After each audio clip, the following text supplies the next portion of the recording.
Welcome everyone to the Women's Beaches Championship Qualifier, the final qualifier, hosted by FIDE and chess.com, and also hosted by two pink chairs and two Annas. Anna, Maya, I'm so happy to be here with you. Me too, Anna. I am beyond excited to be commentating today together with you on this amazing event. There's so much going on already when it comes to how the players got here. They had to fight their way through the Swiss format of yesterday, and only 8 of them could make it to today's knockout format, which will have a very exciting format itself. So from one format to the other format, Anna Maya, take us through the knockout stage. How will it go in terms of time controls and how many games in each segment? So every single player has a match. It's an 8-player single elimination bracket, and there's a 14-game match in every single match. So the first to 7.5 points wins the match. You don't need to continue. If you've reached 7.5 points, that's the score that brings you to the next stage in the bracket. And we have the 3 different time controls. In 5+1, we have 2 games in each match. 3+1 contains 4 games, and 1+1, the bullet portion, has maximum of 8 games. So a lot of games, and it's going to be very exciting. A lot of games, and also for a lot of money. We already have $2,500 at stake only in the qualifier. And of course, what matters the most is the qualification itself, because the first place lady of today's event will make it to the main event of the Women's Speeches Championship starting in a few weeks only. Right, and that's very important, obviously, to qualify. That's what the girls are fighting for. So let's have a look at the players of today who qualified for the top 8. A lot of very known faces and also a lot of upcoming young talents. So it's going to be a mix and a clash of generations in some of the matches. I'm really curious to see, for instance, how one of the most experienced players of the field, former women's world champion Antoneta Stefanova, will do in this field that is full of ambitious, motivated, upcoming stars of other nations, such as Vietnam. Me too, Anna. And I see also a lot of familiar names. I've played against them both online and in over-the-board chess. The 3 names that stick out for me are obviously the ones that I played against, or I've seen them as they played in the same age category. So they're like my age, which makes me really happy to see them. Mobina Alina Saf from Iran. I faced her in the World Youth Championship, and Ashrita Ezdaran, she's also around my age, so I know her very well too. And Anastasia Avramidou, I faced her one time for the European Youth Championship, so a lot of familiar names. Yes, indeed, a lot of familiar names, but only one of them can qualify. So 8 players begin. We will have 4 matches of the quarterfinal starting all at the same time. And the prize, the biggest prize of the day is, of course, as we mentioned, is to make it to the big field, to the main event.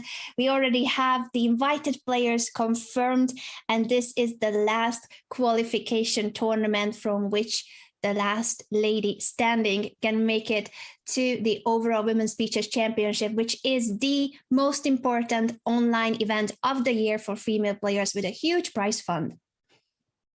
Absolutely, Anna. And now let's have a look at today's pairing. So we have Karina facing Antoinetta in the first match. Really exciting matchup already. Nilufar Yakubaeva is facing Anastasia Avramidou. We have Mobina facing Hong, and Ashrita playing against Pham. Which matchup are you most looking forward to, Anna?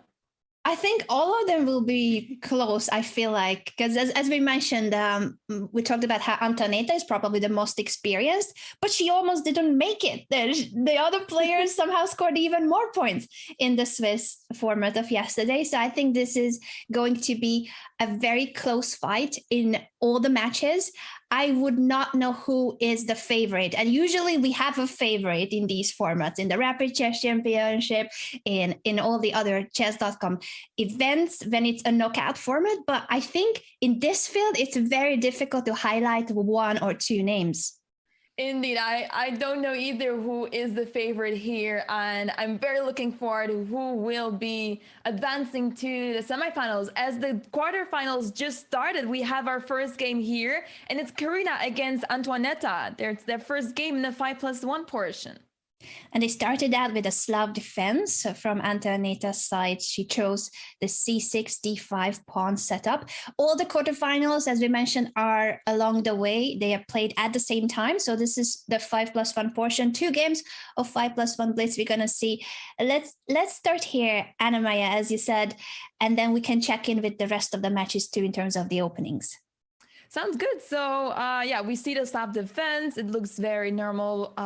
White is developing the pieces and black is trying to set up a nice pawn structure so the pieces can, black's pieces can develop properly as well, because we're going to see where this bishop is going to develop. Is it going to develop on this diagonal, or is it, oh, I'm not able to draw the arrow as they are moving so fast.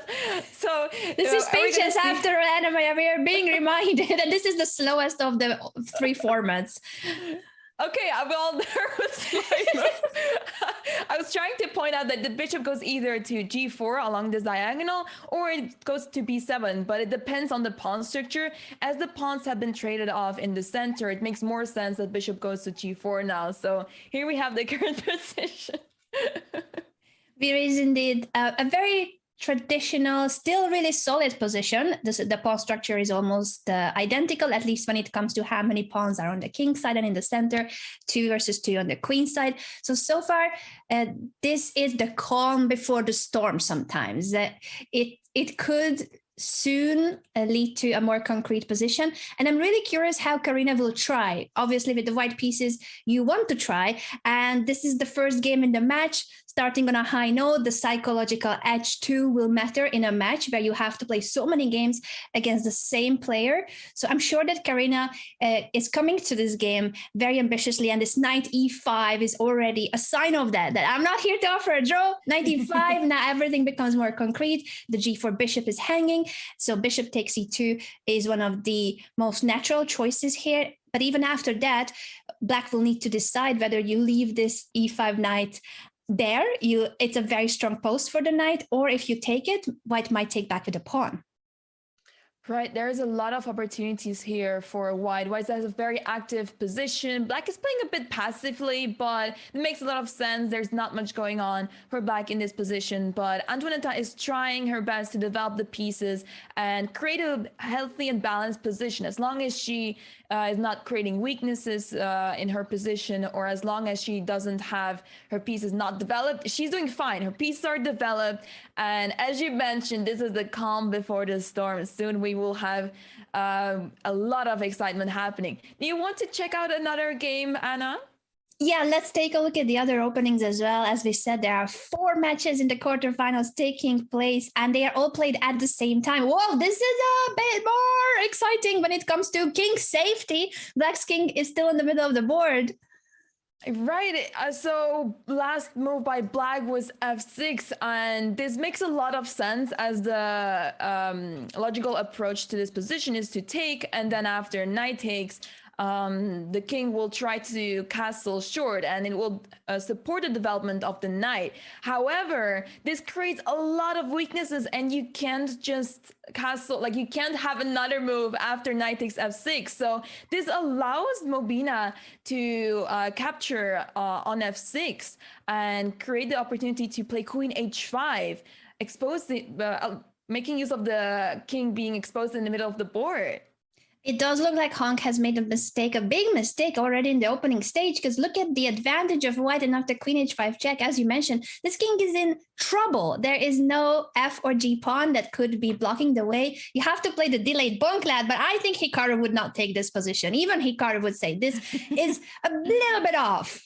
The king is a bit too unsafe indeed, and the problem is you might feel like, okay, the king is on e7, it looks just fine, but the move queen h6 is a really strong move, because it is threatening queen g7, which is threatening to win the rook, and you might feel like, okay, well, I would want to move this rook from here, so if you move the rook, then the pawn on h7 will drop. So that is the problem that black needs to deal with, and she tries to deal with playing queen d8, trying to defend the rook, but it doesn't help the problem of the king still being in the middle of the board, very unsafe. Very unsafe indeed. And if you have to bring your queen back all the way to d8, it's usually not a good sign. At the same time, as we know, the queen is the most powerful attacking piece, but it also could be a really strong defensive piece if black manages to bring the queen to f8, threaten to trade. I just feel like it's a bit too slow, and black's pieces are undeveloped. Every single piece, except for the king, is still in the back rank. Right, and the thing is that Mobina is not in a hurry. She's playing rook 81. She wants to try to improve her position, and her position is amazing because she has no weaknesses whatsoever. This bishop on G2 is very strong and could always be used as a resource for the attack on the light squares. So she retreats the queen now, avoiding the trade of queens, and she's taking it very easy because she knows her position is amazing. This bishop on C8 does not have prospects because where do we develop it? We don't have time for it. Yeah, it's so hard to even develop the pieces, even if it wasn't for the king being on e7. As you pointed out, the development alone on the queen side is stuck and very difficult because of this g2 bishop, such a powerful bishop on the long diagonal. You cannot move the b pawn because of this pin. You would have to move the rook away from it to then push the b pawn. It's too much time. You cannot spend that much time on developing moves, especially when white blocks it even on top of everything. With queen b6 threatening on d6, threatening queen c7, queen d8 was probably forced because there were way too many threats. But even like this, maybe this wasn't the most precise move order. The evaluation bar dropped a little bit, but I think in terms of the practical chances of why this is still a completely winning position. Absolutely. It's not easy to find the most accurate and concrete way of winning this game because the engine is saying it's +4, but you're not up that amount of material yet. In fact, it's equal material. So you have to prove that here. And if you allow to give black a few more moves for free, they will be able to develop their pieces. And then this king in this will be like well placed in the center. So you have to play really precisely here. And that is the dangerous factor in the position because you know you're winning. Like you know your opponent has no development, but where is the win? So now with b5, what Hong is trying to do is she wants to develop the bishop, obviously, to b7. So let's see how the position develops. Yeah, and also to get the rook to b6, that was a big idea behind b5 too, because after doubling the rooks on the d5 from white's perspective, there were already 3 pieces looking at the d6 pawn. So this was the only way, b5, rook b6, with which black could hold on to that crucial spot. And now the question is, where is the breakthrough? Can white get yet another piece or a pawn break in time? So in terms of the center, is there a way to open it up? Is there a way to push c4 or a4 in the right moment? What's next? C4 looks really interesting. I like the idea you're suggesting here because what we eventually would want to play here is c4, c5. Because this pawn is the biggest target in the position, especially since it's on the same, the queen is on the same file as the 2 rooks over here. So that gives white a lot of chances on this file. And with the move queen f4 is interesting because Mobina is, as you can see, she's trying to find a way through both sides of the board with the queen, which is really interesting. Yeah, we have seen this queen h6 maneuver and then going back to the queen side, then again to the king side. She's going back and forth and she's making some progress, it feels like, with bishop h5 pushing the rook either to g7 or to f8. After rook f8, queen h6, there would be no longer an f8 square available for the black queen to come back. So Hong has to choose the g7 square for the rook. Makes a lot of sense. And if you go queen h6 here, then obviously queen f8 is going to happen. And it's really difficult to find progress there. So she retreats the bishop to f3. Now, what is the follow-up? It is so difficult. It's a very difficult position. And she's trying her best to find a way to break through in the position, but it's so difficult. Yeah, as Milan is saying in our Twitch chat, I could lose this as well because of anxiety from knowing it's winning, but I have to be accurate. It is very true. Sometimes the most difficult position is to convert a winning position, and there's not much time, only 35 seconds left for Mobina. So will this be a game that she can convert, or will Hong actually manage to escape from a really tough position? E5 now finally opens up the bishop's diagonal, but it does create weak squares on the light squares. Right, and this might give potential for the bishop to go to d5 to control some squares, but bishop b7 is a very resourceful move, as she obviously wants to trade off pieces here. The more pieces are traded off, the more safe the king on f8 will be. But for the time being, with the heavy pieces on the board, the king is still very vulnerable, but it's already looking very unclear where white is able to attack as the position progresses. Black is consolidating really well here. Yeah, after the trade of the bishops, now of course the queen is taking over. The light squares, this d5 square is really vulnerable, as well as the f5 and e6 squares. But even then, there's not a concrete way to materialize this positional advantage. And we can see how Mobina is really trying and using her time, but both of them are below 20 seconds and there's only a 1 second increment. So you could literally even lose on time if you don't click fast enough on the square and on the piece where you want to go.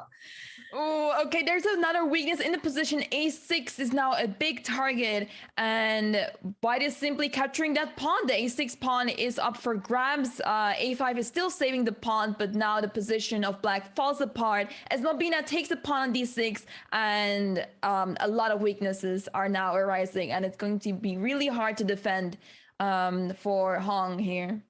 Yeah, and now it is a checkmate net around the black king on h5. Queen e2 is such a pretty move, setting up a discover check and soon checkmate. So it turns out to be that Mobina has found a way through, but it was not an easy game. And I think Hong was fighting really hard. She still is fighting, but after rook takes h7, this game is a beautiful checkmate. So we know about this checkmate from PogChamps as well. That was a beautiful checkmate, a sort of ladder checkmate, but in a different kind of fashion. But that was a really beautiful and very instructive game as well, because Mobina was so patient. She was trying her best to not go too crazy and be too impatient, and she was finding the right moment to strike, and that's why she was able to get the full point in that position. Yeah, it was an incredibly difficult position to hold from Black's perspective, but that fighting spirit, I think, will matter also for the upcoming games. So a reminder that we're going to see many, many games in 3 different time controls in every single match. This is now another game, another match of the quarterfinals. Big Nong Pham against Ashrita Esvaran with another famous and very popular on Twitch opening, the London system. How do you feel about the London system, Anna? I don't play it from White's perspective, but I also find it difficult to face it from Black's perspective. So it's kind of a love and hate relationship. How about you, Anna Maya? I have the same, however, it's more of a hate relationship for me. So. Strong words from Anna Maya. They're like such a kind, wholesome person. What's wrong with the London? Let's tell Andrea Bottes and Eric Rosen. Oh no, I would not dare to face them in a discussion about London. But yeah, as I was doing commentary with Robert and Diane. They absolutely hate this and despise the London. Diane even falls asleep to it. So that also made me feel more confident about my my view on the London. But yeah, I just don't like it, and I find it very difficult to play against too. It's very solid and it's really hard to break through. And the fact that it's such a simple development, very simple moves in the opening are so rewarding is really annoying. It is, but perhaps one of the downsides of the London is that there are so many lines from Black's choices, such as the one on the board that Ashrita has played. It pretty much equalizes straight out from the opening. And if anyone, maybe it is Black who now can be a little bit better with 2 pawns in the center, well-developed pieces. So it can also be the case that Black has a really good response to the London and is comfortable here out of the opening. I would be very happy to have this position with the black pieces after London, because black pieces are very active. The development, as you mentioned, is really nice of black, and I feel like black has the upper hand here, because now with rook AC8, Ashrita is setting up this threat of knight to b4, and now this queen on c2 is misplaced, which is why queen b1 is played, but apparently that's not what engine was looking for. Yeah, somehow it is getting somewhat concrete, and with 94 offering a trade of the minor pieces, now black needs to decide whether to take on e4 or move the f6 knight away. You obviously don't want to allow knight takes f6. That would ruin the pawn structure in front of the black king.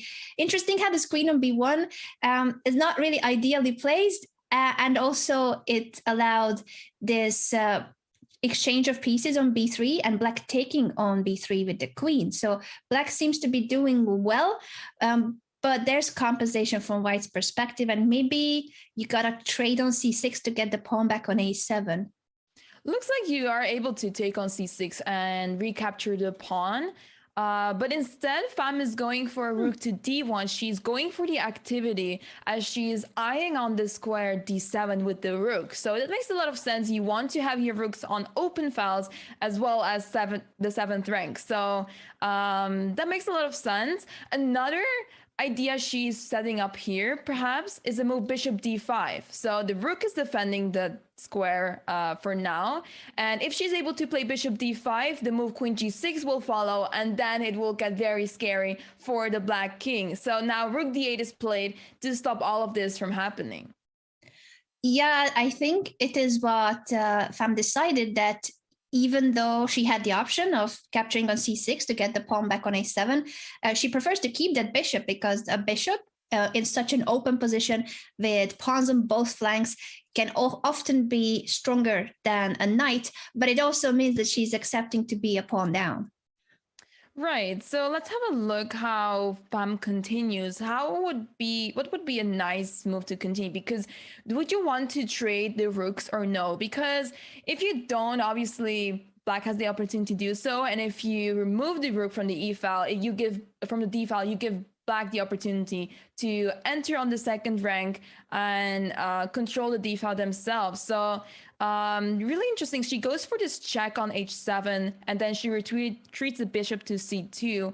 I'm curious to see what her follow-up is after this.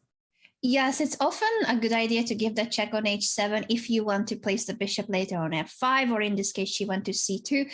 It's a subtlety, but sometimes the king on h8 is not as well placed as if it was on g8. So the f7 square or f7 pawn could be sometimes more vulnerable because the king is in the corner. It is a very small difference, but later, at a much later stage, it could make somewhat of a difference, also when it comes to back rank options. Indeed, Anna. So that's why now f5 is played. Ashrita is also going for the activity, and obviously she should make use of the fact that she's up a pawn, and the pawn is placed on e5. So she could really use this pawn, which is why it would make sense for her to push the e4 and the e and f pawn to e and f4, and then see how she can make progress from there. Yeah, I feel like black has made quite some progress and managed to push white pieces back. So it's no longer that much of an activity for white. I think Ashrita does have a good chance, even if this position, similarly to the previous one, it might not be that easy to convert. You know that you're better, you're up a pawn, but that pawn is not yet a pass pawn. And white's pieces are trying to put as much pressure as they can on the e5 pawn.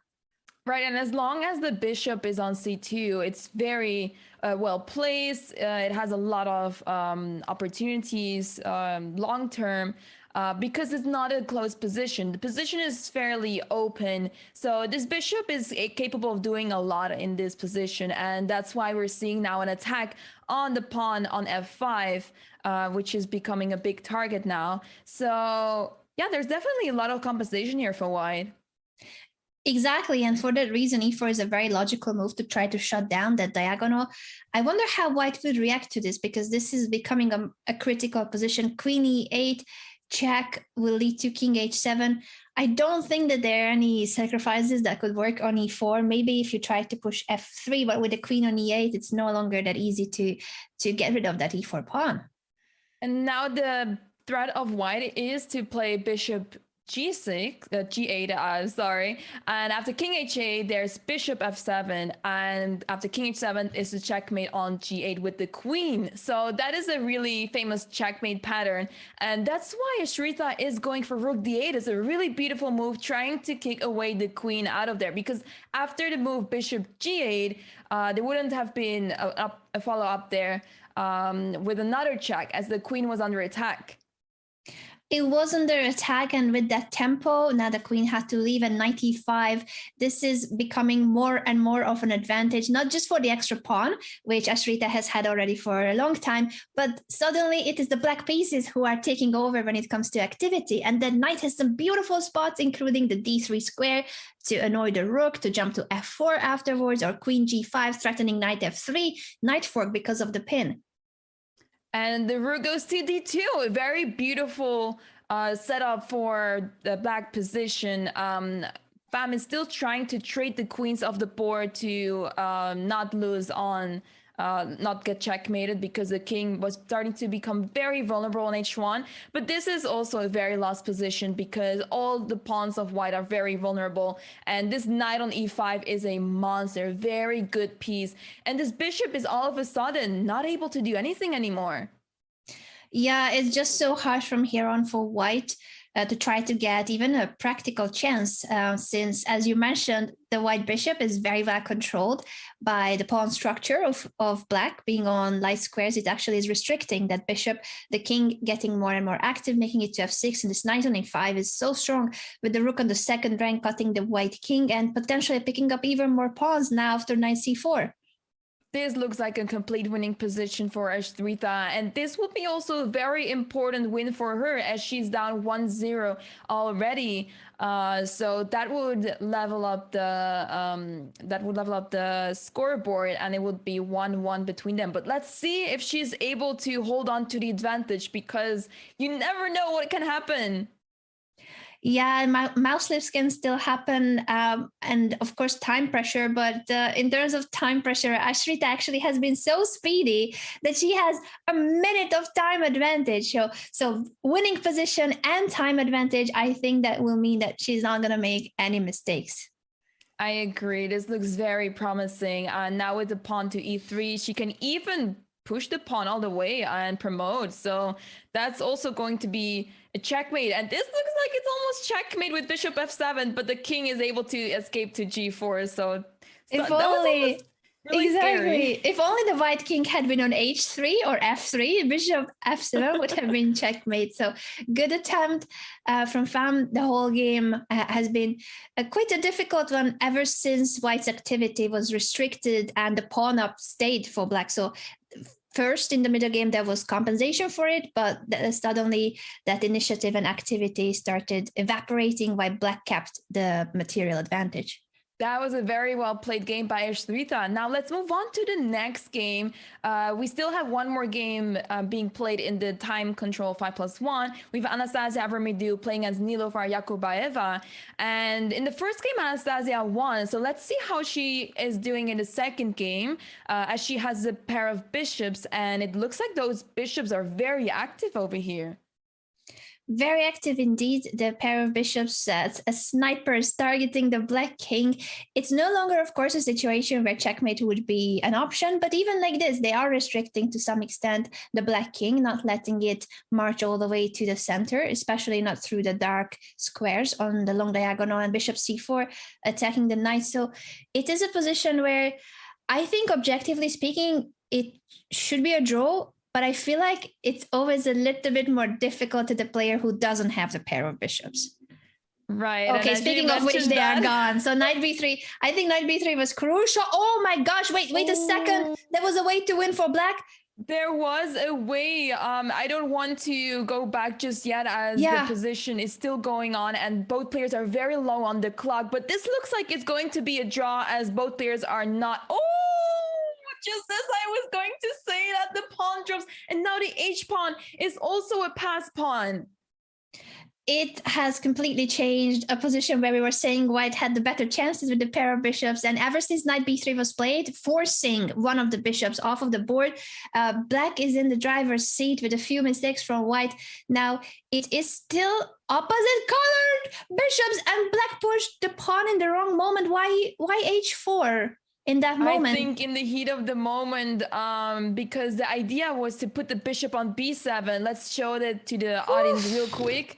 That was a roller coaster, but bishop b7 was really important to defend the pawn on f3, so the king could go and walk around. And let's look at the game real quick. In this situation, bishop b7 was really important, so the king could safely go to d3 without losing the pawn on f3. You put your king on c2, and that's when you start pushing this pawn. And that's I was showing that the next game started. So unfortunately, I don't think I'm able. Oh, we can quickly switch back. Okay, I'm just not 1 second, Anna-Maya, because we also have seen so many games that it's a bit chaotic to know the results. So let's just take a quick moment to address who is leading in each match of the quarterfinals. We've got Antonita Stefanova on a 1.5 point lead against Karina Bartumova. And the same goes to Anastasia, who is doing well in her match against Nilufar, in the 2-0 lead for Mobina.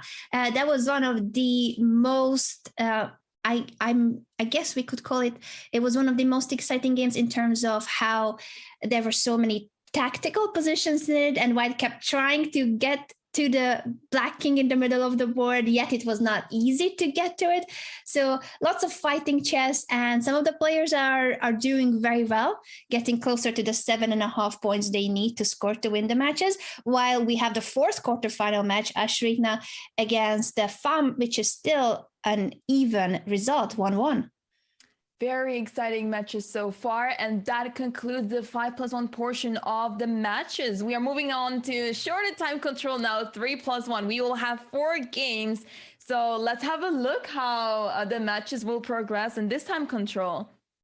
Indeed, in this time control, we're going to have 4 games. So going from the 2 games of 5+1, we are now moving on to 4 games of 3+1. And the final portion is 8 games of bullet chess. This one here, in terms of the opening, Anna-Maya, how do you like it? And how would you sum up the variation that we see on the board? So this looks very interesting as black has a pair of bishops, but to compensate this for white, black has an not so great pawn structure. The pawns are very weak over here. They're doubled, could be very vulnerable later at a later stage, especially after, for example, if we see knight takes e4, d takes e4, we could have another pawn that could be potentially weak on the board. So I would rather take the white pieces here for the simple reason that I feel like there's more potential in the position, and I don't mind so much not having the pair of bishops, but black does have some counterplay here and definitely compensation for this weak pawn structure, as the pair of bishops are placed really well. And as I mentioned, that one of the bishops disappears. It seems to be the tendency that as soon as we highlight the pair of bishops, it's gonna get traded. But after knight takes d7, it also means that this very strong knight from e5 is gone. After f6, of course, white had no way of keeping that knight, and retreating wasn't really an appealing option. So now this is the same minor pieces for both, but c4 was actually an invitation to change the pawn structure where both players would have had many isolated pawns. Right, but it makes sense that black did not capture the pawn, because you'd have 3 pawns on the same file. So that would be really funny to see. But instead, white is going now for closing down a position in the center and the queen side a little bit, as the pawn is on c5 now. And yeah, it's very interesting to see the way that this position is progressing, because black is now focusing on the king side and maneuvered the bishop all the way to g7, which is a really nice maneuver, as the bishop is much better placed on this diagonal. We will soon probably see the pawn move f5 after the pawn is defended on g5.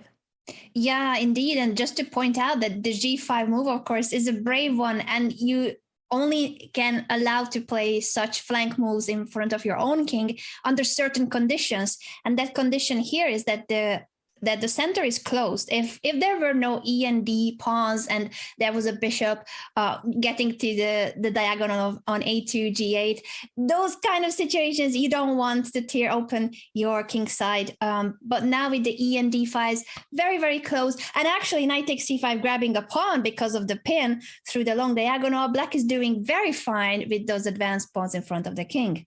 Very resourceful by Antoinette. Knight takes c5 is a beautiful move, making use of the fact that this bishop is on the long diagonal, and that's why she maneuvered this bishop all the way there. So really awesome to see such play by Antoinette.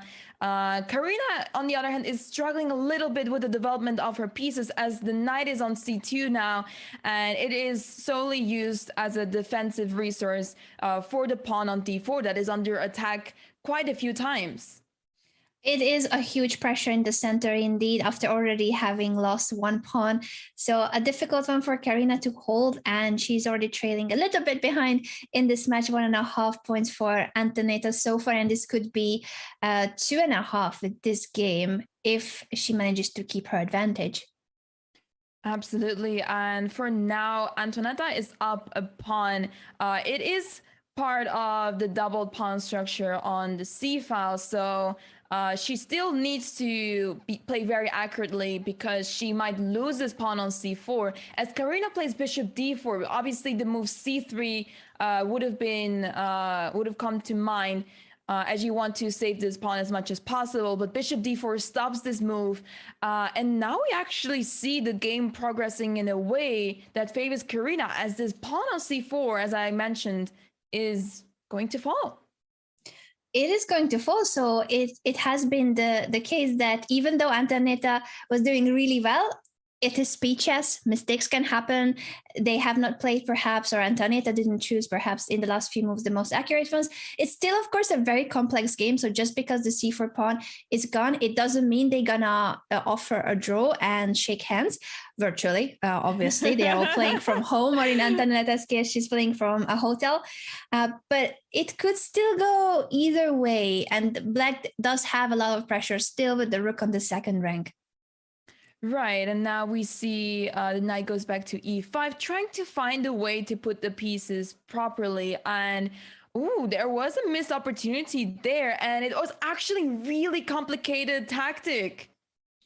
Let's show the audience real quick, perhaps, before the game ends, because I know we're going to have a switch very soon. But it looks like it's actually heading to an equal position. So the move here was c5. And you would be like, okay, why is that good? It's just dropping the pawn, right? Well, if white takes the pawn, black will play rook b1 check. And after king f2, you have the beautiful move knight d3 check. It's amazing fork. Yeah, it was missed, but even if it was missed, Antoinette does keep her advantage. She found another way to get through, and I think it was almost a checkmate pattern. Knight g5, the knights are traded, but this past one is way too strong. White is trying to bring the king all the way to the 6th rank to perhaps, as a last resource, threaten the black king too, but the g2 pawn is tying down the rook's activity. So the king alone, unfortunately, for Karina, is not gonna make a big difference.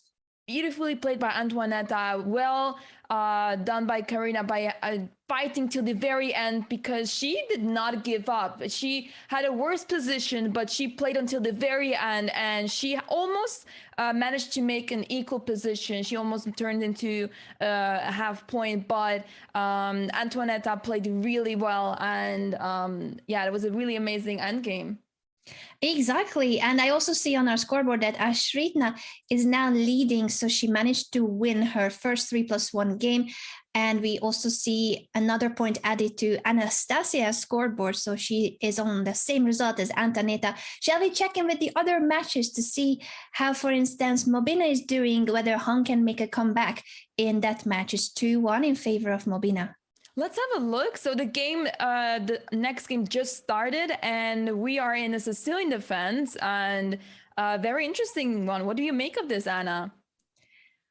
These lines are always so tricky, and I'm wondering if we're gonna see a delayed Bonclad, because knight d6 check is an invitation to that. You either take it with the bishop or you move that king up one square.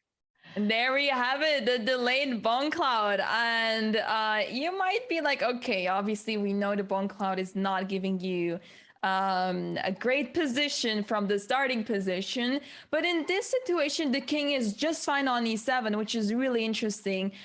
You might even want to play at some point, you have the opportunity to play rook e8. And then you safely go to g8, the desired square, at your own pace. As the king on e7 is more or less safe, and you're not in a rush as much to try to save the king. There's not a lot of weaknesses around the king. Yeah, and it seems that bishop g5 was a mistake. It might not have been king f8 that was going to exploit it, but perhaps something along the lines of queen a5, or I'm not sure what was the exact line, but the computer was suggesting that this hanging piece on g5 with the king still on e1 in the pin was not a good choice. Makes a lot of sense. Queen a5 is attacking that bishop on g5. It's putting pressure on this diagonal. And it probably forces white to put the bishop back to d2. So bishop g5 was not the best move, but it makes a lot of sense as you want to create the pin along this diagonal. And yeah, you want to develop your bishop properly. The bishop now comes back to d2 to deal with the pin, kind of agreeing that bishop g5 was not the best, now losing the tempo, going back and forth. Yet it means that there is no immediate conversion now that the c3 knight is no longer hanging. Knight c4 makes sense to try to attack the d2 bishop, but also the b2 pawn. So bishop takes c4 was forced. Right, another rook captured on c4, and now black's position is really active. I really like black's position right now. You might feel like black's position not the greatest just yet because of this rook on the h8, but for the time being, black is doing fine as all the other pieces are active, and white has not castled just yet, which will probably happen on the next move. But there's a lot of tension happening along this diagonal and along this file, so we've yet to see how white will respond to this, because you have to deal with this. Yeah, and it's not an easy one to deal with. It feels like both kings are still struggling to find a way to find actual safety. White is still yet to castle. While this f8 king will need to find a way to allow the h8 rook to be developed. So you oftentimes will see g6, king g7, or king g8, h6, king h7 to somehow get the h8 rook out of the corner. Absolutely, and black is going for the aggressive move d5 already. Black is not worried about the king on f8. Obviously, there is no access point for white towards the king, so it makes a lot of sense that Mobina is going for d5 right away. And instead of taking on d5 back, she takes on c3 first. So she's giving up the bishop for the knight, which will create an interesting imbalance.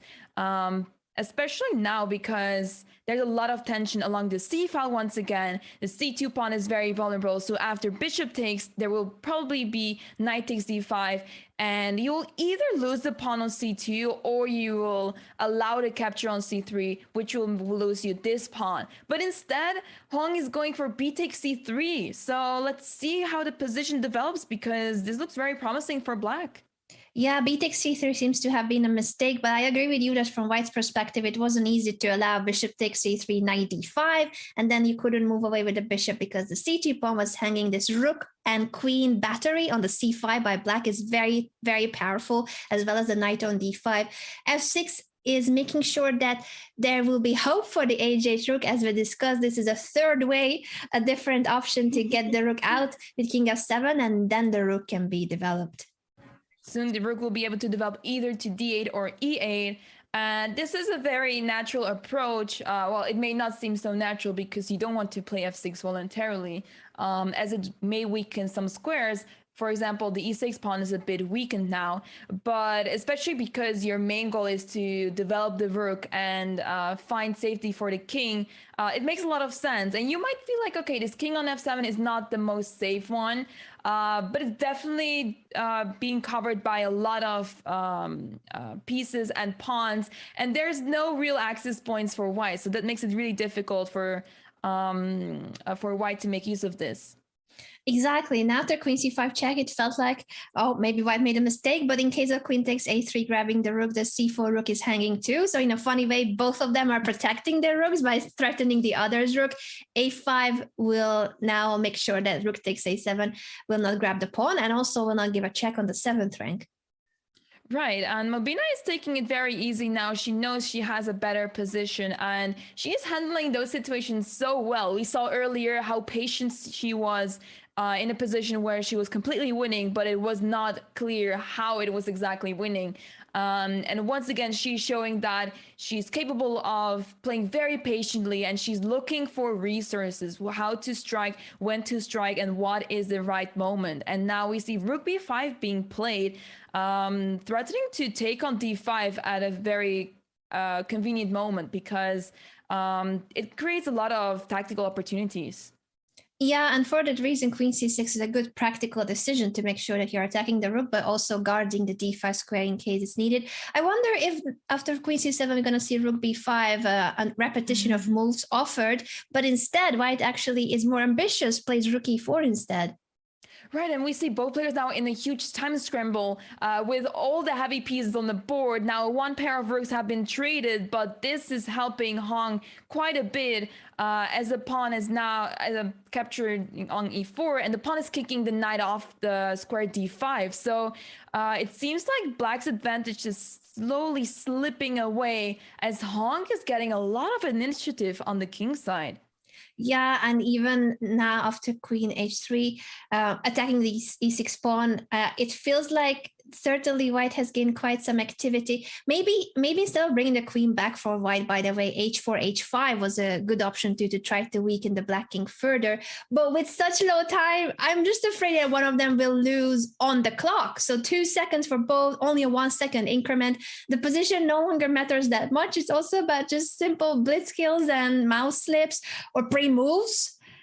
Wow, both pairs are around 2 seconds, and they play so accurately. I mean, the engine is very unhappy, but seeing the fact that they are seeing most of the tactics that are easy, well, not so easy to spot, but most logical to defend against, it's crazy. It is no longer about just the objective evaluation of the position, but also the speeches skills, of course. And we are hosting here the Women's Speeches Championship qualifiers. So let's see if white now can fully turn the tables with this initiative on the king side, trying to get through the dark squares, queen h6, bishop f6, setting up a checkmate pattern on g7. Wow, the fact how the players are spotting the hanging pieces while having so little time is insane. Queen c5 was such a silent move, attacking the rook, and Hong just spotted that right away and moved the rook. It's incredible. Both players are still around 2 seconds. Oh, the queen just struck! Gambit! The Bottas Gambit had to strike just when white had her chances back. It looked like white is finally back on track and maybe even had winning chances, but not with the Bottas Gambit. Way too popular, also at such high-level events. Absolutely, and it was really difficult for both players to hang on their pieces for so long, as they were on 2 seconds for a very long time, and they were defending their pieces so well. They were seeing the tactics here and there. They were not following the engine lines, but that makes a lot of sense because it was impossible to keep up with the position. And the fact that they were able to do so the way that they did was already very impressive. So it was really unfortunate for Hong to blunder the queen like that. But this gives another point to Mobina. Another point, meaning that now most of our quarterfinal matches are a 2-point lead, if not even 3. There's a 3-point lead for Antoneta Stefanova. Shall we check in with the rest of the matches? If you would like to go to Nilufar versus Anastasia or Ashrita versus Pham. Let's have a look. We have Nilufar against Anastasia here. The score is 3-1 for Anastasia, so that is already quite a big lead. But anything can happen because what matters in the end is that you get to 7.5 points first. And it doesn't matter how you start. Obviously, if you have a lead, it will make it a bit easier in the long term. But anything can happen. It could change all of a sudden. We saw in the first qualifier how quickly the pace can change throughout an entire match. So being down 2 points might already be quite a lot. It might feel like it quite a lot, but it's not. It doesn't mean it's over yet. So there's still a lot of chances here for Nilufar, and I'm a bit concerned about Anastasia not moving here for quite some time. She lost quite a lot of time. I wonder if there was any connection issue from her end. But now that she played Rookie 8, at least we know that she's back, even if she might have lost her connection for a moment. Yeah, so in this position, White has a really nice position. All the pieces are developed and look very well placed as well. There's a lot of pressure along the diagonals towards the king. And Black is struggling to develop the pieces properly. This bishop is still undeveloped. The rook is not connected with the other rook. And Black's pieces are generally very passive on the first two ranks from Black's perspective. So White will have a lot of chances here. And I'm not sure why Anastasia spends so much time. Perhaps she's not liking her position as much. And yeah, she's now down to 20 seconds. So that will be very rough in this game. It is difficult for sure. Bishop f6 is a good attempt to try to put pressure on the e5 knight, but after queen g3, the problems are not solved. You can't take on e5 because after bishop takes e5, the queen is hanging, and also queen takes g7, checkmate is a threat. 5 seconds only for Anastasia. I think she will not find a way out of this very difficult position in no time. Yeah, she plays b6, opening up the b7 square for the bishop to develop there. Which makes a lot of sense, but this will not solve her problems as White has an amazing attack on the king side. But it's not easy yet because the way that Anastasia plays, she put her bishop on f6, the queen on c7. It does not allow White to access the black king so easily. As well as the knight on f8 being very solid over there, defending a lot of squares on the king side too. So how would you play it? What is the follow-up? Perhaps you would want to play rook fe1 to develop another rook and get another rook somehow into the game on the king side. It could be an idea to indeed bring the rooks over through the third rank. I think she's definitely considering rook e1. Also for the fact that you want to activate your rook on f1. It's not a very well-placed piece. Important for castling, but rook e1 makes sense. Now after the trade of queens, what we see is that again there's a pair of bishops on the board. Let's not jinx it. I think this one is here to stay at least for a little longer. I don't see at least a combination for black that would make bishop trade forcing. So good chances for white with that very strong bishop on d4. And the question is there a way to make it even more concrete?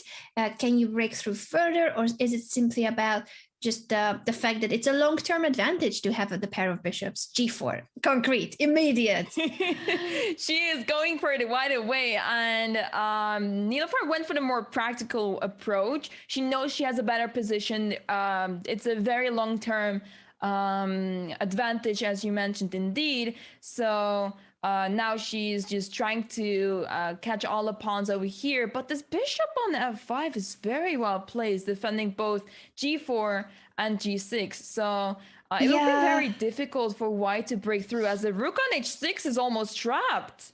It does feel like Nilufar was a bit too ambitious about converting it immediately, because there was no single line of an immediate win of material or more trouble for the black king. And now, as you mentioned, it was this white rook that had to make the way back to not get trapped. Opposite colored bishops, and black is no longer in trouble. So as long as she doesn't lose on time, she is back in this game, and it might mean a big result for just how the match. It's already a 3-point lead for Anastasia, but she was on the verge of losing this game. So Nilufar could have gotten a 2-point versus 3 situation in the match. Now it could be even the other way. Maybe it's another point for Anastasia if she manages, more like their draw. But hey, you never know in speeches. Actually, Anastasia offered a draw, but as you already make a move and both players are in time trouble, you obviously have not the opportunity to accept the draw. But what an impressive result by Anastasia. She was in a very much worse position, and she was on 2 seconds for at least 30 moves in the game. So it's really impressive that she fought so hard to get the draw from a worse position in such a time situation. So that was really impressive by her. Indeed, I still can't believe that she managed. I would have lost that game 7 times on the clock with the time situation, but she saved it both on the time and in the position. And then we are moving on to Pham's game versus Ashrita. In this match, as you can see, Ashrita is already on 4 points, and you need to score 7.5 points out of 14 games to qualify to the next stage. Actually, you might not even need the 14 games. If you get to 7.5 points, you already are moving on to the semifinals. Indeed. So in this position, it looks like white has a really nice position. All the pieces are developed, whereas black's pieces are mostly on the 8th rank, and it's really difficult to develop them as a knight jumps to c5. But this does allow the move bishop takes c5, perhaps. Oh, instead knight c3, covering this file for the queen. So now the knight is undefended, as well as the pawn on e2, which is now a big target for black. So what a nice move by Ashrita. Yeah, and this was a difficult situation for white. Knight b3 was not the solution. There might have been something more tactical. Knight b3 does allow knight takes e2 check, and that knight is also guarding the d4 pawn. After a4, the knight has to leave again. So this is looking very good for Ashrita, and she already has a 3-point lead. It could be already a 4-point lead. She's doing very well in this quarterfinal. It looks like Pham was trying to get the pawn back by playing queen d4 check and then recapturing the knight on d4, but the knight was simply able to go to e6 safe and sound, and now Ashrita is up a piece, and she needs to play a little careful because Pham has some moves here that could confuse Ashrita, but she is defending really well. This knight on e5 could be really annoying, which is why Ashrita is going for bishop d6. But with precise play, Ashrita should be winning here. Yeah, the material advantage eventually is a winning advantage. The only difficulty for black is to manage to develop all her pieces. The c8 bishop is still stuck on the back rank. You can't go to d7, and you can't push the b pawn. So slight practical difficulty when it comes to moving and developing all your pieces, but that extra piece counts even if it takes longer to develop it. Right, and she is also up to 2 minutes, which is quite crazy to think about because the game started with 3 minutes, and it shows how the players have very great time management. They're playing very fast. We're already on move 25, and they've barely spent their time. Obviously, Pham is down to 1 minute, which makes sense because she has a worse position. She's down material, but it goes to show how the players are doing well on their time management. They are doing very well. I am impressed because the increment is only 1 second. It's not much. So you need to keep the same pace from the very beginning of the game if you don't want to get into time trouble. After bishop takes e5, white has 3 pieces that can take back on e5, but it will not change the fact that it's an extra piece for black. And without the knight on e5, finally the bishop could make it to d7 at some point. It could develop to d7, and it's very difficult for Pham to decide with which piece to take on e5. She decides to take with the rook, as she wants to put more pressure on the e file, perhaps, because this knight could be a big target. But for the time being, it looks like it should be really easy to defend, as knight f8 is a possible move, and the rook is very well defended on e8. It is defended, so the pin, as much as white is trying, is not an actual pin. She does pick up the b7 pawn, but it's incredibly difficult to have enough compensation when your opponent has an extra piece. So it would take quite a few more pawns, such as capturing the c7 pawn and making this b pawn a very strong pass pawn to have enough. I'm afraid that for Pham, this is a very tough match.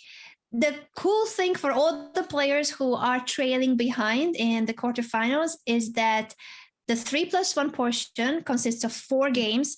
And once they are done with the 4 games, we are switching to the bullet portion. So it might be the case that some of the participants can make a comeback because there's going to be 8 bullet games. So if you are a bullet expert, or simply, you have nothing to lose anymore because you are down 2 or 3 points in the match, you will give it all in the bullet, and that can change things.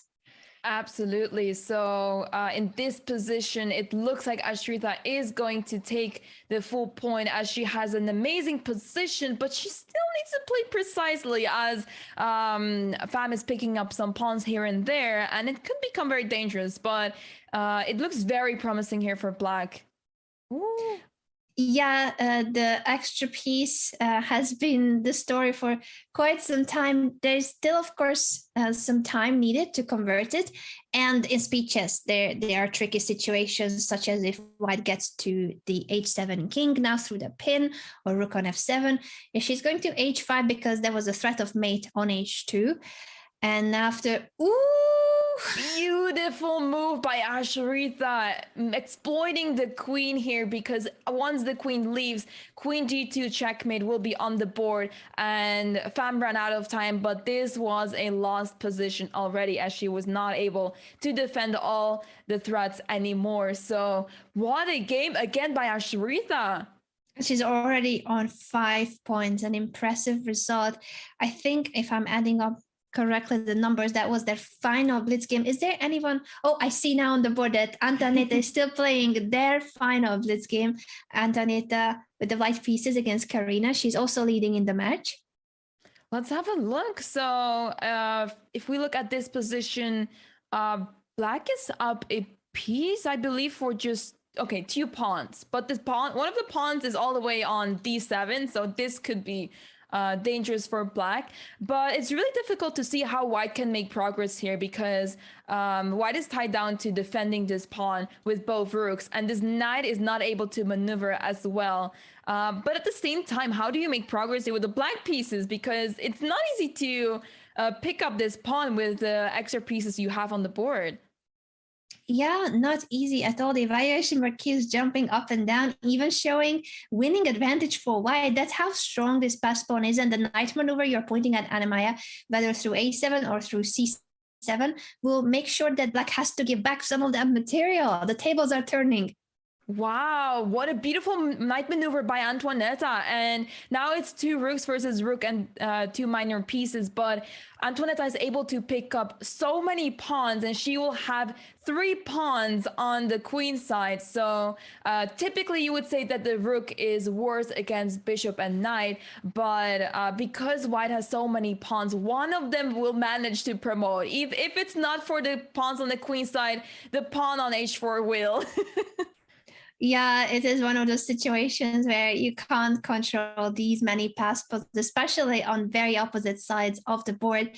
The black king is trying to rush to the h pawn, and the bishop has taken the a pawn, but still there's a b and c pass pawns too, just on top of everything. Wow, and Antoinetta got her rook was stuck on the queen side, so she managed to get the rook out of there to support the pawns. And there she goes, b7. She was going to promote there. That's why Karina took the pawn with the bishop, and now this is obviously a winning position for her. This is still okay. She dropped the pawn f4, which may look like it's still a scary position, but she still has a pawn on c4, so that should still give her the win. But she's down to 3 seconds, so she really needs to speed up as well. Yeah, she made it a bit more difficult for herself, because if you somehow manage to block that pawn with the knight and the king and step into a knight fork, you may as well lose the game. Unfortunately for Antoaneta, she has managed to make that one mistake. It's so tricky. It's Peaches. Knights are such a powerful piece when it comes to time pressure. Black is turning the tables out of a completely lost endgame. It's now, of course, going to be checkmate in a few moves. Even like this, of course, it's a huge lead for Antoaneta, but this is going to be the last game before they go into the bullet portion. So if Karina is a good bullet player, psychologically, this is a needed boost for her, to make it that she can believe there's a way she can turn the tables, even if sometimes you need to get very lucky. Knight forks are so tricky.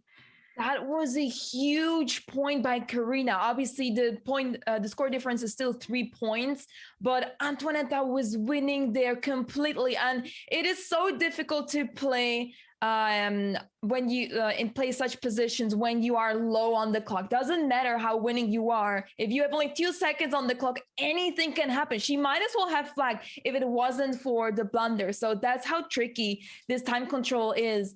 And it allows for crazy positions as well, because you don't know what's going to happen. It might get very messy. And the game continued here, but I was gonna ask behind the scenes, but luckily it showed up on our screen. I was like, I think this was the last game, but they keep going. The ladies, they just want to keep playing. They will be playing the bullet soon, but that was the final blitz game. And now the game between Hung and Mobina is our final 3+1 game to show. Yeah, and it looks like white is completely winning here, being up 2 pawns, but you're not able to push the pawns just yet because the rook is stopping them pretty much. But Mobina flagged on the clock, so I'm not sure if she was trying to resign. I don't think she was, but yeah, white was definitely winning here. So which means it's a fair result. It's 4-2. 4-2, and it's a very needed point for Hung to try to make that gap a little bit less decisive, because what's going to come next is 8 games of bullet chess. So in most matches, we have seen one of the players dominating, but can they also dominate in a different time control? 5+1 and 3+1 are both blitz time controls. Now we are moving on to bullet chess. So if any of the participants are more comfortable with bullet, or simply, you need to get a bit lucky too. In bullet, make the right pre-moves, mouse slips can happen even more so with a 1+1 time control. 8 games of bullet chess will follow. And if you add up 2+4 from the blitz games, 8 games of bullet is more than half of the format. So anything can still happen. Absolutely. And even if you're down a couple of points, right? Like, for example, in this match, Pham has only 1 point, whereas Ashrita has already 5 points. You can still turn around the match in bullet, and that goes to show how important this stage is. We see now in this position, white has a really amazing position already, as the pieces are developed really well. And I see a very nice square where this knight wants to head to, but it's okay, maybe it's going to very soon. The square e6, that's where we want to put our knight. That's definitely a nice knight maneuver. And before white is going for it, she also played rook g1 and king b1. King b1 is such a typical move when you castle queen side, so that your king side will be more protected, the a2 pawn especially. And this is one of the ways, taking on b3 and then pushing a3, with which you can make sure that you try to keep the position in front of your king as close as possible. Right, and there we see the knight maneuver. Rook f3 was inviting the knight move to g5. So let's see if Ashrita decides to go for knight e6 right away, or is she going to make use of the fact that the knight on g5 is placed very well, supporting some sort of attack on the h7 pawn, and she takes on h7 right away. And that is a sacrifice that seems to be crushing after rook h1 check. The knight on g6 drops. So with this sacrifice, the black king is more exposed on top of the material advantage that white has gained. Wow, she is so resourceful in all the time controls, and in bullets, she is showing her tactical abilities as well. And It's not easy for Pham to defend this as a lot of tension is happening on the king side, but Ashrita needs to be careful. Do not play any sort of g5 allowing queen f5. Don't allow that, because then it gets very tricky for this lonely king on b1. It is true that there's still danger because of that b3 pawn in white's camp and the black rooks trying to make it to the white king. After rook h3, now with the exchange of rooks, I think white is simply also making sure that by simplifying the position, trading a few pieces, there will be less of a danger around her own king as well. But she has dropped the bishop. She just simply blundered the g5 bishop, and that is a huge turn of events. I believe she got worried about the pin that was happening towards the king, so she moved her king to a1, and now she is in a completely losing position as she has very little counterplay. Black is defending very well over here, and it's really difficult for this queen to leave the first rank as the king will be checkmated otherwise. And this is exactly what can happen in bullet chess, even though white's position was very much of a not just material advantage, but also winning in terms of the attack. White couldn't find a way to convert it and is now getting checkmated. Wow, what a turnaround. And this brings Pham to 2 points. So anything can happen. And that's why this format is so amazing. You don't know what's going to happen. And till the very end, all the cards on the table are open. Anything can happen. Anything can happen. Indeed, we need a moment to catch our breath after the previous game, and we see finally a bit of a slower start. Although in bullet chess, this is gonna heat up in no time. Again, one of those very popular opening setups, but there has been a trade of pawns. This time, the black c pawn was traded for the e pawn, so it's not a completely symmetrical pawn structure with semi-open e5 for white and semi-open c5 for black's pieces. Yeah, let's see how the position develops, because for now it's very peaceful, not too much is happening. I remember the first game between the girls was a draw in a very similar pawn structure, very similar opening. So let's see how the position develops in this time control, because now if you play f4, you have to be careful of moves like f6. Now you still have the move bishop takes d6 at your disposal, so your bishop is not going to get lost right away, but you always got to be careful with those pawn pushes. Indeed, it is somewhat weakening the structure. The knight has made it back to f7. Interesting maneuvering. I wonder where it's going, or is it simply to try to push e5? Seems like black was trying to go for e5, but now with the move f4, it might not happen very easily, this pawn push e5, but black is trying to prepare for it as Karina stacks the rooks on the e file, but she plays f5 now. Yeah, it was really hard to push e5 because also the d5 pawn was going to be vulnerable after the trades. So f5 is now a way to make sure that she could get the knight back to the e4 square from d6. And after the trade on e4, this e5, where both of them have double rooks, is suddenly closed. I think they're going to switch to another fight in a moment with the rooks. Ooh, and I'm not sure whose side I would take in this position, because white has some resources at the queen, managed to get to e5, but the rooks of both sides are not able to support any sort of attack just yet. So with the move g4, Antoinetta is trying to open up the position and see how the rooks can support the attack on either the king side or the pawns in the center.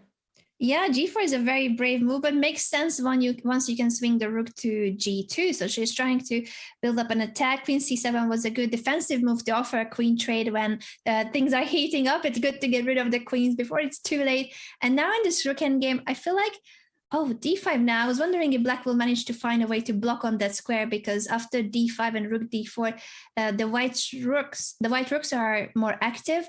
At the same time, it's hard to move them anywhere because the d5 pawn will always be hanging. Ooh, and now the king managed to get to e5, and f4 will be played very soon. And it looks like Karina is taking the lead here in this very game. Yeah, this is quite a big turn of events in a game where Antonetta has had the pressure. She's still leading in the match, but as we said, the bullet portion can be a game changer also for how the matches are going. In all 4 matches, we do have a player with a big lead, but this is the start of the bullet portion, and there are 8 games in the bullet section. So anything can still happen for the players that are trailing behind at the moment. And this looks completely winning for Karina. There is no way that Antoinette can save this game, and she resigns here, which makes a lot of sense. Now, let's have a look at another matchup. Let's switch to Hong against Mobina. Let's see how this match is developing. The score is 4.5, 2.5 in the lead for Mobina. So let's see how this game is looking like. It looks like black has a very solid position despite the king being on g8 with the rook on h8 is still stuck over there, but she was able to play king g7, so her rook can develop almost just fine if the queen will leave e8. But there's a lot happening here. White is able to get some compensation here and there as well. Yeah, the pawn was won back already after rook takes a7, knight equal material again with pair of bishops for white, but it might not be that long lasting once black takes on d3. Very active king on f6, but it has a way back to g7 immediately. Right, and now the move queen c1 could have been dangerous. It wasn't gonna be checkmate, but it would allow black to trade off the pieces. Now queen takes c6, the pawn was hanging there as the rook is pinning the pawn on f7. But after rook c7, the trade is forced and queen takes b6. Even like this with the extra pawn, unfortunately for white, this advantage might not be enough. It's a theoretical rook endgame that often would lead to a draw. Yet this is a bullet game, so I think white will continue to play on as much as she can, and she will try to trick black into blundering something, even if it's not so easy to blunder here. Right, because all black needs to do is try to stick around, try to not allow any sort of skewers to happen with the move rook h8, because once white will be able to do so, this pawn will promote. So black needs to be very careful about that, which is why the king needs to stick around on the king side. And as white is trying to bring support to the pawn and the rook, on the A file, the rook will hunt the king down, which is why it was very difficult for white to make progress. But now it looks like white is completely winning. Yeah, suddenly the white king made it all the way to g8. So the tables are turning when it comes to going from completely theoretical draw to actual winning chances, and yet it was missed because it was just for a split second that white had a winning chance. Again, in bullet chess this can happen, and it might turn back into a winning advantage if they recreate a similar situation. I think now it's closer to a draw once the white king has come back, but Hong can try again with the king going all the way to f8 and g8 again if she wants to. Yeah, she is going to try for that again. Let's show the answers real quick how, if I'm able to switch back. We might have the same position, actually. Okay, this position might be very different, but what I was wondering is that perhaps maybe you had some sort of check with the rook where you would, okay, I'm not able to drive as a position is progressing very quickly, but perhaps there was a way. Okay, here, I believe we have a very similar position as before. Because now the king is on g7 and there's no way for you to defend the pawn on g5 as there is the move f6 is blocked by the rook, and now with the rook move rook f6, the pawns are just being picked up now. Yeah, so this would have been also in the earlier position with still h pawns on the board, but same idea that once your king is on g7, you have this rook maneuver, very, very instructive to make it to f6 to win the f pawn, and now with f and g pass pawns, white is winning, and this is, of course, a much easier to convert to endgame. All you need to do is push your g and f pawns in a way that will not lead to stalemate, because I once stalemated with 2 extra pawns. I had a similar situation. I'm not so we're in the same boat. But it can happen, you know. I think you might make a mistake. Yeah, was a very important point, as it has been in many of the matches, but I do see one on the scoreboard that we need to highlight, that Anastasia already made it to 7.5 points, and that is the result they need. You need to make it to 7.5 points to qualify to the semifinals. So congratulations to Anastasia Avramidou for being the first lady to qualify today to the semis, and her opponent is still yet to be known because all the other matches are still on the way. And Hong, for instance, is making that gap each time smaller. Mobina was leading with a couple of points, but now it's only a 1-point lead. Yeah, congratulations to Anastasia, already advancing with a big score of 7.5 to 1.5. And yeah, the other matches are still ongoing. As long as one of the players has not reached 7.5 points, the games will continue. So yeah, let's have a look at a different match up now. So I believe for those that were wondering, we were not able to pull up the previous game because yeah, that's very difficult to pull up. But if you're still curious about the end game in the previous game, I believe you're able to have a look at the games yourself on the events page of chess.com, so you can look at the games at your own pace besides the commentary. So let's have a look at this game here. What's happening in the game between Antoinette and Karina? This is also one of those matches where the lead has been huge for Antoinette, and she is winning this game. So this end game seems very promising, and I think that will be a very important point for her, because in bullets so far, it was Karina who has scored many points and many wins. I believe we saw it starting with 5-2, and now she's up to 4 points. So that's already a big few point. Oh, this is very surprising to see. She went for the draw because she was worried about, obviously Queen G1 is a checkmate in one thread, but White should have a way in which you guard the G1 square and then you start pushing your A pawn.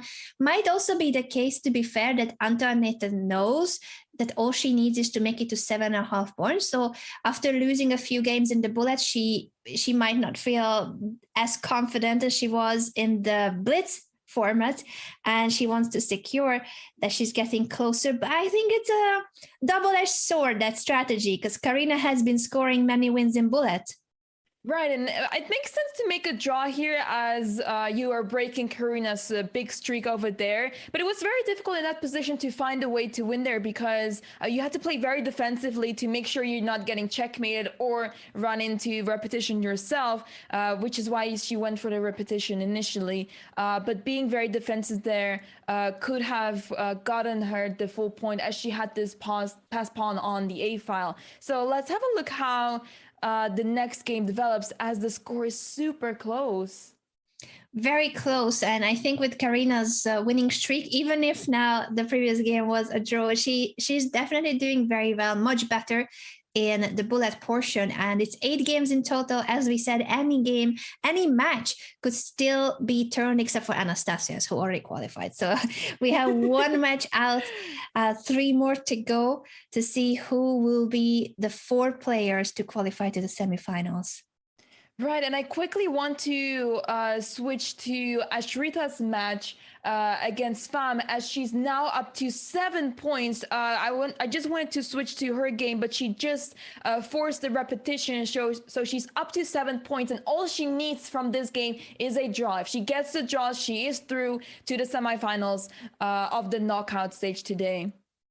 Very true. The opening is not such a traditional classical approach, but whatever works. And I feel like Black is already better, to be fair, with that knight on e4, the bishop on c5 targeting the e3 weak pawn. I think maybe she will not be playing for a draw, even if all she needs is a draw. Right. I believe as soon as the repetition opportunity arises, she will go for it 100%. But for the time being, she obviously still needs to go for the win, because if you have your mindset set to I just need to draw, I need to make a draw, that's it, that's where things go south, because you're so focused on making the draw, you might end up losing the games instead. Yeah, and you're right that the tables are turning already with advantage for white. Suddenly, pair of bishops, and there's no longer a weakness. If anything, it is black who will have to be careful. G4 is a very brave move, but look how white is gaining even more space on the king side now with the pawn being pushed to f5. The bishop could try to make it to e5, bishop f4, bishop e5, and the queen is almost struggling to find a square to go to. That would almost trap the queen, and I really like the way that Pham played, playing g4 and f5, making the bishop and knight look very very sad over there, because they were restricted by those pawn pushes, and now white is completely winning. White has a fantastic position. The pair of bishops are able to do their job. This bishop on g2 is a bit more defensive, but this bishop on g5 is able to join the attack. But the bishop f4 was a little bit unprecise, as this allows bishop h3 and the knight to go to f5. And now black is the one that will be going for an attack here. The tables are turning again. I'm just gonna call it the three possible results, because it's going back and forth, and in a bullet game where the position is so complex, both kings are really vulnerable. Will we see a queen trade that will somehow make it safer for both, at least? But what a match this is, where Ashrita, the player with the black pieces, all she needs is a draw to qualify to the semifinals, but Pham is not making it easy for her. Absolutely not. She is fighting very well, but it's in this situation that Ashrita is doing amazing. Her the endgame she has right here is much better for her, as white's pawn structure is much more weak. The pawn on e5 is very weak. Pawn on g3 could become a target at some point. The pawn on c3 is also very weakened, and now with the rook on d3, soon all the pawns will drop, because that was very difficult to defend for white. Yeah, it is now going to be the case where Ashrita, I think, is going for the full point. She knows that. Actually, wait a second. Am I jinxing it? I thought there was no way I'm jinxing it here already. You know, it's such advantage. But the White King is trying to make a miraculous comeback by eliminating some of Black's pawns.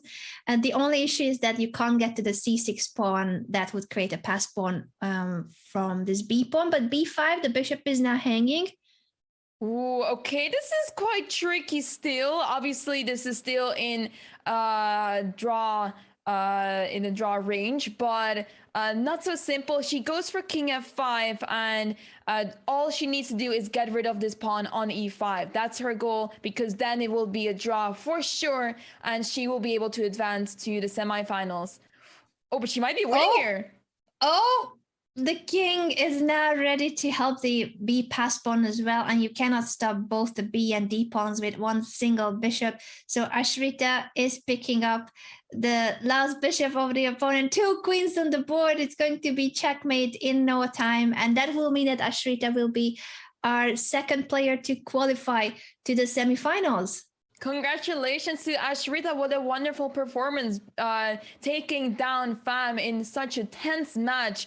Both players were playing so well and showed great resistance, but it was Ashrita that won in the end and is advancing to the semifinals. Let's have a look at our, I believe, final match, unless I'm missing something, because it looks like Mobina Alina Sab has advanced to the semifinals as well. Oh, has she already made it to 7.5? I guess we'll need to have our score updated in case she had another win in that match. And that means indeed, if we have Mobina qualified, that Antonetta and Karina are the last ladies standing and fighting to qualify. Antonetta only needs one more point to make it to 7.5. Right. It looks like Mobina won her last game, but it probably just happened as I'm not seeing another game popping up. So this is the last game of the quarterfinals. That well, the last match that is, because anything could still happen. The rook was blundered on b8. Oh my gosh, for Antonetta, this is such a heartbreak. She already had endgames where she was on the winning side, but ended up not seeing the knight fork of the opponent here. That knight was simply attacking the rook, and she blundered it. She missed it. It can happen in bullet chess even more so, even on the highest level of this competition, with Antonetta being a former women's world champion, and she made a huge mistake. can she make her way back now that Karina is likely to score this one and make it to 5.5? Ooh. Oh, we are just being told that actually Mobina will still have one more game to play, at least one more, depending on the result of that game. We are waiting for Hong to make it back to the playing area. Her connection, unfortunately, is not very stable and she disconnected. So we're hoping that she'll be able to come back and continue the match. Right, we absolutely hope so. And Karina is taking the win in this game, making it to 5.5 points for her. And there we have the next game between Hong and Mobina. So Mobina is not through just yet. She needs one more point. So let's see how this game will develop. Yeah, it is good to see that Hong has managed to make her way back after a difficulty with the internet connection, hoping that it will not affect her, because in bullet chess, more so than in any other format, you need those extra seconds. If there's a lag, it's already a big difficulty to play the game. Right, and we see that in this position, it came from a Taimanov, and looks like Black has a really solid position, as Black has pretty much the entire center, and in compensation of that, White has some pawns on the queen side, but they're not able to go forward just yet. So it's Black that is going to be able to create more space for themselves, as the pieces are also now being traded off. Black has a really healthy and solid position. Yeah, with the rook now coming to the c file, that is very promising when it comes to putting pressure on the c2 pawn. Also, it might be a moment to jump to e4 with the knight now that the other rook is guarding the e7 bishop. Queen c7 was her choice to double down on the pressure on the c file and the c2 pawn. Which makes a lot of sense, and we see knight d4 is a very logical move to defend the pawn on c2, and the knight is on an amazing square, and Mobina plays the move knight e4, which also makes a lot of sense, but this does allow the move c4, and with the pawn that was stuck on c2, White did not have a great position, but if White is able to push the pawn as it is now in this position, there will be very almost no weaknesses in White's position. Yeah, it is true that Hong has made quite some progress from a difficult situation.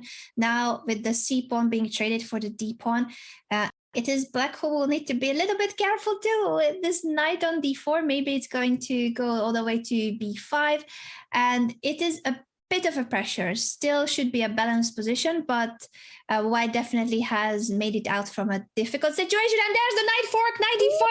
The pin on the e5 wins an exchange. Wow, and there's 93 as well. Counter fork. Wow, both players have their resources, and this is very fortunate for Hong, because now there is a pawn on c4 that is very resourceful for Black, and now even worse. It was not possible to take the knight. White has missed, unfortunately, or didn't find a better alternative. This is completely winning now for Mobina, and if she wins this game, which she has just done, it's also confirmed that she is qualifying. She made it to 7.5 points, and she is through to the semis. The final match to decide in the quarterfinals is the one between Karina and Antoaneta, where Karina has scored many points already in the bullet. This is a draw, so 7 points for Antoaneta, only a draw away to qualify. Wow. Okay, so the score is 6-7. Antoaneta needs only one draw in the next game, and the score is super close. Remember, we started with 5-2 advantage for Antoaneta, and Karina comes back in the bullet with a huge score of 6 points now. So anything can still happen, but all Antoaneta needs is a draw now.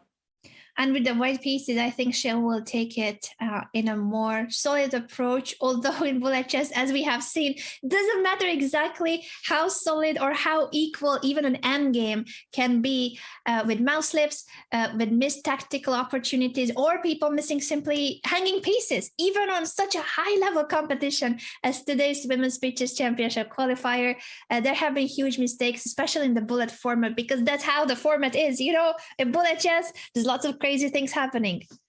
Indeed, Anna, there are very unexpected things happening, and we don't blame the players because that is the format. You either lose on the clock or you make a big mistake in your games because it's just inevitable. It's inevitable, and that makes this format so exciting. Yeah, very exciting format, and also it shows how nerve-wracking is it to play a match like this: 5+1, 3+1, and then 1+1, 3 different time controls of speed chess. It's not easy, but on the bright side for us, the audience, it does create many exciting games and lots of turning moments. The games have never really been just smooth sailing. There's always a chance to make a comeback. Right, and in this position, the position looks very balanced. It's interesting because it's difficult to take a side here as both players have their great points in the position, as black is controlling the A file over here, but white might have more practical chances to attack here on the king side. But Antoinetta is taking it very easy. She does not want to risk anything. She's happy with the draw, so she would love to go to an end game and make it a draw there. And we see that Antoinette is actually taking more action now. She is, but I also think that because of the black pawn making it to e4, black still has chances now with the knight on e5. And if Karina wins this game, she will tie the score, and that will lead to a tiebreaker. We would need to go for another 4 games, another mini match of bullet, if Karina can make it and win this game. So far, she has won many games in bullet, so this is the final one she needs to win. Or will it be Antoinetta who now will get that, half a point? She only needs that draw, half a point to qualify to the semis. Oh, this will be a very decisive game, as all 3 results will mean that something will change in the match. So let's see what happens here, because now Karina is threatening knight e4 check, and it's still. Ooh, there was a missed opportunity to give a check first on e2, but she did not play that. She played knight e4 first, and this is getting very messy. It is. Both kings are somewhat vulnerable. The white king would have been very exposed after rook e2 check and then knight e4. Missed opportunity, but still a 3 result possible situation with the e file now once again open, but also white is trying to make it to the black king. Knight f5 is another good attempt to get the knight in, knight e3 check. Oh, this is very exciting. Both players are so low on the clock. What is white doing here? We see rook takes c5. Okay, it's crazy because black has so many resources with this strong knight over here, but now white might be able to create something here with knight d4 to f5. This is wild. It is really wild. And with Karina winning, we will now proceed to another bullet game or a mini match. I'm just gonna get confirmation on the exact format because Karina has done it. She was down several points after the blitz portion, and in the bullet she won game after game to make a huge comeback. She wins on the clock in this last game, but it was just an incredible fight, and we will now proceed to further games. So more games, more fun for us. We had in the first qualifier, we also had a 7-7 tie, which meant that the players are moving forward to a 4-game mini match, 1+1. As soon as one player has enough points to win the whole match, we end the match right there. So in case there will be a 3-0 lead by one of the players, we will that player will be the winner of the match. So we will continue shortly with a mini match. This has been such an exciting match. And if we recall how confidently Antonetta was leading in the blitz after the first couple of games, it's incredible to see how Karina has made a huge comeback all in the bullet segment. So we are going to see, as we mentioned, a 4-game mini match. First player to make it to 2.5 points is going to qualify to the semifinals. There's a short break for the players, of course, after so much chess, all the blitz and bullet action. They deserve a quick breather, which will give us a moment to sum up what happened in the other matches. We saw that Anastasia Avramidou had a very big lead. She finished on 7.5 to 1.5, giving her the ticket to the semifinals of this knockout. Mobina won her match 7.5 to 3.5 against Hong, which was an amazing result for her as well. And Ashrita won 8-4 against the strong player Pham. So that was those matches were really exciting, and they brought us so much action. Yeah, and I'm just being told that there actually is a difference here for this tiebreaker. It's not exactly the same tiebreaker format that we mentioned. It is one game, only one game, and first player to win qualifies. So that is going to be nerve-wracking that there's everything on the line in one single game. Right. So it's different in the finals because the last tiebreak we had was in the very final. So in the semi and the quarterfinals, we have the rule that we will play until one player wins a game. So let's have a look. The game has started and Karina is playing with the white pieces. Karina with the white pieces. And again, if either of the ladies win, that player will make it to the semifinals. If it's a draw, we're going to continue seeing bullet game after bullet game between the two of them. There's so much at stake. Also, when it comes to the overall qualification to the main event of the Women's Speeches Championship, I cannot believe how nervous they must be in this moment. Absolutely. And Antoinetta has been playing so well, but in the bullet, Karina strike back with a monster score.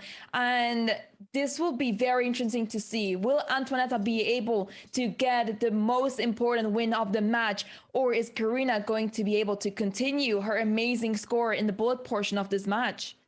The position seems very promising for Karina with that much space advantage. Antonetta is struggling to regroup her pieces, but now after knight c6, finally there was at least this b4 square almost available for the knight. a3 made sure that the knight will not manage to bother white's pieces. Bishop e4 attacks the rook. Right, and both players are trying to control the file, the D file, offering a trade now, and white decides to decline that trade, allowing the rook on D8 to control the D file, which is a very interesting decision because you don't see this often. But Karina is determined. She does not want to go to an endgame. She wants to keep as many pieces on the board, and she might even want to play bishop D3, but that will allow the bishop to be very active on B7. So she decides not to go for the trade. Both players are not trying to trade the bishops off the board, and Antoinetta is going for knight b4, activating her knight, and now Antoinetta has a pair of bishops. Pair of bishops, but it is being traded on e4, the light squared bishop, yet it was gonna be a very nice place, and that's why bishop takes b7, h takes g5 was played so that the knight of white couldn't make it to the e4 square, leading to opposite colored bishops, with the d file fully controlled by black's heavy pieces. Ooh, this is allowing queen e4 check, and now you're losing the pawn on f4, and white's position is falling apart as the pawn on e5 is also hanging, and there's actually a checkmate threat in the position. How is Karina going to defend this? It doesn't seem to be possible to defend against all of the threats around the white king. As we know, opposite colored bishops in an attacking position can be extremely dangerous from the attacker's side because it's almost like an extra piece. You cannot defend with the light squared bishop of white on the dark square. So the c3 bishop or the bishop that will make it later to d4 or so with the rook coming to d2. It is just an incredibly powerful attack. Wow, what a beautiful game. Okay, the game still continues as there's a queen versus rook and bishop on the board, and Antoinetta still needs to find a way to get rid of this pawn on b3, and she does. She will be able to take the pawn on b3 safely, and then she has two passed pawns, and she will be unstoppable in this game as long as she doesn't flag or blunder the queen. But seeing her time situation, she has still 16 seconds on the clock. She should be fine here. And Karina almost lost on time. It was with 0.1 second when she made a move. Now she flags, but to be fair with her, the position was already lost. What a fight, though, from Karina. She tied the score and made it to this one bullet game, all decisive one bullet game, which Antoinetta won. So after leading in the blitz portion, Karina tying the score, it is Antoinetta who now won the decisive bullet game and is qualified to the semifinals. That will mean from our end that we're gonna take a very short break before we are back with the semifinals. Let's just take one more look at the brackets so that we can show who is the opponent of Antoinetta. Antoinetta will face Anastasia, and Mobina versus Ashrita are the semifinal matchups. We will take a short break. Don't go anywhere, because when we are back, this very exciting qualification tournament for the Women's Speeches Championship will continue. See you in a moment.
This is going to be a real-time breakdown of Danny Wrench's games all time on chess.com. Yes, that's true at this point.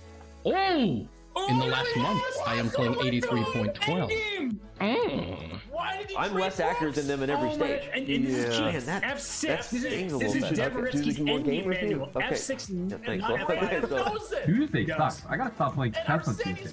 Oh, it's because King F3. Right now. Now it's easy. Look how many blunders there were back in December 2020.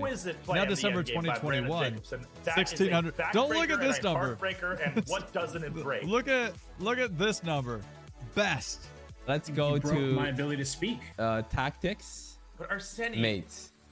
you gotta know, even if he doesn't know that this Probably need to work on these ones. Yep. Every single rook fork that has presented itself to me, I have found. No one has a higher percentage of rook forks than I do. That's correct.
This is going to be a real-time breakdown of Danny Wrench's games all time on chess.com. That's cool.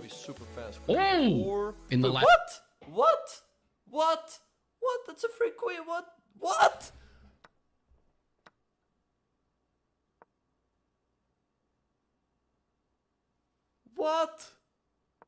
What was that?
The next exciting match in the I Am Not a GM Speeches Championship is set, and you will not want to miss this. It is going to be Alina Kashnitskaya facing Lauren Strand on June the 3rd, 10 a.m. Pacific.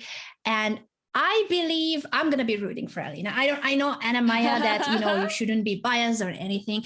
With Lawrence, I have worked on many events, but we are here for the Women's Speeches Championship, and I want to see more and more female players succeeding also in the I Am Not a GM Speeches Championship. Let us know in the chat, though.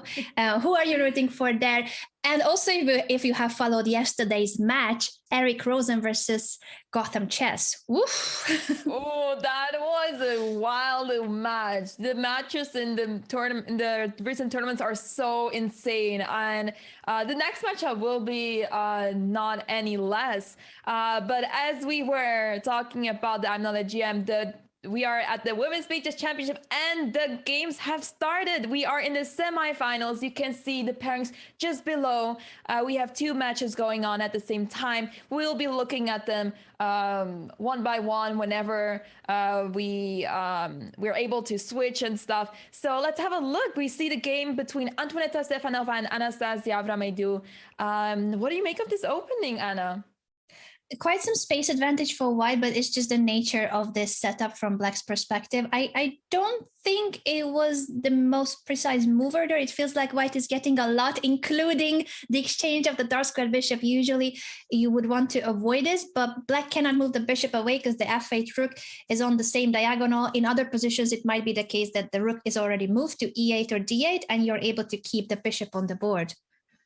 Right, and we see the trade of bishops here. This weakens the king side of black a little bit, as white will be able to play h4, h5 in the near future, trying to open up that h-file for a huge attack on the king side. So let's have a look how Anastasia will deal with this situation, as there's a pawn trade on d5 happening now. I think this pawn trade favors Anastasia now that the e-file has opened up. I'm not sure why Antoaneta preferred this capture. Also, knight takes d5 was appealing to try to keep that d5 square for her pieces. Now, after e takes d5, I'm guessing Anastasia is considering whether a check is any meaningful here with rook e8 or queen e7. White is likely to block with the knight on e2 and then castle, so it might not be that big of a deal.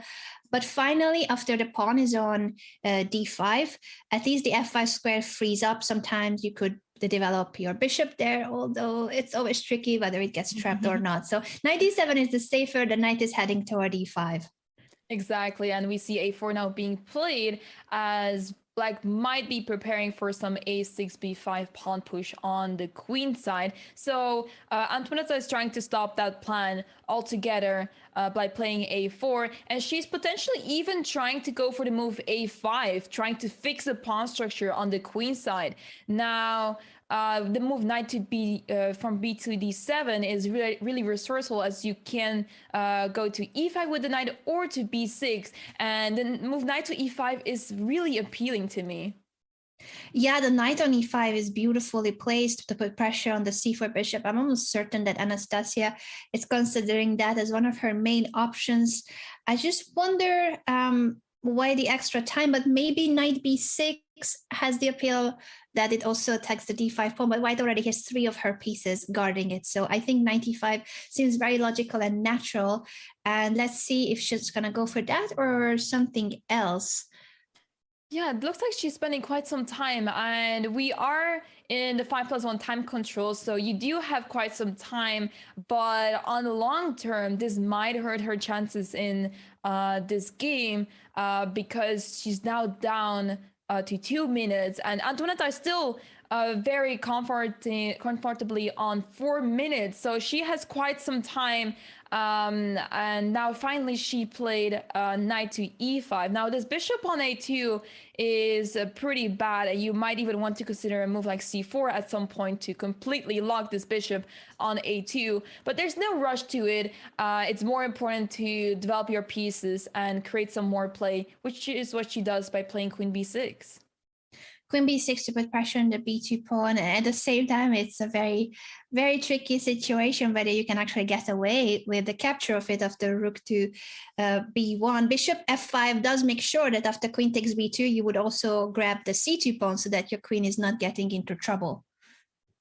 Absolutely, and we see now bishop f5, which makes very sense, as you mentioned, followed by knight g3, now trying to get rid of that bishop on f5. So that begs the question, do you want to retreat that bishop, or do you have something else? And it looks like Anastasia decided to play bishop to d7, which makes a lot of sense. It's a very safe square for that bishop, and we might actually see the knight jumping to e4 very quickly. But before that, we see the move h3. h3 to make sure that the g4 square is guarded once you push f4. So it is preemptively preparing for that. And f4 in that case could actually trap the knight. As pretty as the knight is in the center, f4 is gonna win a piece unless black makes some space for the knight, whether to retreat to d7 or make the way all the way to c4. After queen b4, black is ready to trade minor pieces on c4. Absolutely. Knight to c4 is a very logical move, and that's what Anastasia is trying to prepare here after the move f4. So let's see how Antoaneta is going to deal with this position, because f4 seems like a very logical and straightforward move, but you have to deal with the move knight c4. So that might not be a move she is looking forward to. So let's see what she decides to do here. Very complex position. I think we'll also have a chance to take a look at the players' cameras, which is, of course, always exciting to see the poses, the thinking poses, what is it like, where they are playing from. I heard Antoaneta is not at home, but is playing from a hotel, and hopefully that hotel Wi-Fi will stay stable. It's not the easiest, of course, when you cannot rely on your home internet.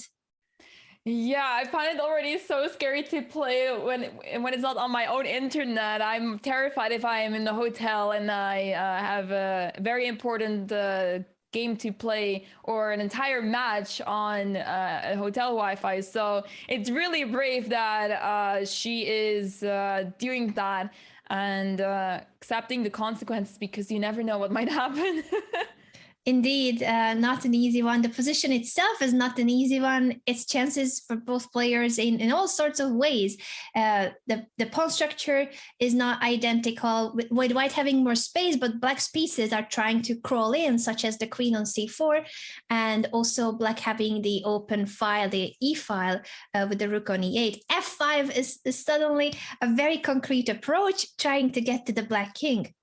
Wow, the move queen h4 was played by Anastasia almost instantly, and it's a very resourceful move, as Antoaneta has now needs to focus on the knight on g3 that's being under attack. How do you deal with this? Because you do not want to trade queens here. The move queen to f4 comes to mind right away, but you don't want to trade queens, as white seems to be the one attacking here. But it's very logical to play queen f4. Another move could be queen f2, but it looks a little bit too passive, and you might allow moves like g5, completely stopping all sorts of attacks on the king side.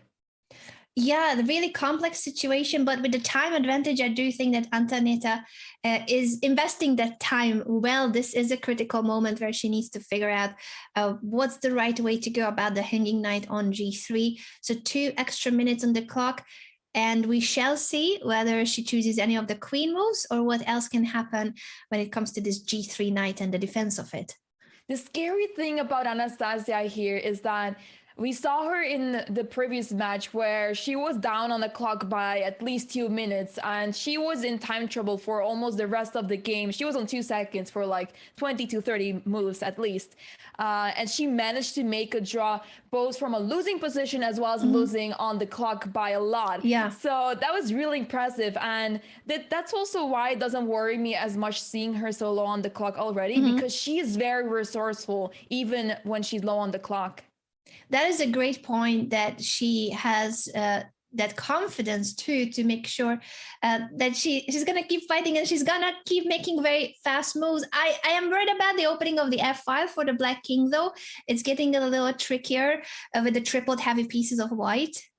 It's indeed very difficult to defend because now there's all sorts of moves like knight e4 coming to mind, as you now can actually trade the pieces right away, and you have to play very precise here. Not so easy, but let's have a look what happens right now, because there's a very beautiful tactic, and she takes on d4. Let's see what she plays here, because knight c2 e4 comes to mind, winning material. Let's see if she finds it, because that's a very important move. She does it, and now the problem is that after knight takes e4, you will simply capture the rook on f8. Bishop f5 therefore is the only way to block on the f5, but this should lead to another way to convert. I wonder if with knight takes f5, that's what Antonita goes for, simply to be able to capture the bishop, and then if pawn takes f5, knight g5 would have been also an option with a knight fork on e6. Now she simply goes for the d6 pawn.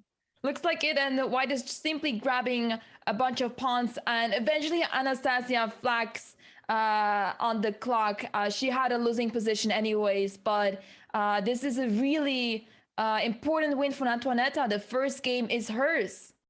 The first game is hers indeed. Shall we also check in with the other game of the semifinals? We have 2 matches underway, and as you can see, the time control is first 5+1, but only for the first 2 games. Then we are moving on to 3+1 in our time control bracket for 4 games, and the final portion, 8 games of bullet chess, is what makes up this very exciting format for the qualification event of the Women's Beach Chess Championship. Let's have a look at this matchup between Ashrita and Mobina, because in the first game they drew, but it seems like Mobina has a really nice position here, as she is able to tactically win material with the move bishop takes b2 now, simply taking that bishop and putting more pressure on white's position, as the rook on a1 is hanging, as well as the bishop on d5. Everything is hanging, and after knight f6, on top of everything, it's a knight fork attacking the queen and the d5 bishop. Wow, and that looks very promising. So it looks like the material count will be 2 minor pieces and the rook against 2 rooks, with the queens on the board still. But it looks very promising, as the knight and the bishop will be much more powerful. And there's a lot more play here for the black pieces. Yeah, it is going to be very difficult for Ashrita to escape from this. As we can see the result, by the way, next to the face cams, it was a draw the first game. This is the second blitz game between the 2 ladies. And after that, we are going to switch to the shorter blitz time control 3+1. Absolutely. And here is there is a sneaky move that is bishop c3. It's an intermezzo attacking the rook on e1, and now it's much more difficult for white to strike back here, as both pieces are under attack and you're not able to attack that bishop anymore. It's defended twice on the c file.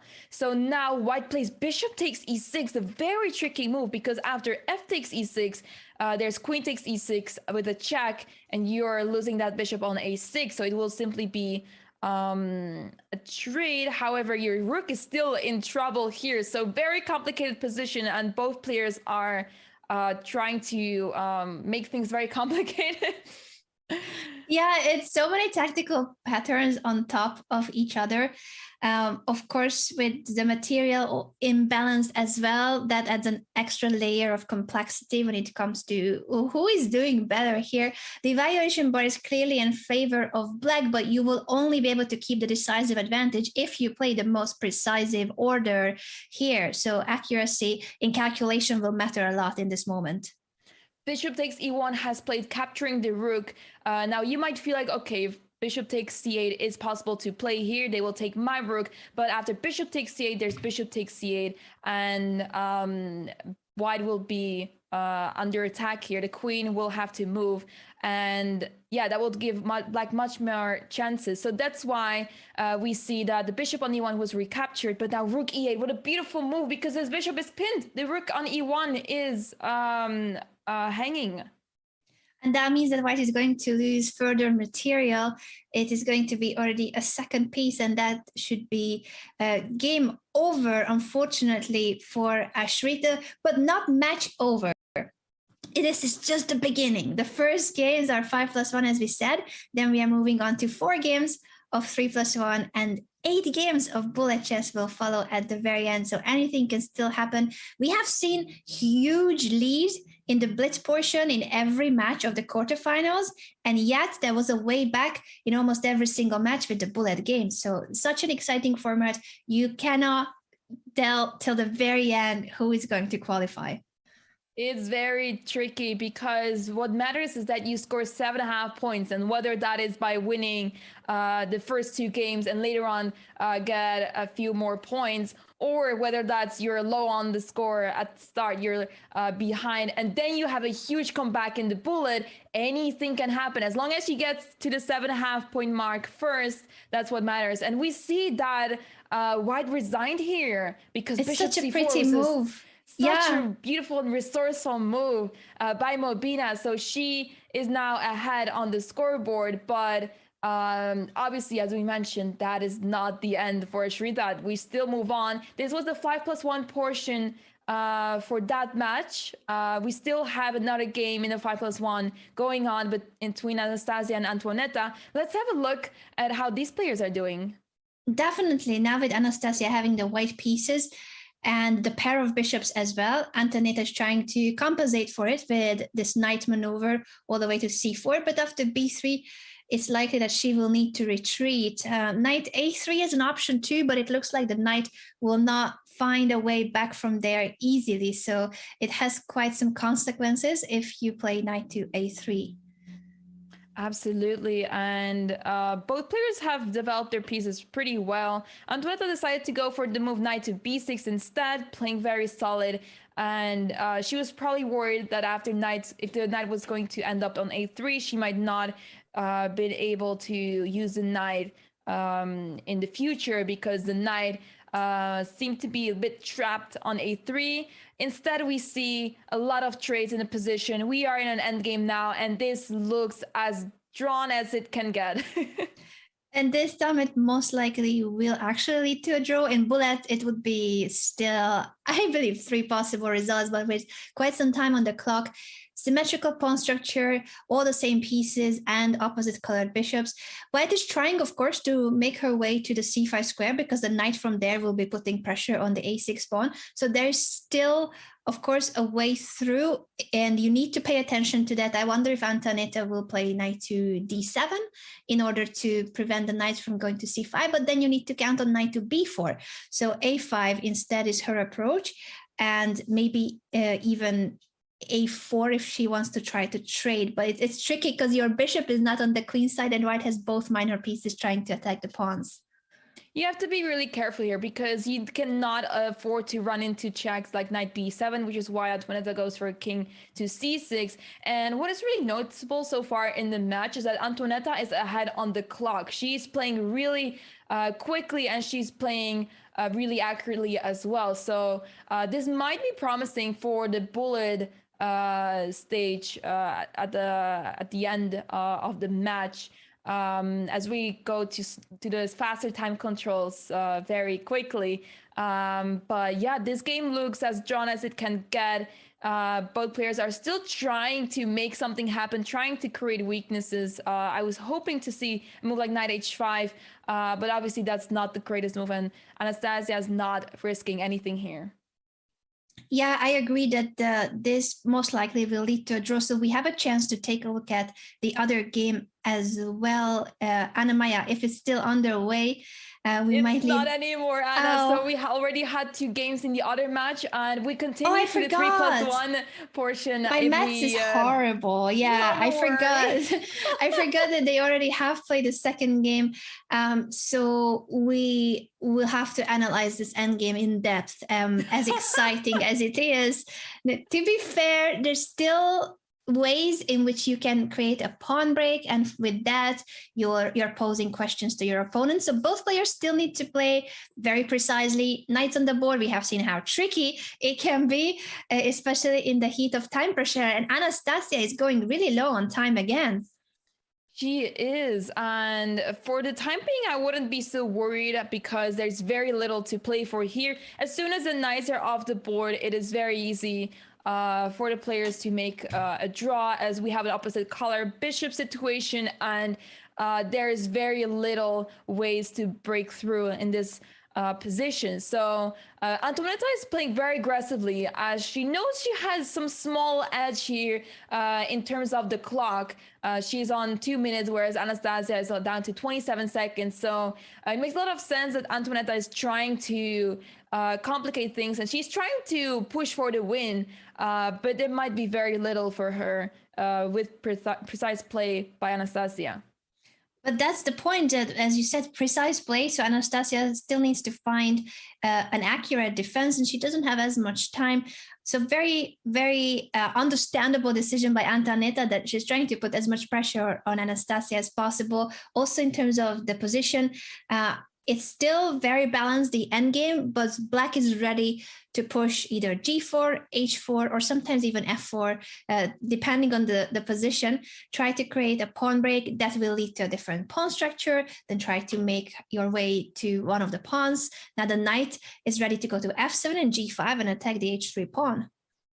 Right, and obviously it's very simple for Anastasia to defend this. She's going with knight to E1, knight to F3 to stop the knight from going to G5. But this might allow the king entering to C3. However, king to D3 stops the king from going to C3 right away. And we've yet to see another way of breaking through in this position, because Anastasia is playing very well and she's defending really well over here.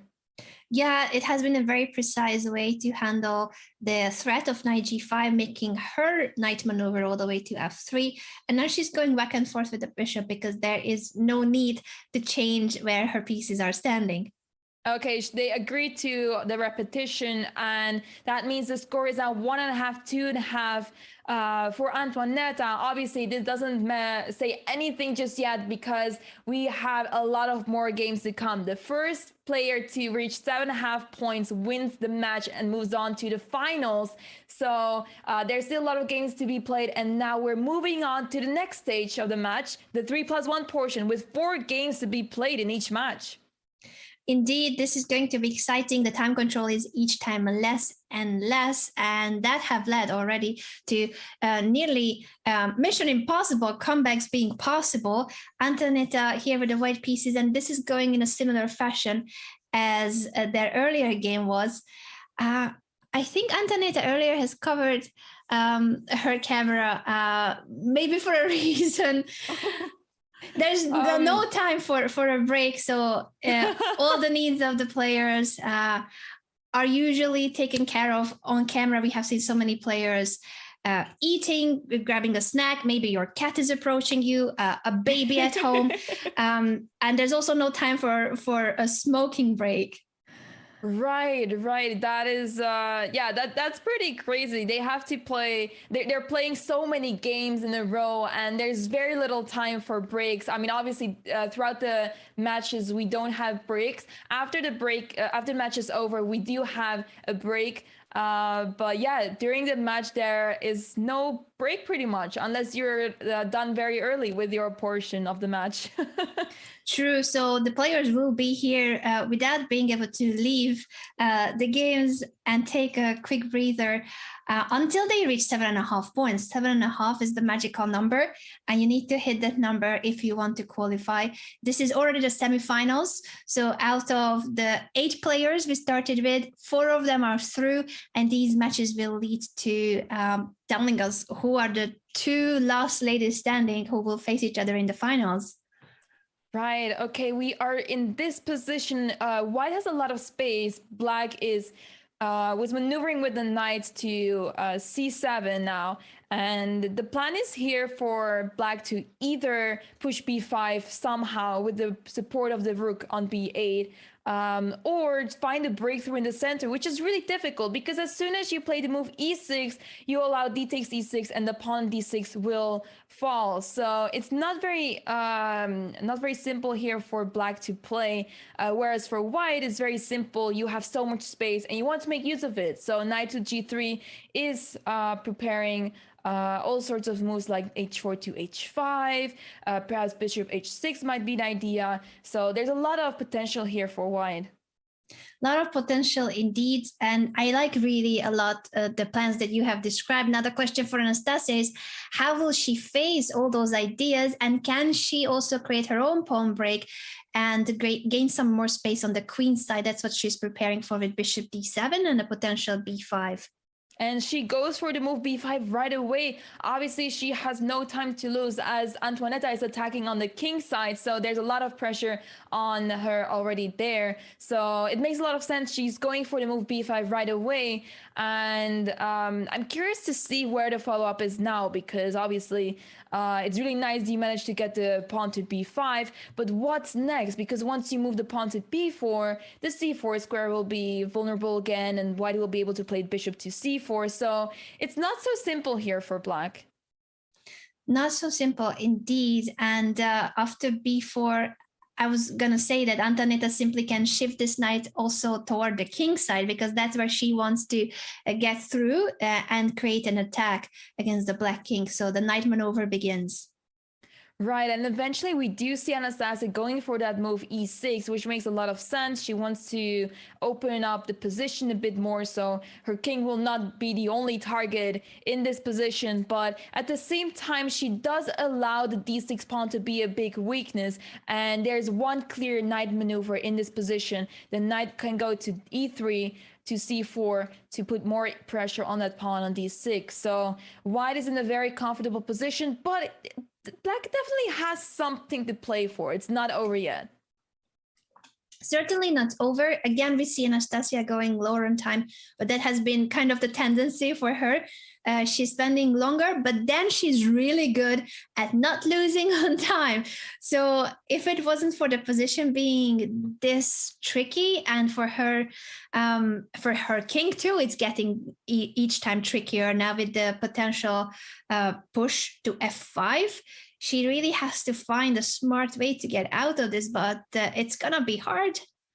It's going to be very difficult. She plays queen e7, which makes a lot of sense because she wants to connect the rooks, perhaps put one of the rooks on d8 and the other one on e8.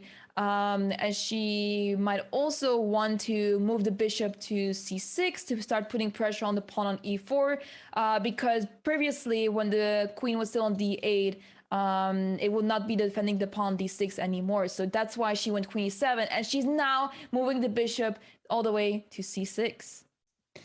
Yeah, it is still very tricky in a way that there's not a concrete line that will be the breakthrough. So white is slowly but surely improving her position by bringing the rook to d1, b3 solidifying the pawn structure. The knight can jump to c4 as well. And this queen maneuver, I like how she's going toward the long diagonal with the queen.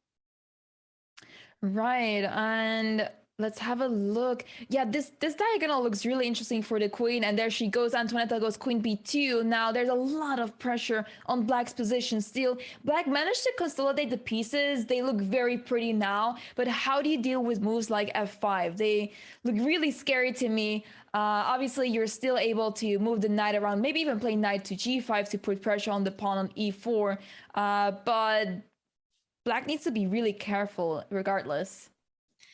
Indeed, after d takes e5, f takes e5, it is such a difficult position. A rook trade happens on d1, but that will still mean that the knight has to leave from f6 and then knight d5. Actually, Anastasia is saying, no, I don't need to move the knight because there's also pieces on the e5 that will be hanging. I just don't think this can work. Knight takes d4 is Antoaneta's choice to respond. Looks like it, and we see a lot of trades happening, and this might be in Antoaneta's favor as black's pieces are not the greatest. They're a little bit loose, especially the pawns on the queen side could be a big target of the position. So now we see that the bishop was captured as well, and yeah, this looks like Anastasia's position is falling apart. And this might be another point for Antoaneta. Yeah, this is an endgame where, unfortunately for Anastasia, there's no way of stopping the B and A pass pawns. She's trying to make her way to the queen side with the knight, and the rook is guarding the b5 square. But on the long run, with the bishop and the rook's support, you cannot control those two pawns. And she's not trying to defend the pawn b4 because the pawn goes all the way to a7 and will promote on the very next move. So another win for Antoinette, a very important one. And she is doing really well. She's playing very solid. Indeed, very impressive start from Antoinette, but let's remember how she also started great in the Blitz portion in the quarterfinals, and then Karina made a huge comeback in Bullets, so anything can still happen in any of the matches. Speaking of which, we have the other match of the semifinals, Ashrita versus Mobina. On the screen, another one of these fianchetto setups for white. Right, so the score is 1-2 for Mobina. She's up to 2 points. Let's have a look at the opening. It's really interesting because white's pawns are barely developed, but the pieces have managed to get outside. So we have knight to f3, we have the bishop on g2 already. Looks very interesting. I've yet to see where white's pawns are going, heading towards to, because you have so many options here. That's the funny thing about not moving your pawns a lot in the opening, because you allow yourself to create very different positions. You can decide to play d4 whenever you want to. Maybe you take it easy with b3. Maybe you play d3 instead. There's many ways, and you can transpose to many different positions, and that's what makes this very interesting. Very flexible position indeed. I see there's a contest already to count how many times I say indeed. I think it's one of my most popular in my vocabulary, at least. Indeed. So maybe it's an Anna thing, because I tend to say this a lot as well. It's a very useful word. In terms of the position, as you said, white had so many choices how and what kind of pawn structure to go for. The d4 pawn push meant that now there is a trade between those two pawns, and the knight has landed on d4. e4, gaining further space in the center, is defining now a bit more white setup with bishop e3. The other rook can come to the c5, but maybe it's time to get the queen out of the pin first, because b4 seems to be a threat already. Indeed, the knight c3. Now I'm very conscious of this. All right, we see knight to e5. Black has a very nice position because white pushed the pawns on the king side to e4, f3 and g3. There's a lot of squares weakened, and this allows black to get access to squares as well, like knight to c4 could be a potential move now. There's a lot of opportunities here for black in this position, and it's not going to be easy for white to find nice moves here. Not easy indeed. I am so aware now of that one single word, but I'm going to try to drive my attention back to the chessboard more than linguistics. As interesting as it is, I do think that this position is about to convert into a bigger advantage for black in terms of material too, potentially, because it's very difficult to hold on to everything. Such a powerful knight on c4, and this knight from c3, where does it go? It feels like it's running out of potential squares, and a4, which would be the most active, could lead to the knight being trapped after queen b5. Right, so that's why Ashrita goes for knight e2, and it drops the pawn on b2. And now the rook will also be able to go to c2 unless Ashrita plays the move rook d to c1. But instead she goes rook to d4, and you're always going to be you always have to look out for moves like bishop c5. For now, the knight is looking right to that square, so it's perfectly fine, but bishop c5 could always be a potential move. Bishop c5 certainly is something that white should worry about once that knight will be attacked on b3. For now, black needs to decide what to do with the c4 knight. You can defend it with queen to b5, or you can retreat with the knight if you want to. She goes for queen b5 instead, and it's very active. So it makes a lot of sense. She might want to play on her next move a5 and then a4 to create even more play on the queen side. As white is very solid on the king side, funnily enough. It's really difficult for black to break through on the king side. So the queen side is where everything is happening. Ooh, and the evaluation bar is making a huge jump in favor of black, even bigger advantage. There's got to be something very concrete. Anna-Maya, what is it? It looks like the move e5, it comes to mind. It's very difficult to spot why it's exactly really good. And Mobina plays it. And the idea here is, if we pull up the analysis board real quick, we want to play the move. Okay, knight takes e4. I was going to suggest the move h6, because after bishop takes f6, bishop takes f6, there is the move bishop to g5 potentially, where you're attacking both the rook and you're threatening the move knight to e3. But instead, we have on the actual live position, we see the better move, knight takes e4, f takes e4, and bishop takes g5, and we see that the same idea, but better in a better way executed, because now Mobina is up a lot of material. It's a huge advantage with an exchange and 2 extra pawns, but the time situation, of course, can always create tricky situations. Only a 1 second increment, and both players are pretty low on time. A huge advantage for Mobina, and this is her way to increase her overall advantage in the match if she continues in this manner and doesn't make any mouse slips, which may have happened in few of the matches. Hanging pieces too may have happened, so it's not over till it's over. Indeed, and it's very normal to make such mistakes, as you have very little time on the clock eventually. Even if you're not low on the clock, it can just happen out of nowhere. So let's see how she converts this game as she's up in exchange. And white's pieces are very passive. It's very difficult to see where the compensation is in this position for Ashrita. So this should be a very simple and straightforward win for Mobina. It is going to, it is seeming that way. I think the only chance for Ashrita is the fact that she has knights on the board. We have seen how tricky those pieces are when it comes to speed chess, especially the missed attacks of this knight. Now the rook has been moved away, so no hanging piece in this game. And the knight is being won. I think this is going to be the resignation moment after it's going to be a full rook up. So this is already a 2-point lead for Mobina. I think we are checking in now with the other match of the semifinals. We have 4 players still fighting for that one qualification spot to the Women's Speeches Championship. Antonetta Stefanova also has a 2-point lead. So both for Mobina and Antonetta, it's looking great at the moment. It does, and we still have a couple of games to go in the 3+1 portion, but in the end, the 1+1 portion is what is going to matter in the end, because we saw earlier that Antonetta was having a difficult time making a lot of progress in the match, especially in the talking about the 1+1 portion, because Karina was earlier playing so well in the bullet portion.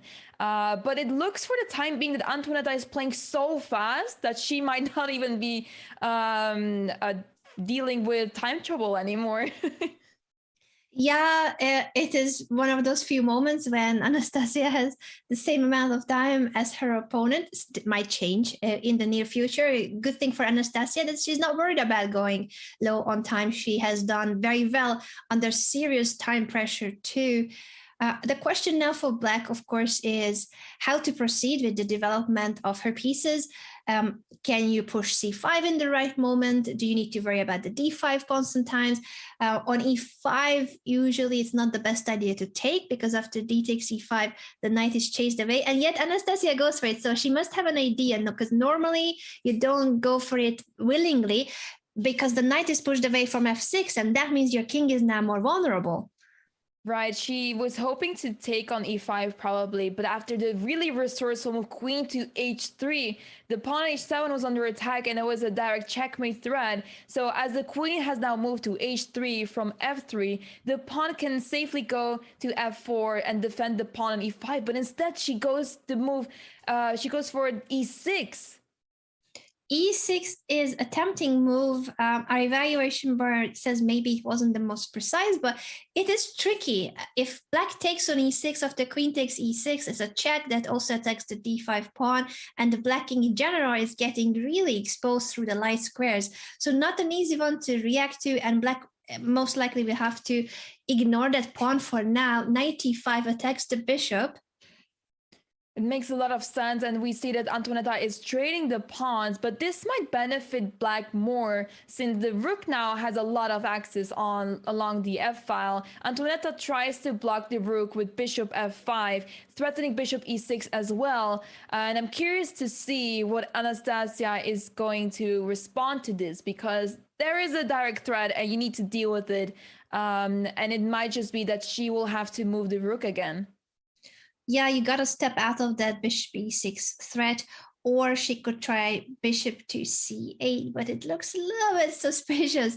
There's a lot of things and that are under attack, including the d5 pawn, and bishop e6, as we already mentioned, is one of the biggest threats. I wonder if she's going to move the rook or the king. King h8 is her choice. King h8 is a very logical move. It's often played to bring the king to a safer place, especially now with the light squares weakened. It's very wise to step out of any sort of check that could happen in the future. So h8 is a very safe spot for the time being. Now, after e4, what is going on? Because this bishop on f5 might be loose a little bit. Okay, it moves to e6. Now, what is going on? The pawn d5 looks like it's hanging. It is hanging, and so white is taking on d5. There was also, of course, the choice of capturing that with the bishop or the knight. After Antoaneta took on d5, bishop c8. Again, it feels like black doesn't have the time for this. It feels like there could be something big. Bishop g5 comes to mind too, but maybe he was going to be faced with rook takes e6. It's a very messy position, but certainly is Antoaneta. It is Antoaneta who is in the driver's seat, and she is now getting the d5 square ready for her knight. The d5 square is accessible now for the knight. With the pawn on e6, white's position is amazing, and it's really difficult for black to defend this now. Now it looks like you're able to capture this pawn right away, but the move knight d5 ruins all black's plans, because whatever happens after you take on e6, there is the move knight takes c7, forking the rook on a8 and e6. So Anastasia is sacrificing the exchange now. She wants to have some compensation for this, because the position looks terrible for her. So if she's able to hold a position, even though she's down exchange, it might be a bit easier to survive. Although Antoaneta has a really amazing position, so it will still be difficult. Yeah, the time pressure and, of course, the material advantage of white. The only thing that could go wrong for Antoaneta is if she either mouse slips or blunders something. With the e5, the heavy pieces of black on the e5, there were a few ideas about the knight going away with the discovered attack. So that's why she pushed. That's why she placed the bishop on d2, guarding the e1 rook. No trickery. She doesn't allow any tactics. Indeed, and look again at the time management, because white is up to 1 minute on the clock, and there goes another piece off the board, and Anastasia resigns. Antoaneta is doing really well on the clock once again. Yeah, very convincing lead for Antoaneta, already a 3-point advantage. Mobina against Ashrita. Has that game ended in the meantime? Do we have the result in that game? I believe it is still ongoing, so let's have a look right away. Mobina with a decisive advantage in this minor piece endgame, thanks to the very strong d-passed pawn. Very strong pawn indeed, and now a6 was played. It is still not easy for white to convert this. White needs to look for some sort of pawn breakthrough, and there she goes with the move b4. She's now able to create another pass pawn, but you have to be careful, because there are a lot of fortress opportunities here, and now with the move knight b8, she might be able to capture another pawn and win the game very easily. That's very true, that the pass pawns of white are nearly impossible to stop, not even temporarily. It's just, how do you block 2 or almost 3 pass pawns if the A pawn drops as well? But with the C and D pawns, all you need to do is move the knight from C6 away. She's attacking the A6 pawn and she's getting the C pawn ready for motion. So C6 and D7 are next. Indeed, they are next. Knight to d4 now, and it's simply over. And she's not even trading any of the minor pieces. She keeps all the pieces on the board because she knows, oh, she's picking up almost all the pawns. This is a very convincing way of winning the game, as now bishop takes e6 would have been followed after the king would have moved. And Mobina with that is following exactly the same pattern that Antoinette is showing in her match, 3-point lead in both matches. Can either Ashrita or Anastasia or both of them make a miraculous comeback? That will be the question. I think we are now going into the final blitz game. So this is 3+1, the last one of it. And after that, 8 games of bullet chess will follow. The bullet has proven to be the biggest test when it comes to, can you keep your advantage that you gain from the blitz games? It's such a different format. Absolutely. And we are now back to the match between Anastasia and Antoinetta. This is indeed the final game of the blitz portion of the match. Let's see what is happening here, because the position looks very solid. The only imbalance in this position is that white has the light squared bishop over here, and black has a knight for that in return. And now the question is, what would you rather have here? Practically speaking, I would go for having 2 knights rather than a knight and bishop, because the knights can be really tricky. But this bishop is really well placed on d3 and can be really resourceful. So it depends on how the position progresses, how the pawns will be placed on the queen side to determine which piece is better. But for the time being, it is pretty balanced. I agree with you. And in this moment of the knight b4, both the d3 bishop is attacked, as well as the c5 rook is under the attack of 2 of black's pieces. So the question for Anastasia is whether she's going to try to keep the c file and choose to trade the bishop for the knight, because after rook c1, I think rook takes c5 will happen, and then potentially knight takes d3 to get rid of that strong light squared bishop. That would make a lot of sense, because you would go to a more balanced position, but instead she goes for the pawn right away. That is brave, because it's a pawn, but it seems a little bit tricky to get that knight out of a2 after queen d2. b6 to make sure that the rook has to leave, and then the knight has a way back to b4.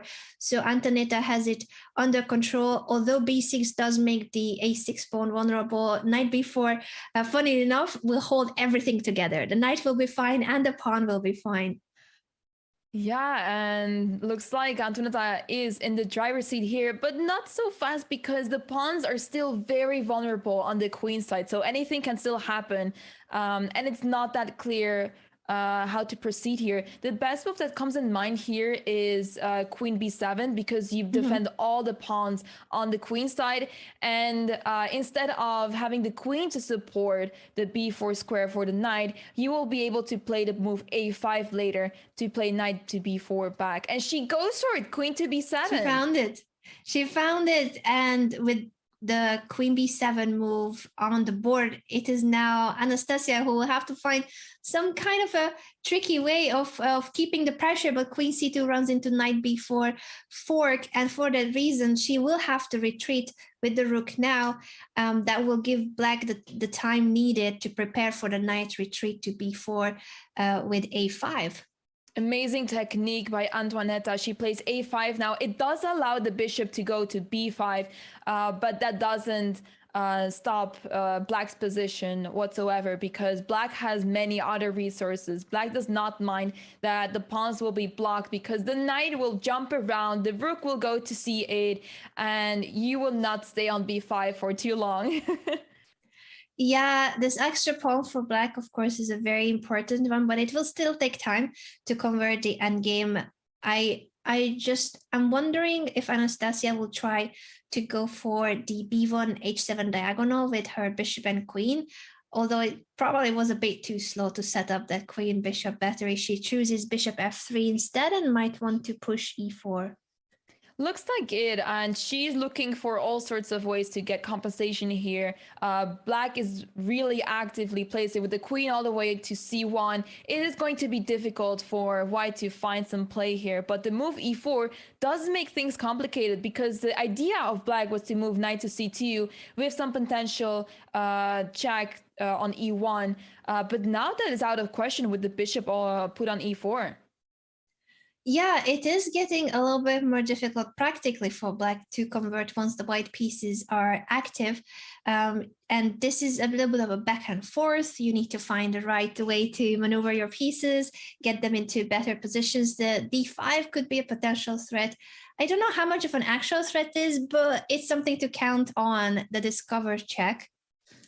Absolutely. For the time being, there is the response e5, which makes black's position even better, as a pawn d5 will be a huge weakness. But it's definitely a resource that could be used in the long term. But for now, it looks like Anastasia is going for the more active approach with the move queen c8.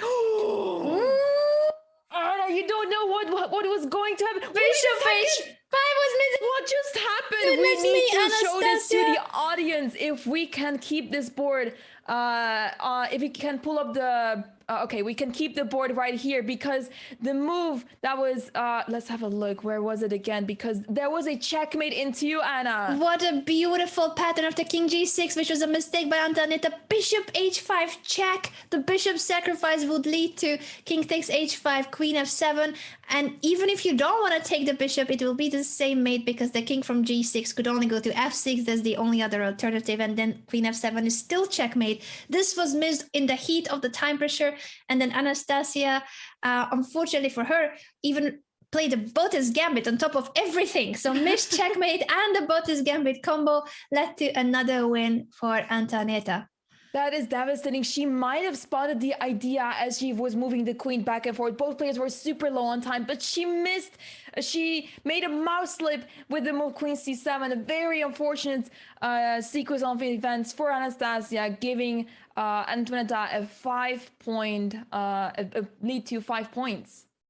Yeah, there's a 4-point gap already, and Mobina is also trying to get a 4-point lead. I think they are still in their final blitz game. We are soon moving on to the bullet portion. This is the very last game of the 3+1 between Mobina and Ashrita.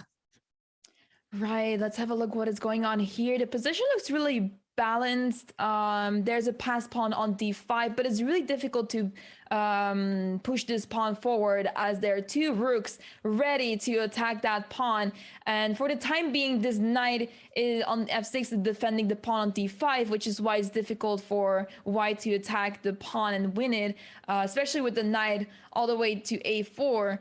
Both players are putting pressure on the opponent's pieces now with the rook on a2. Makes it difficult for white to play knight to c3, as a pawn on a3 will fall. But it looks like both players are not able to make progress here. And if one pushes too much, that might they might have to deal with the consequences. Yeah, it is a hard one to make progress from. Rook f1 is now meaning that the f3 rook could leave, but you are only able to move one rook or the other away with the double rooks on the second rank. Black is offering a rook trade. I'm a little bit surprised by that, but it was in order to try to push the e-pawn to e3. After king f3, though, white is going to get the e-pawn too, trading it for the f-pawn. Right, and this looks like a very much drawn position unless black blunders a pawn on a7. That was unfortunate, but with no time on the clock, and you gotta activate the king, so black has stepped into that check on the second rank. And now with the connected pass pawns on the queen's side, to be fair, it's still not that big of a deal, because black suddenly has gotten very active. It's very messy. What is going on? Yeah, black was trying to repeat moves there instead of capturing the pawn, so white decides to take the g5 pawn instead. 2 extra pawns as of now, but the b pawn falls. Oh my goodness, what is happening? Rook h5 was missed by black, and now now she has to move the rook all the way to h8, a very passive rook. Oh my goodness, this is insane. What is happening? The position is going back and forth. Oh, rook takes h7 is in a position and she cannot capture back because the pawn will promote. White was one move too short to make it to g6 and guard the pawn, so missed win by Ashrita. But with so little time on the clock, I think it was impossible to find always the most precise moves in this endgame, which was a winning chance for White, but now it's going to lead to two kings on the board. The first draw, well, actually, no, sorry, they started with a draw, I believe, but very few draws we have seen in today's qualifier. That was absolutely insane. The game was going back and forth, and this save by Mobina, she had 1 second for the longest time. She was fighting with the clock more than with the position, and she managed to make that into a draw. We have now, as you can see right here, the 3+1, it has ended. We are moving on to the 1+1 portion of the matches, and there you go. The game just started. 8 games of bullet chess are to come, unless one of the players reaches 7.5 points. So 7.5 is the magical number. And we already have 2 players, Antonetta and Mobina, who are very close. But Antonetta was in this very same situation in the previous match too, in her quarterfinal match against Karina Ambartsumova, and it wasn't a smooth sailing. It actually ended up in a tie, and the final bullet game had to decide. So in bullet chess, anything can still happen, and 8 games of bullet chess really mean a lot of comeback chances. Absolutely. And now we are back to, we have the old Benoni defense. We saw this earlier as well, where Anastasia was trying to break through on the queen side with the moves a6, b5. Instead, she went for a different approach in this game, playing an early e6.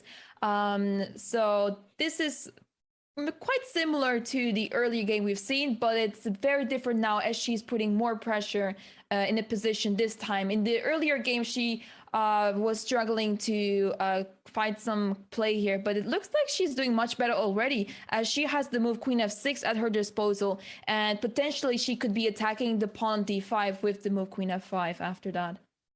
Yeah, I like your idea. Queen e7 is the choice of Anastasia. Instead, I think it also, of course, makes a lot of sense that she's trying to bring both her queen and the rook to the only open file in the position. g4 pushes the bishop back. And now let's see how White will proceed. Knight g2 makes sure that the knight is vacating the even square for the rook, so White can actually match the heavy pieces of black on the open file.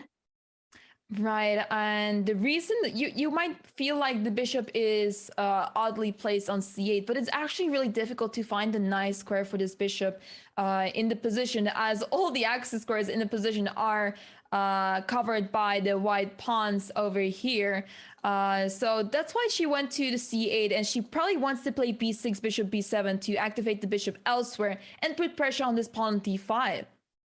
Yeah, the rooks have been traded since, and the bishop is trying to help to guard the d6 pawn, but not easy with the lack of space. It is White who has obviously more space, but the a5 pawn has been dropped in the meantime, and it is still yet to be seen what White will have as compensation. You can now take on f6 and the king will be out. Oh, that was missed. A huge chance. They're going to repeat the moves. Yeah, Antonetta decided to repeat because she's down a pawn, but she probably missed that bishop takes f6 was actually a really good chance for her to play for a win. She had great chances there, as the king would have been out of the box there on the king side, and that would give White so many chances, as the bishops on the 8th rank were loose. Yeah, the match has been very exciting, and the game itself, the previous one, I guess Antonetta in a way is again being a little bit more practical about the match situation too. Take that into consideration, that she doesn't need to win every single game. She needs 2 more points only to qualify to the finals, but it's not easy in bullet chess. You cannot just play for a solid strategy when there have been mouse slaves and big blunders.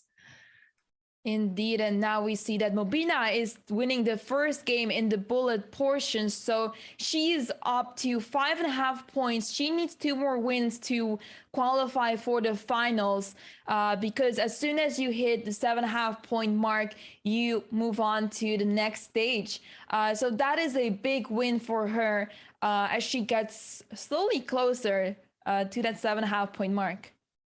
Yeah, it seems to be the case that both Mobina and Antoinette are on their way to qualify to the finals, but in bullet chess we have seen miraculous comebacks and streaks. Winning streaks matter a lot. Of course, in speed chess even more so. There's no time to recover. There's no time for breaks. So let's see whether Ashrita and Anastasia can recover from a big deficit on the scoreboard. And as we say it, am I jinxing it further for poor Ashrita?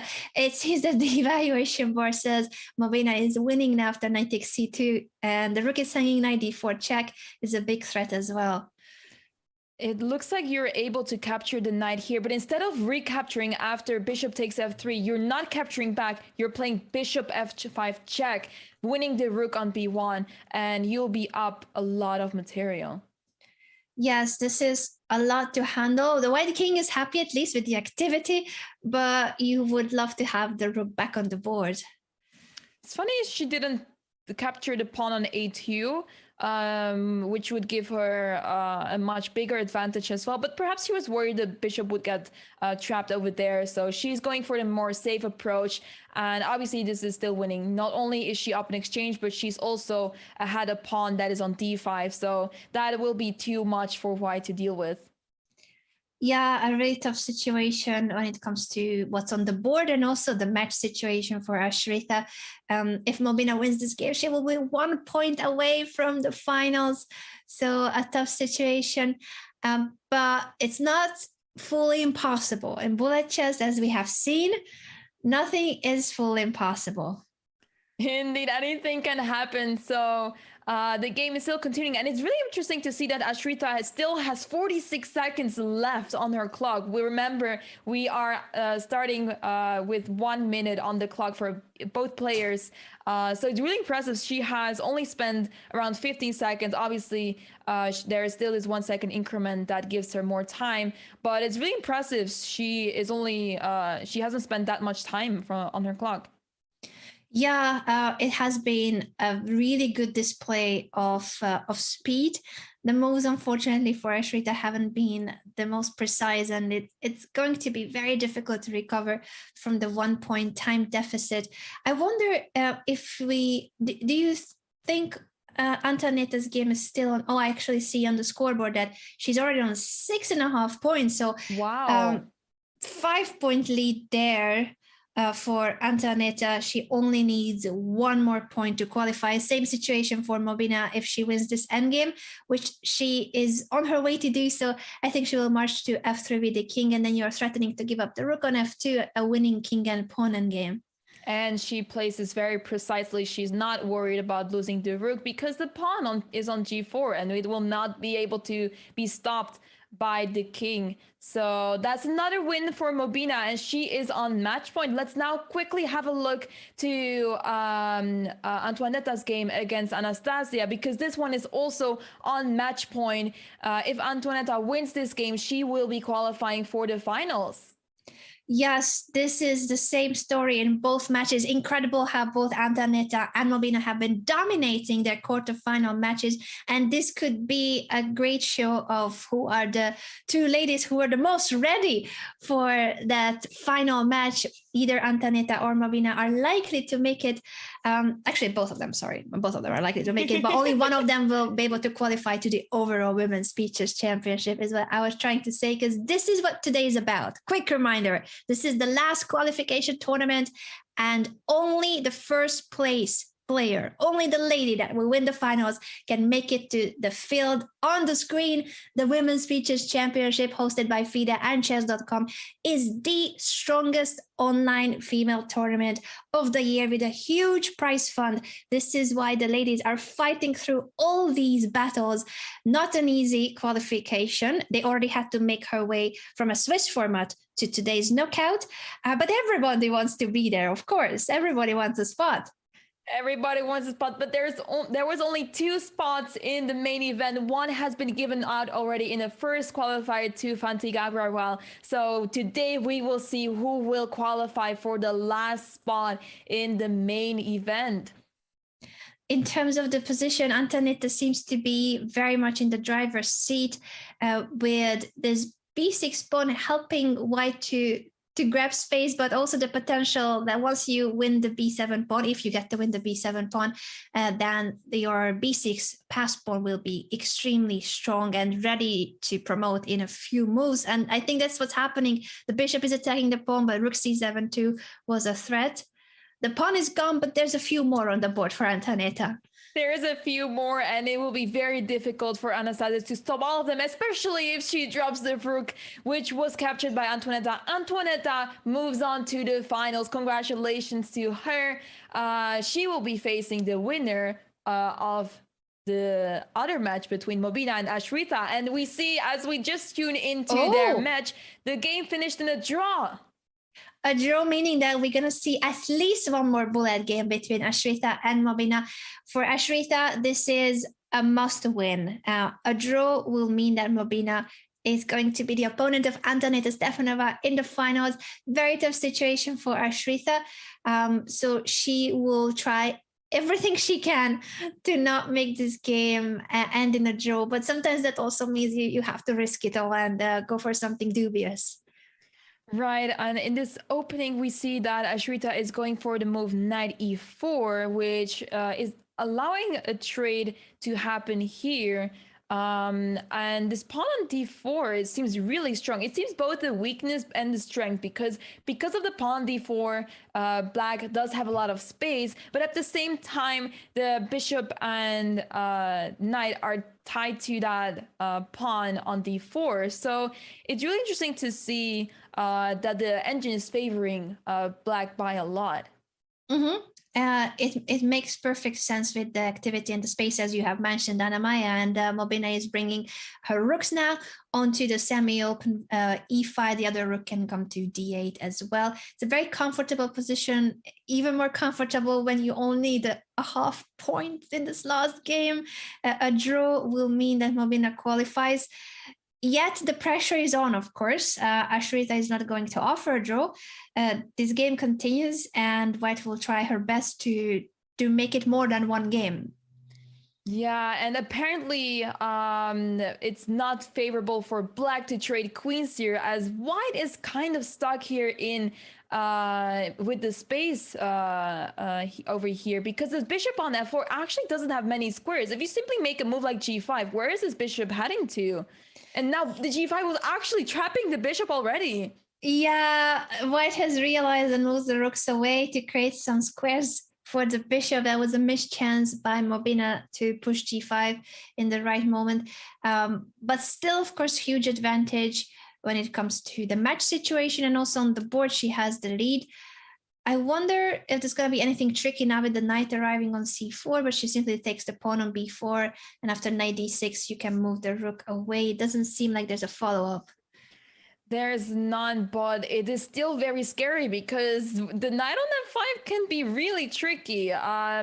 Fortunately for Mobina, all of the squares are covered, so there's no knight e7 checks or anything like that. There's no sacrifices over here because this rook on e6 is very resourceful.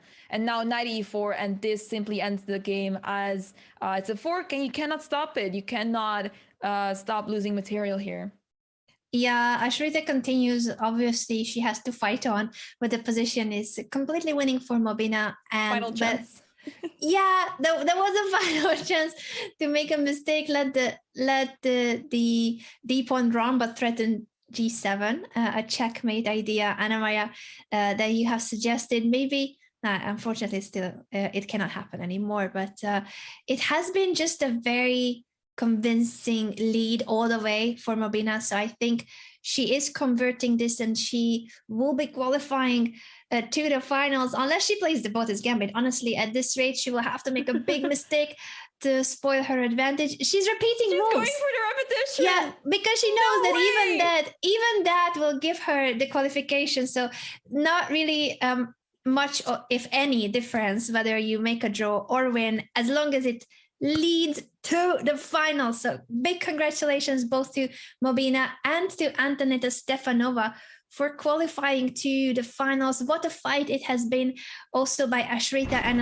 Anastasia, even to make it to this stage from the Swiss format to today's semifinals. We're going to take a very short break, but when we are back, this is it, the final match, all decisive final match between Antonetta and Mobina for that one qualification spot in the Women's Beach Chess Championship. Don't go anywhere. We're going to be back with this final all decisive match.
Can't film me in the bathroom, man.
Indeed, Anna, and you gotta be careful here to not give a stalemate, as in you place your pieces in such way. No, as I was saying, that it just happened. Anna, you jinxed it this time. It wasn't me this time. It was you. We are so good at this. We are a great team, Anna. I have to admit it. I was just about to say you do not want to allow the stalemate. You will put your pieces in such a way the king has nowhere to move, and then the queen is free to go wherever.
The Chess.com Rapid Chess Championship continues this weekend, featuring the top 100 players, top 10 female players, top 10 juniors, and some of your favorite streamers too. I have seen a few in the field. Watch as they compete, by the way, for a huge prize fund, $150,000 in the finals, but they need to make their way to it. So every weekend, it's $20,000 at stake, culminating in the finals, which will take place in late August. It's such an exciting format, Swiss format on Saturday, and the Sunday knockout has been one of my favorite events to follow every weekend. Anna-Maya, I don't know what about you, but I think it's very exciting to see all these events, the Women's Speed Chess Championship, Junior Speed Chess Championship, Rapid Chess Championship, with such innovative formats as well. So the field is amazing, but also the format makes it even more exciting. The different formats we have in the Speed Chess Championship, obviously we have the 5+1, 3+1, and 1+1 time controls, making all the games very exciting. But in the Rapid Chess Championship, we have the 10+0 time control instead, which gives it a whole new kind of like a different taste to the games, because you have to play precisely because you have a lot of time, but you also need to speed up because, well, you will end up in time trouble and you don't have any increment anymore to rely on. Yeah, that's a huge contrast in the Rapid Chess Championship between the Saturday format and the Sunday, that in the Saturday Swiss, there's no increment, as you mentioned, and a lot of people do lose on time. It's part of the game, while on Sunday in the knockout format, it's a 10+2, but with the matches depending on one game each. So every single quarterfinal, semi, and final is a one-game match. Indeed, and now we are back to the Women's Speed Chess Championship and we have approached the very final of the knockout. It's Antoaneta Stefanova against Mobina Linasab. The winner of this match will qualify for the main event. So this match will be very important. Both players really want to qualify for the main event. and the first to 7.5 points wins the match again. Yes, it has been just such an incredible journey, both for Antonetta and Mobina. It's not easy in the first place to make it to the knockout stage, so they had to qualify from yesterday's Swiss format. And also the quarterfinals and the semifinals are not easy to make through when it comes to how many games they need to play in so many different time controls. I can't believe they are not tired yet after so many hours of back and forth speed chess. They have played a lot of games, especially Antoinetta, as she won her first match 8-7, where her opponent Karina had a huge comeback in the bullet portion. So they played a lot of games already, and it must feel quite exhausting to play so many games in so much time. So I'm curious to see if they still if they can perform, if they still have a good performance relatively, because I can imagine they might be tired already. Oh, I believe so. I would be extremely tired. It's easier from the commentator's seat. And speaking of exhaustion, it feels like F4, at least according to the evaluation bar, wasn't the best move. There might have been a Queen B6, Jack Knight G4 combination of trying to exploit the weaknesses created by the pawn push. Mobina didn't play it, but still has a very comfortable position because that e-pawn, that's the pawn that has been left alone. The pawn itself is weak. The d5 pawn is isolated too, but that's a structure that's very well defended by Black's pieces, and it's very well placed. So a central pawn versus this e2 pawn that is, I think, going to be a bit troublesome, not just for the pawn itself, but the squares in front of that pawn, e3 and e4, are more vulnerable.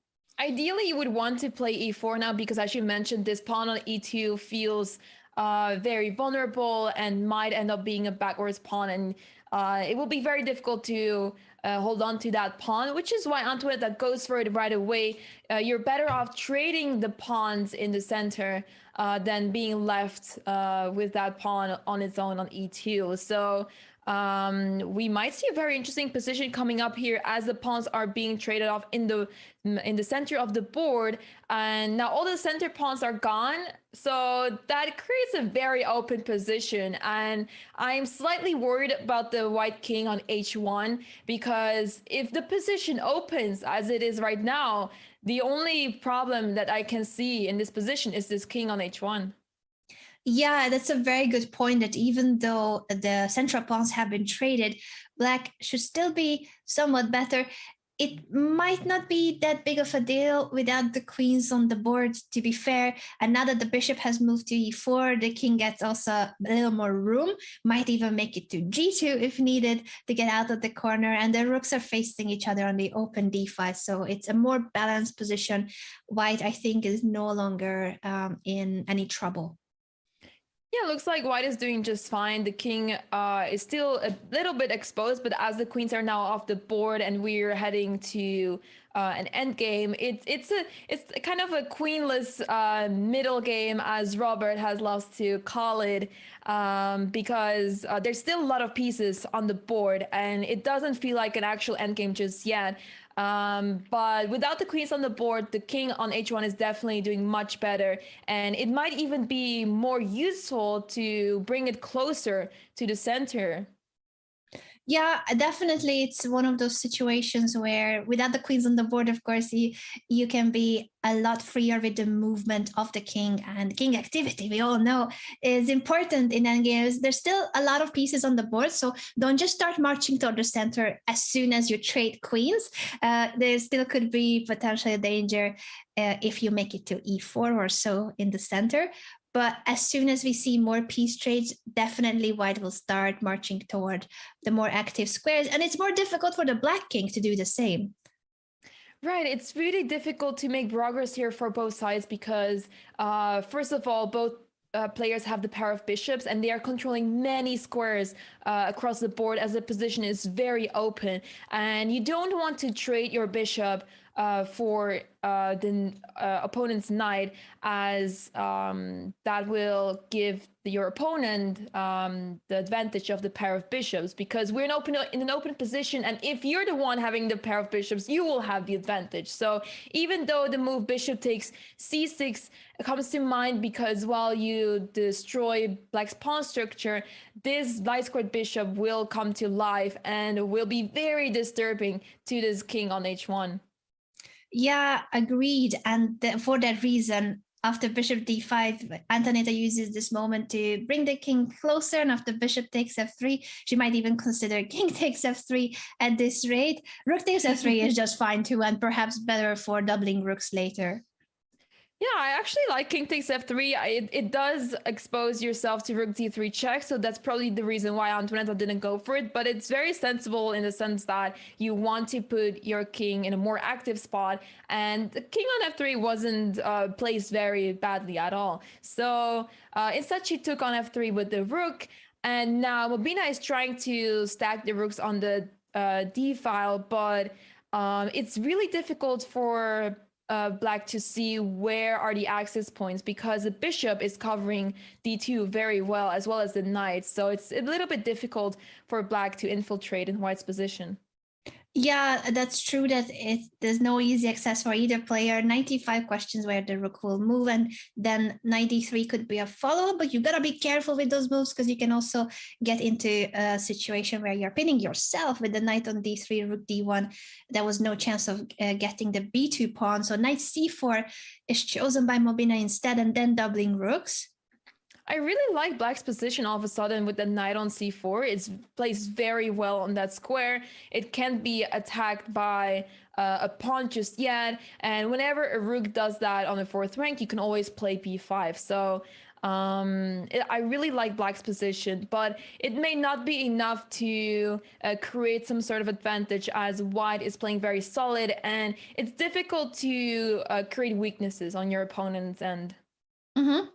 Indeed, and now what we see is that Antonetta chooses to push b3, chase the knight away from c4.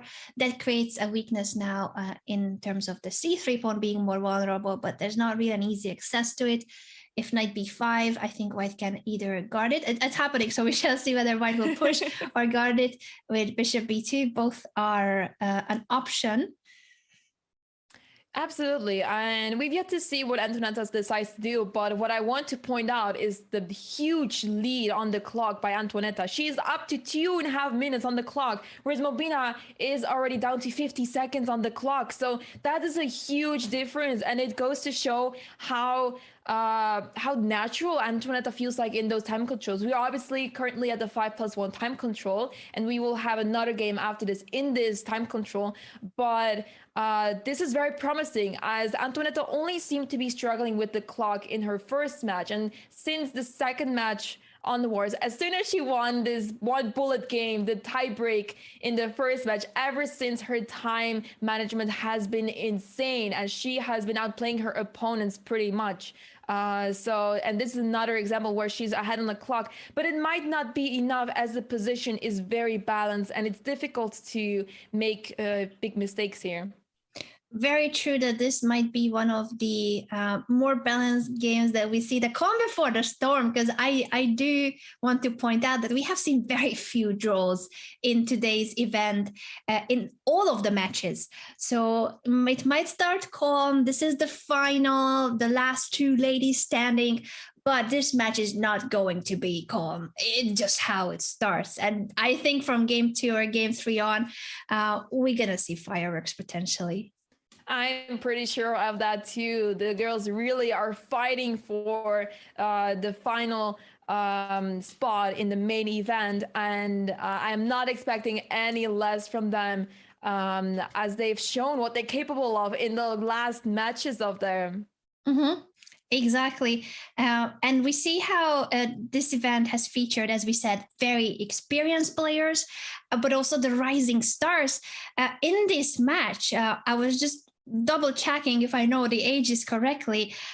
Mobina is 21 years old, I believe, and Antonetta is 43. So there's 2 decades between these two ladies, and they are here fighting for that one qualification spot.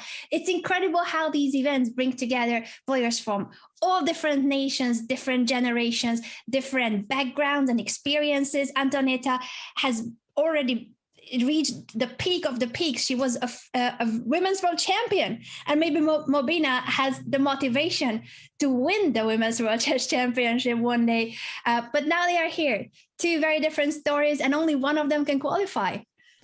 Right, and that's really beautiful that you're pointing that out, because it goes to show you have the experienced player and you had the rising star, and it's amazing that we have this final matchup between the 2 players. And in this position, Mobina played the correct move, f4. We were heading to a repetition, but then Mobina decided to switch it up, and she plays the move f4. Really strong move, as this pawn is not just a pass pawn, but a really strong one too, as it is threatening the move f3. It's a fork as well. So that's definitely a threat that white needs to take care of. But not just that, because how do you stop the pawn? I mean, okay, you can move to f2, obviously, but soon we will see rook d2, and then bishop d4, and then this bishop will face problems at some point. It's true how the activity of the black pieces is now dominating the board. There are only a few pieces left on the board, and equal material, but not equal when it comes to the quality of the pieces and how active now the black king is, the rook pinning on the back rank, and also the bishop, as you mentioned, Anna Maya. It's all falling apart when it comes to Antonetta's board. And I think she ran out of moves. That rook was basically trapped. You could no longer hold on to it. That rook was pretty much trapped. Any other move would have lost the rook pretty much. So she had to sacrifice the exchange there. But this is obviously lost because the pawn is unstoppable and you'll have to give up your bishop for it. And the first win goes to Mobina, actually. Yeah, and this was a game that started very calm. It seemed like it could have been leading to our first draw in this match. First game, calm and balanced position. But even like this, Mobina found a way to make it through, or perhaps Antonetta missed one of those chances where the activity turned in black's favor.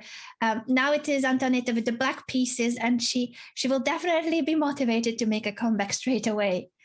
Right, and despite Mobina being in huge time trouble early on, as Antonetta was very much ahead on the clock by a lot, it's very impressive to see that Mobina was able to win that game despite being much lower on the clock. So let's have a look how game 2 will proceed, as we are still in the 5+1 portion of the match, but it will be the last game of this time control.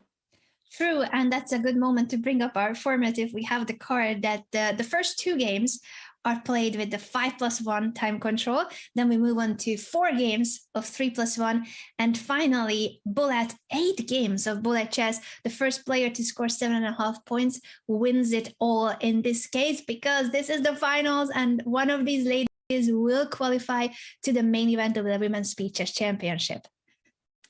Wow, so a lot of games ahead of us still. And it's in this position that both players have spent quite some time already trying to figure out what to do early on, because it seems like unknown territory for the players. Mm-hmm. We are in the Ruy Lopez, and it's a very close one as well. What do you decide to do? Because you don't want to play d5 voluntarily. If you play d5 yourself, you close the position, and that's typically not what you want when you're playing with the white pieces. Yeah, it's always tricky whether you keep the center as it is, whether you trade or push, depending on the moment. So what Mobina is doing so far is keeping it very flexible. She will most likely develop the knight to c3. The bishop can go to e3 or g5, although most likely black's bishop will be guarding the square after bishop e7, ready to castle. Right, and it seems like we are transposing to a different kind of structure, because we might be transposing to some sort of King's Indian defense if black decides to move the pawns on the king side, but we've yet to see how the position develops because it looks like it could go anywhere still. And we see the move d5 on the board. The knight has to go back to b8. It looks a bit sad because you don't want to put the knight back on its original square, but the other squares were not any better, and you don't mind this trade because if there will be a trade, you'll simply recapture with the knight and you'll be able to bring the knight back into the game. Yeah, this is a very typical structure, as you mentioned, for the King's Indian, where the bishop would be fianchettoed, so the structure is slightly different. With the bishop on e7, it's more like an old Indian setup, but it's similar idea.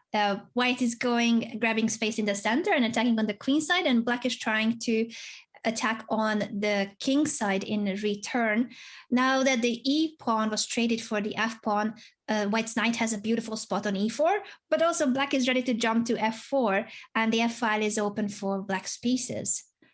Right, black has a lot of opportunities in this position, but it's a good thing you're pointing out that this bishop on e7, you would rather want to put it on g7 because it is simply blocking black from making progress in this position. You'd rather have the bishop on g7. However, that would mean that you would have to move your pawn from g7. So a sensible move here to continue the attack would be queen e8 to g6, but it's a bit different it's a bit difficult to start an attack here with the black pieces because, well, white is defending really well with the knights on e4 and f3. Yeah, those are great spots for the knight, especially the e4 square, of course. And as you mentioned, that knight is also controlling all the squares of the bishop, where you would perhaps be given a chance to move to activate it. At the same time, I like how the e7 bishop is as passive as it is. It's making it difficult for white to push c5. So you will need a lot of pieces to make that pawn push possible. Right, so that's indeed very difficult, and Mobina is going for the move knight e1. She wants to play the knight to d3 so she can kick out the rook from f4, and indeed try to go for that move c5. That is a very important move in this position. Typically in these kind of structures, white is heading towards the queen side and black goes towards the king side for an attack. But the kingside attack might just be dying down already, as I don't see how black can make progress here. And you have to be careful for moves like knight g5 now, because you allow the knight e6 move then. Yeah, the knight on f6 is challenging the e4 knight, but also cuts the connection between the e7 bishop and that g5 square that you're pointing out, Anna Maya. So I think, I was gonna say, I think Mobina will go for knight g5, but maybe there was a counter to it. She takes on f6 instead. She was maybe worried about some discovery attack with knight takes d5. I don't believe that was possible because of the fork still, but it makes a lot of sense that she decides to trade the knights off the board just to be safe and sure. And if she is able to get this knight over here all the way to e4, sadly for Mobina, she can't move the knight like that. If the knight gets to e4, her position will be fantastic because this bishop will be dominated by that knight.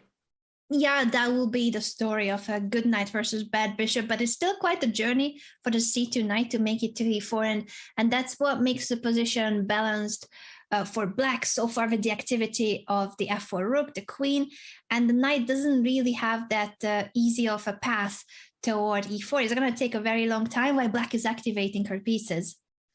She is doing a really good job at that indeed, and this bishop is now activated as well. And why should be worried about moves like rook e4, putting pressure on this knight and potentially losing side of the pawn on c4. So I really like what Antoinetta is doing here, and I'm curious to see how she will improve her position even more, as she has already a very nice position at this point. Yeah, the activity of the black pieces is certainly something that white will need to be very careful about. That's why Mobina, I believe, is taking a bit more time here. It's a critical decision how to proceed. Such a complex middle game. There's tension on the queen side, but you don't really want to break it with b takes a5 because that only helps black's rook to be activated with rook a5 and also breaks apart the white pawn chain. So white is waiting for black to take on b4, but of course Antonetta doesn't want to do that. It's a kind of a staring contest between those pawns, but you have to keep going with useful moves, and so she plays rook a2. She plays rook a2, a very defensive move, and she probably wants to, first of all, having a rook on the second rank here, it will defend a lot of the access points that black might be making use of as black is trying to attack on the king side. And not just that, but also trying to stack the rooks on the a file to create potentially if black decides to trade the pawns on the a file. But instead, Mobina is shutting down everything on the queen side. So this will reduce her chances on the queen side, as her main plan was to play c5. But this might also be because she wants to make things much more solid and much more clear. And if there's things happening on two sides, it might be difficult for her to deal with a lot of the threats. Yeah, it definitely was a hard decision for her to push b5 to lose the flexibility of the pawn chain. But as you said, it means that now she can try to solidify. Not an easy one. It is now black, of course, who has the more active pieces, and she's pushing e4. I'm not sure this was the right moment, but she's trying to open up the position. So the idea for sure is very threatening, and it might be the case that she is getting through now with the double. Actually, maybe e3 earlier. It's tricky. It's tricky. When was it the right moment to push? Because now Mobina is blocking that square with the knight, of course. Right, Mobina consolidated now with the move knight e3, and she is stopping this pawn from moving. But now this bishop, the dark squared bishop, has a lot of access points, and that may make it very difficult for white to keep consolidating. Do you want to play bishop c5 here to put more pressure on this pawn on a3? It might mean that your bishop will be stuck around here because the rooks will be stopping you from going back to this diagonal. And Mobina just drops the pawn on a3 very surprisingly. She is suffering from time trouble, so that might be the case why she missed the pawn, but it's a very difficult situation regardless. I definitely think it was the time pressure indeed, because she has been defending for so long. It's just very tough when you are on the defensive side in such a complex middle game with no time on the clock. So now it's material advantage and time advantage for Antonetta. It's a good chance for her to make a comeback after having lost the first blitz game in this match. Absolutely. We might see the score being tied up again, but first, it's not so clear just yet, but it looks like black is completely winning here as the black queen is much more active, and also because we see a passed pawn on a5. So white cannot afford to trade the queens whatsoever, so that will limit white a lot in this situation. Yeah, a very tough endgame, even after the trade of pieces. Oftentimes for the defender, of course, a perpetual check is what you can try to aim for, and that's why queen g4 is a good idea.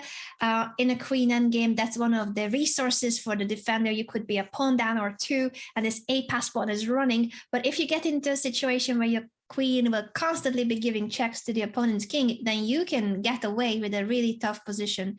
You can escape from a really tough position too. Right, and we see that the queen now got back to e5, which makes a lot of sense because you don't want to run into any sort of repetition. So now queen c8 happens, and now white cannot play queen f5 check. And now Mobina was trying to stop the pawn, but queen b2 check, and there's no way you can stop this pawn from promoting. And the score is tied now. Yeah, what a comeback. So far, the finals have been 2 games decided in favor of black. And that will also mean that our blitz time control is getting shorter and shorter. We are now moving on to the 3+1 portion. 4 games of 3+1 are coming up next. And the game has started. So let's have a look how the players will open the game. We see Antoinette taking it very safe and solid. This is her typical approach, playing a very solid opening.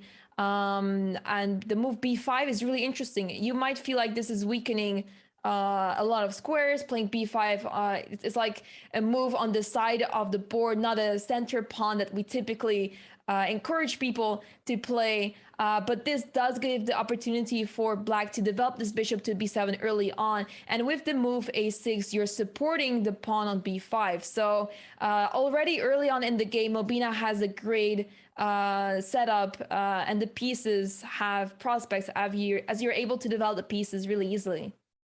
Yeah, and at the same time, what we see again is this imbalance in terms of the pawn structure and imbalance in terms of the plans. So black having more space on the queen side and white potentially going for f4 in the future if you can move away the f3 knight and start an attack on the king side, or h3 g4 and knight g3 is another way to go. Right, and we see now g4 on the board. Antoinette is taking it very aggressively, which makes sense because it's in these kind of close positions that you can go for an attack on the side of the board. She might even consider moving the knight to play f4, and then we will have a big pawn storm on the king side. Yeah, it is scary, especially since the fianchetto, the bishops, especially the b2 bishop, is supporting the kingside attack. So black will have to come up with a plan that's either to break through in the center by pushing d5 in the right moment, or if there was a way through on the queen side, but it's very, very closed after pushing b4. So I think d5 will have to be the way. Looks like it, and Antoinette goes for the queen, the move queen d2 instead, connecting the rooks, and she's taking it very slowly. Obviously, she's not in the rush. She might even be considering the move g5 and leave the pawn on f2 altogether and simply move the other pawn on the h file as well. But there's no rush, and it's really important to improve the position of all your pieces so that the queen, for example, can easily access the attack whenever it's needed. Yeah, and it is, unfortunately for black's position, it's a lot harder in some way to play precisely because white's plan is very straightforward with this knight appearing now on h5, the pressure on g7, also making sure that black cannot just trade bishops with bishop f6 because you are able to take on f6 with the knight and maintain this very strong long diagonal bishop. e5 is definitely the right call here, to block and then potentially play knight d4 as a follow-up. This looks really nice for black, as you mentioned. The move e5 is blocking a lot of the white pieces, and it is not so easy for white to make progress here. You would want to consider playing a move like f4, but first you have to respond to black's moves over here. And as Mobina plays knight f6, you have to deal with this threat first, and that's why she goes back to g3. Yeah, it's a lot of maneuvering when it comes to such close positions. The knight might be heading toward f5. So white doesn't really want to take on d4, and black probably will not want to take on f5. You don't want to change the pawn structure and open up a useful 5 for your opponent. Right. So, yeah, indeed, the players are avoiding the trades pretty much, especially Antoinette does not want to take the knight with the bishop, as Mobina will be able to take with the c pawn. Actually, you might be losing the b4 pawn, but there will be a lot of problems on the c file, and black will gain a lot of activity there. So it's very interesting to see how the players will develop their game, because they're taking it very slowly. And I have to point out that Mobina is down to 30 seconds already. Yeah, and there's only a 1 second increment, so there's not much. She has dealt with time pressure so far really well, and also in bullets she has been impressive. So maybe she doesn't mind that much, but the position is so complex. You really don't want to be down to 14 seconds. Oh no, is she still with us? I hope she didn't disconnect. It doesn't look like she is, but she's about to flag. Oh gosh, what is happening? Is she not realizing that she's about to lose on time? Oh no, what just happened? Antonetta doesn't understand it either. Did she forget that it's already 3+1? We have just moved to 3+1 after the 5+1 portion. So maybe she thought that there was more time. She just perhaps was so much in the depth of the position, she forgot about the time situation. It looks like it is, because she seems very frustrated about the fact that she just completely missed it. I think it's also good to point out that seeing that Mobina is from Iran, it might be really late for her. Oh, that's a good point too. What time is it in Iran right now?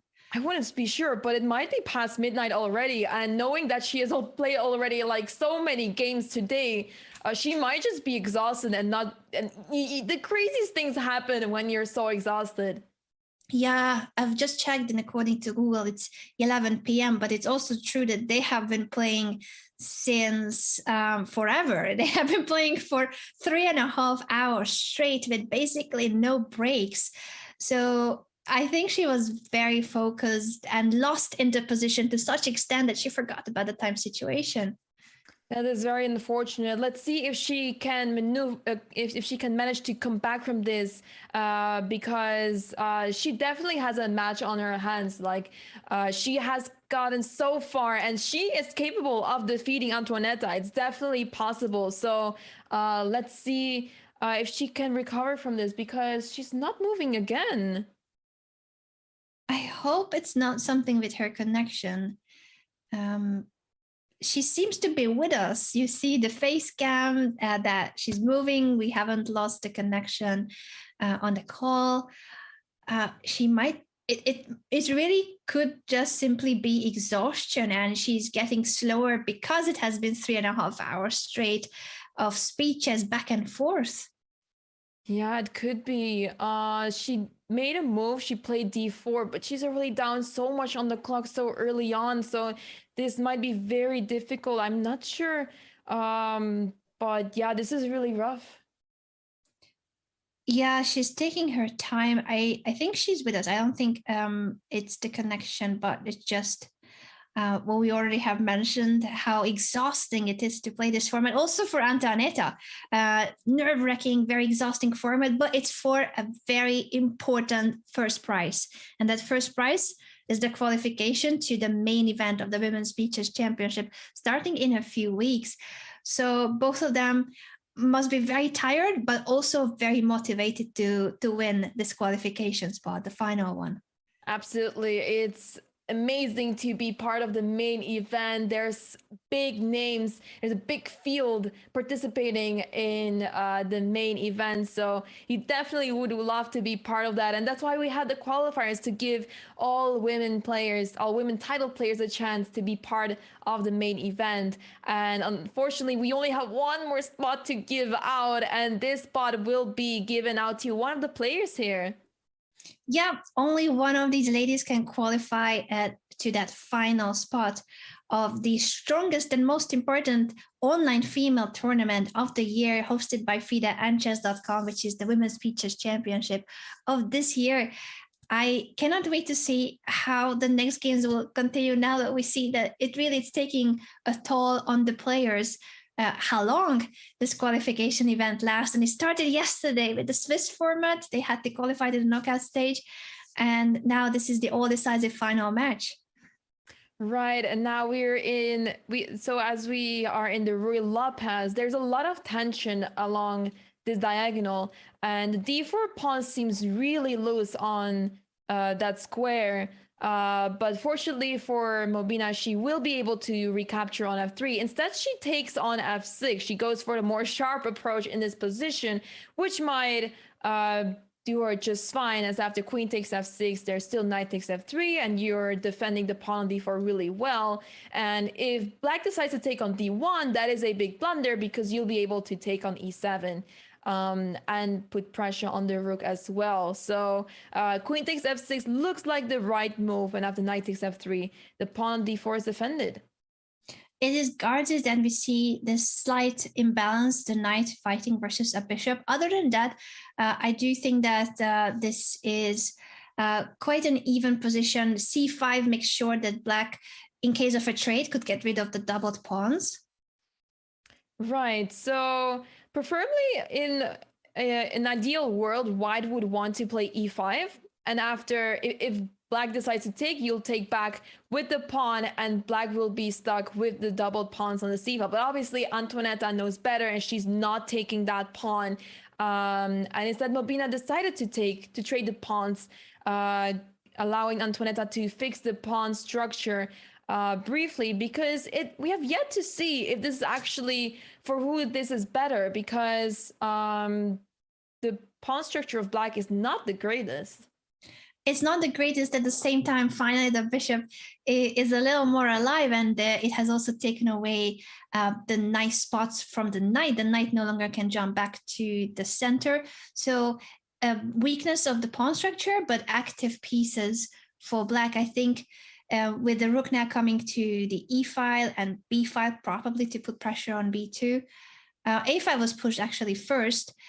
Without moving the rook, I guess that black wanted to make sure that white will not have a counter once the rook is on the b file.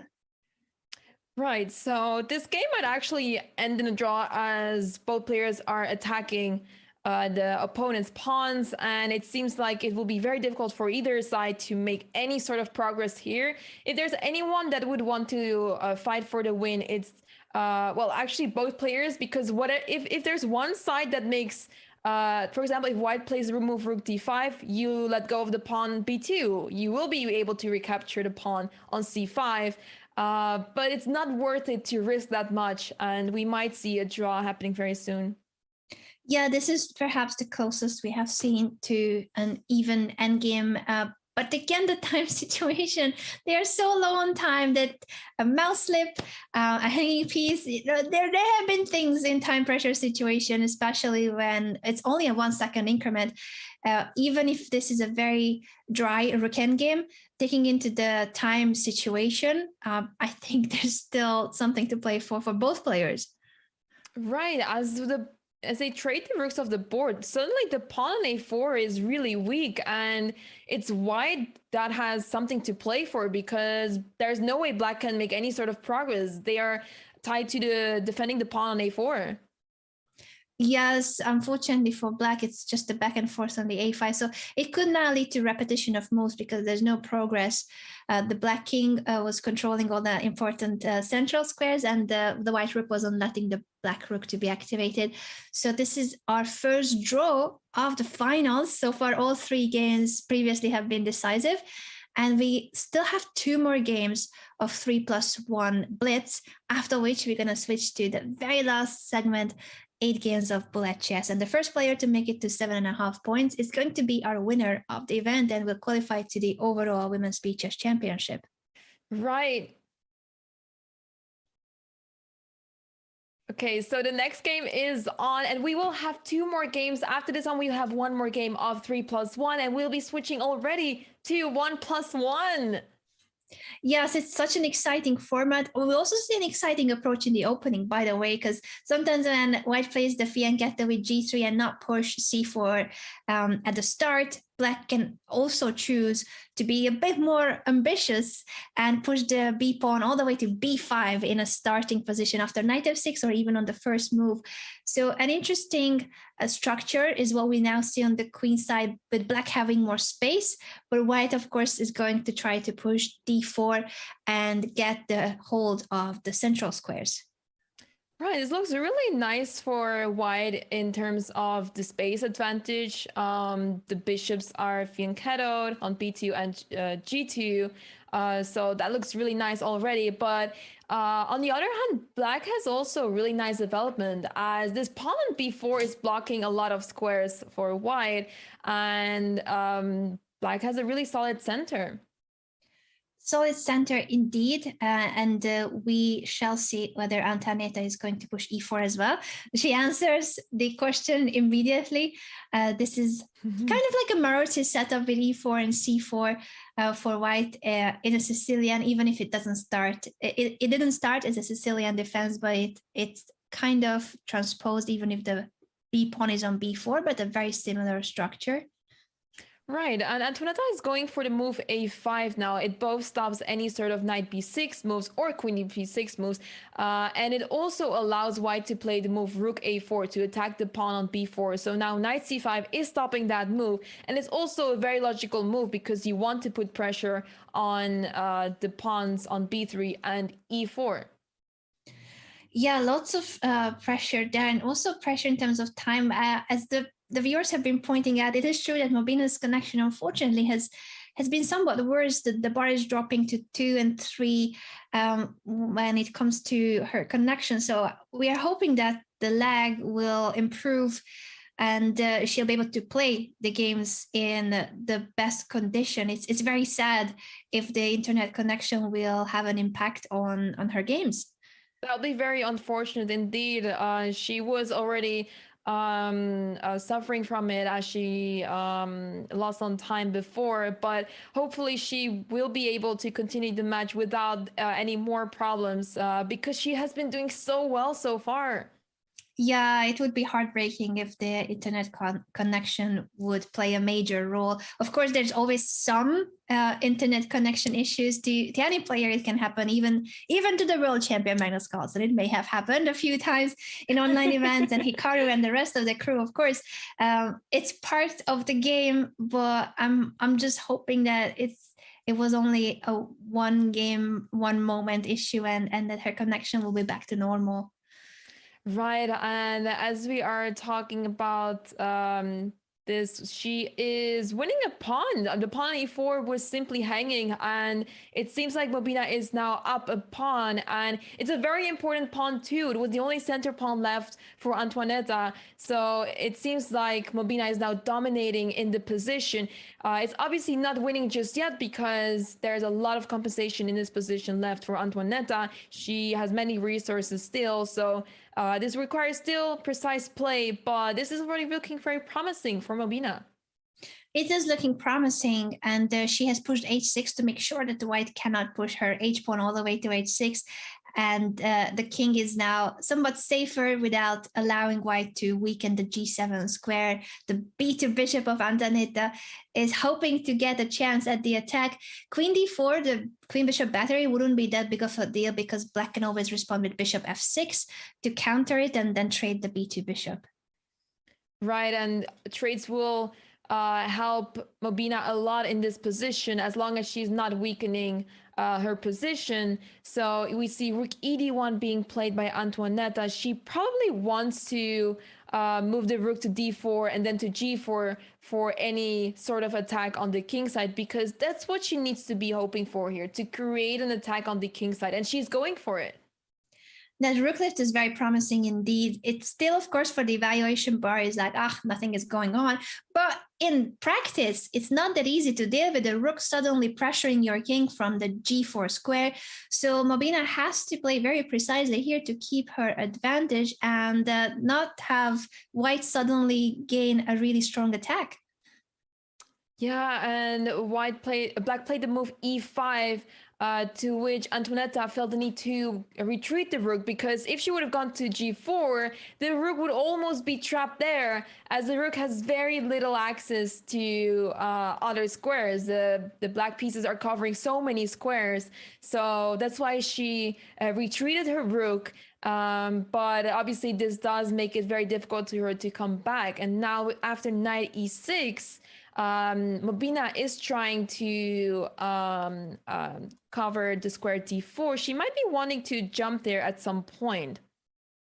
Yeah, it certainly is an option in many cases. And after knight h2, of course, the light squared bishop were going to be traded. Black took on g2, perhaps with the idea of giving queen c6 or queen b7 a chance afterwards, but prefers to play bishop e7 first. And now Antoinetta has had a moment that she's using for placing her queen on that long diagonal.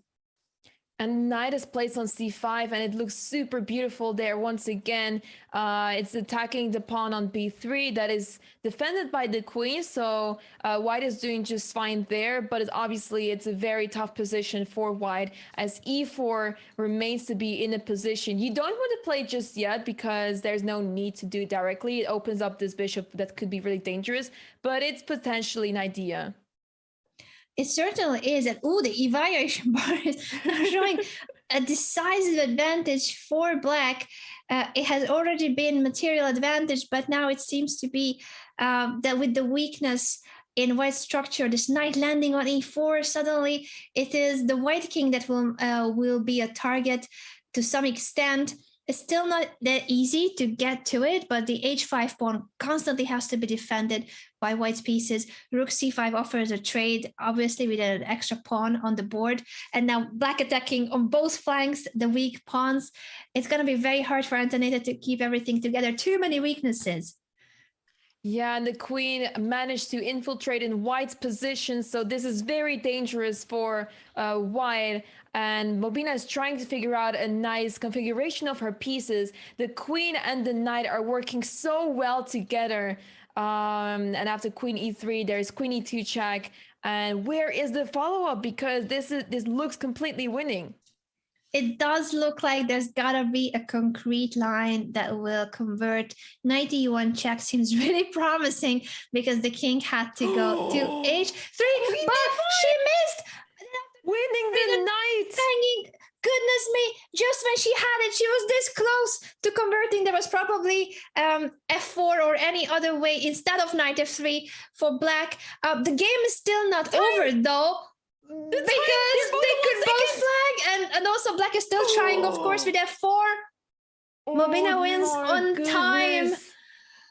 Antonetta my heart loses on the clock. She was winning in the final position, but she was so low on the clock, and she was probably eyeing on the move queen d8, but that loses the queen right away.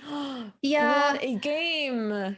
To be fair, black had so much pressure and a completely winning position before blundering her knight that Mobina is the one who was on the way to win her game. And even after blundering the knight, at least she kept the faith to keep playing moves, at least fast moves, even if you're down on material. What a turn of events. Same result as it would have been if the conversion of the winning position would have been clear. But how could it be the most precise line if they are so low on time? Right, it is so difficult to play on with this time controls. You will end up super low on the clock, and it will be super difficult to spot the right moves in so little time. It is easier to make a blunder than one might think, because not only are you low on the clock, you're also under huge pressure, because you know you're about to flag if you don't make a move right away. So it goes beyond just being low on the clock and struggle with the time. It is mentally exhausting to be low on the clock in a game. Very true. And this is already the 4th hour, almost full 4 hours since the players have started the competition. Very exhausting format, but it's for a precious, very important prize. The first place here is a qualification to the Women's Speed Chess Championship, the overall big event. In the meantime, we have seen a sacrifice on the king's side that is a typical sacrifice on g5. Sometimes it works, sometimes it doesn't. This seems to be one of those cases when it may not have been the best, because black is actually defending everything, and the rook has made it to the h file. I can really relate to this, because I also play this myself, and in my online games, I'm pretty sure I can find 5 games the exact same position. I can probably find some games on chess.com that I've played in Blitz that have exact same position, because it is so appealing to sacrifice a piece for 2 pawns and having a very big attack on the king side. But the reality is that it's actually really difficult for white to make progress here, because ideally you would want to move the pawn to f4 to open up this rook, to put more pressure on this knight on f6, because there's no way you can put more pressure otherwise. This knight is misplaced. You can't really maneuver it precisely to support the attack. And it's actually the case that it's really easy for black to defend here. As you develop the bishop probably to e6 or d7, move the rook to g8, and potentially you can maybe even play king g6 if needed. Yeah, I'm surprised why Mobina went for this sacrifice under these circumstances, because it does seem to be that Antonetta doesn't have any issues. Of course, it's still tricky. The white knight is trying to make it to f5 and push that king away from the defense of the f6 knight, make it a bit more difficult to decide where will the king be safer. But it feels like it cannot really be correct, the sacrifice here. It shouldn't be correct, but I think practically speaking, this might go either way. It might either work out amazingly for Mobina, or it will end up horribly. And it's really amazing to see that she's willing to take the risk and make the position to something this exciting, because we now see the move bishop a6, which makes a lot of sense at first. But the reality is you need the bishop on this diagonal to support any sort of threats or tactics on the king side, because the king side is where the problems are for black. And as long as you're not able to hide the king all the way here, you will always have to deal with the problems. Yeah, it does feel like bishop a6, as natural as it is, was not the most precise. And Mobina is calculating here whether to give knight f5 check, but then king g6 attacks the bishop and your rook on f1 is still hanging. So she's considering whether there's any better move order. If you move the rook away, what square do you move it to? E1, D1 come to mind as the main choices. That makes a lot of sense. Rook e1 looks like a very solid move. What might be scary to see is that the pawn on d4 is hanging. However, if you allow this to happen, so for example, we have the move rook e1. Let's pull up the analysis board real quick. After rook e1, we will have e takes d4, c takes d4. And after bishop takes d4, this is obviously not the greatest, as you allow knight f5 check and you will lose that bishop. So that is why the d4 pawn is just fine, but Mobina does defend the pawn by pushing it to d5. Yeah, pushing the pawn to d5, meaning that now the queen has to go. Obviously, queen e7 would step into a big knight fork, knight f5, so not the best square to go to. But also, there were other issues with the f6 knight as well. So Antonetta takes on d5, gives up the knight, but then will be able to take the rook on f1. It's a lot of pieces that are being captured, and the material will still be in balance with an exchange up for black. It's E4, really surprising to see not even that, caring. Yeah. Not even caring about the rook and Amaya, e4. But it seems that there was no time for this pawn push, because bishop f6 check, not caring about moving the queen, but attacking the black king immediately. I think Mobina is back in the game more so than ever. Now both rooks are hanging and the knight on d5 is hanging too.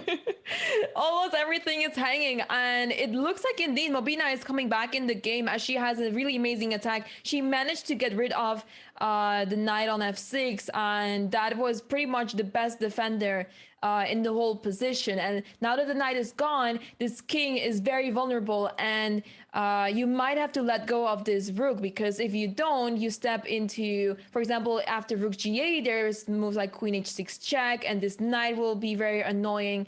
And that's what she does. She is sacrificing the rook. Obviously, she's able to recapture it on f1, but white has an amazing attack, and black needs to be really careful now. It is indeed still such a sharp position, even with a few pieces, because the black king is just dancing on the edge of a sword, trying to make it to the queen side. I think she's succeeding, Antonetta. She might be able to now finally have some peace for that king on the b7 square, but that was a long journey. Wait, it's not over. It's not over, because after king b7, queen d7, now with the rook on the c5, this is still very dangerous. Queen b3 actually is stronger. Even better. Yeah. Even better, because after queen b6, you always have queen d5 moves. She has an amazing position. She's taking on f7, and she has two pass pawns on the king side. But e3, hold on. Ooh, gotta be careful. King is more exposed. The back rank, if queen e1 check, queen f1. Ooh, this is really tricky, but this should be winning for Mobina as she has passed pawns on the king side. The only thing she needs to do here is get rid of the queens of the board. That was a brief moment for which White had a decisive advantage again. Oh, it agreed to a draw. Queen A8 was the winning move, infiltrating in Black's position, and you retreat to C6 as you're able to capture the pawn on C7. And if the queen blocks the check, you're happy to take the queens off the board, as your pawns will be much more dangerous than Black's. Yeah, what a game and what a match this has been so far, and it's nowhere near the end. Yeah, and the score is tied 3-3. And guess what, Anna? We are moving on to the bullet. We are moving on to 1+1. Let's have a look. We have it right there at the top. It's 1+1 time. We will have 8 games maximum. It depends whoever gets to 7.5 points first. But we have a maximum of 8 games, and it's gonna be very exciting because Bullet is going to be the decider of this match. Both players have played so well so far, and it is really difficult to point out a favorite because at first it looked like Antoinetta was really doing well with her time management. She was ahead on the clock many times, but Mobina has been fighting like crazy. She has come back from a score deficit. I believe there was a difference of 1 point, and she has been fighting. She has been fighting, and she has also been fighting against a lag. Hopefully now her connection is more stable and there will be no issue, because in bullet chess, you do need that extra second or two. You need a perfect connection to make it through. 8 games of bullet chess is what will decide the fate of the qualification event. It's 3-3, the result. Not a single player has managed to take a lead for more than a game. It's been a lot of back and forth, and now the bullet portion will decide everything. It is so exciting. Both players have played already so many games today. They came all the way from the qualifiers yesterday, where a lot of women players, I believe around 100 women players were playing yesterday, trying to get that qualification spot for today's knockout. We have today we had the top 8 that qualified for the knockout today, and only 2 are left. Yeah, this is such a tough event. Everyone wants to qualify, of course, and the players. And we just gotta give a huge credit to both of them for making it all the way to the finals. Having played already for 4 hours solely today. Yesterday, the whole Swiss format, of course, was many hours of chess too. And today, it's been nonstop. There is no break. It's game after game in a speed chess format. Right, and we are now in this position. The 1+1 portion has started with the first game being the London system. We are back to the London, Anna. We haven't seen a French today, I believe. I know it's mainly been D4 openings and G3, but maybe one day a girl can dream. In the meantime, we do see again, as we mentioned, the London system and the structure we have also seen where the C pawn is being traded for the E pawn. So white has a semi-open E5, black has a semi-open C5, and bishop A3 creates the immediate threat of trapping the rook with bishop B2. What a start. It feels like Antoinetta has made a mistake with the move order, because normally you're not supposed to be on the losing end of an exchange in the London. Right, allowing the bishop to move to b2, and there was no way for Antoinetta to stop it, as the bishop on f5 was sniping across the diagonal over here. And now after the move rook b1, you lose the c3 pawn as well as the pawn d4, and your whole position, the whole London collapses. So instead of sacrificing the exchange, she is accepting the fact that she is losing the pawns in the center. But this is obviously completely winning for Mobina, as she is able to grab those pawns, and she has a really nice position. But she is up 2 pawns. However, only 1 pawn can actually make the difference, as the other pawn is a doubled pawn on f5. Yeah, doubled pawn, and of course the d5 pawn needs to be looked after. It's an isolated pawn, but if you manage to keep defending it, to protect it nicely, such as with moves like rook to d8, then it is a pass pawn. So all the chances for Mobina, but both of them are really low on time. Of course, it's bullet chess. Anything can happen. A pawn up is not really a big deal when it comes to speed chess, with 1+1 being the time control of these last 8 games. Right, and I believe there was a pawn on d5 hanging that was not captured, so Mobina is able to save the pawn by playing d4, and the evil bar is jumping up and down. It's running a marathon. Yeah, the evaluation bar is having a great time dancing back and forth. Now after queen d5, it is showing that black is winning. e3 seems to be the critical move. g4, Antoinette is going for it because, of course, desperate times call for desperate measures, and maybe she's getting away with it because now she got to grab the pawn on e2. She does, and it's not getting easy for Mobina as she allows a queen e8 check, and white is becoming very active, and it's suddenly not so clear how he can convert his position. Mobina is still up 2 pawns, but it's really difficult to convert that as the pawns are doubled and they're not passed pawns either. Yeah, it is still a difficult one, as you have mentioned, for the factors that now with the a pass pawn, you will try to push it, of course, a5, but after queen b5, again, you need to defend the pawn and then find further ways to keep nurturing that pass pawn. So definitely a winning endgame, but after bishop c5, I'm guessing, oh, that check is probably important to then push a2. Yeah, that was a very precise move order, and there is no way of stuffing the a pawn anymore. Nicely played by Mobina, who takes the lead again in the match. Very convincing win by Mobina. Both players were had the same sort of time trouble. Neither of them had there was not a big gap in on the clock, so both players were suffering from the time scramble, but Mobina played very precisely, and it was difficult for Antoinetta to make use of the tiny inaccuracies that Mobina was making to try to equalize the position. So now we're into the next game, and we already have a very closed queen side over here. Yeah, the pawn structure has already been quite defined on the queen side, but it means that e4, or from black's perspective, e5 could be the way to go. Both players will potentially try to focus on the center of the board now. And the pawn on c6 is very vulnerable now. Luckily for Antoinetta, she's able to maneuver the knight either to d5 or to c4, and those are really nice squares. It will be very difficult for this light squared bishop on b7 to activate, as the move c5 that you would love to play is not going to happen in this game ever.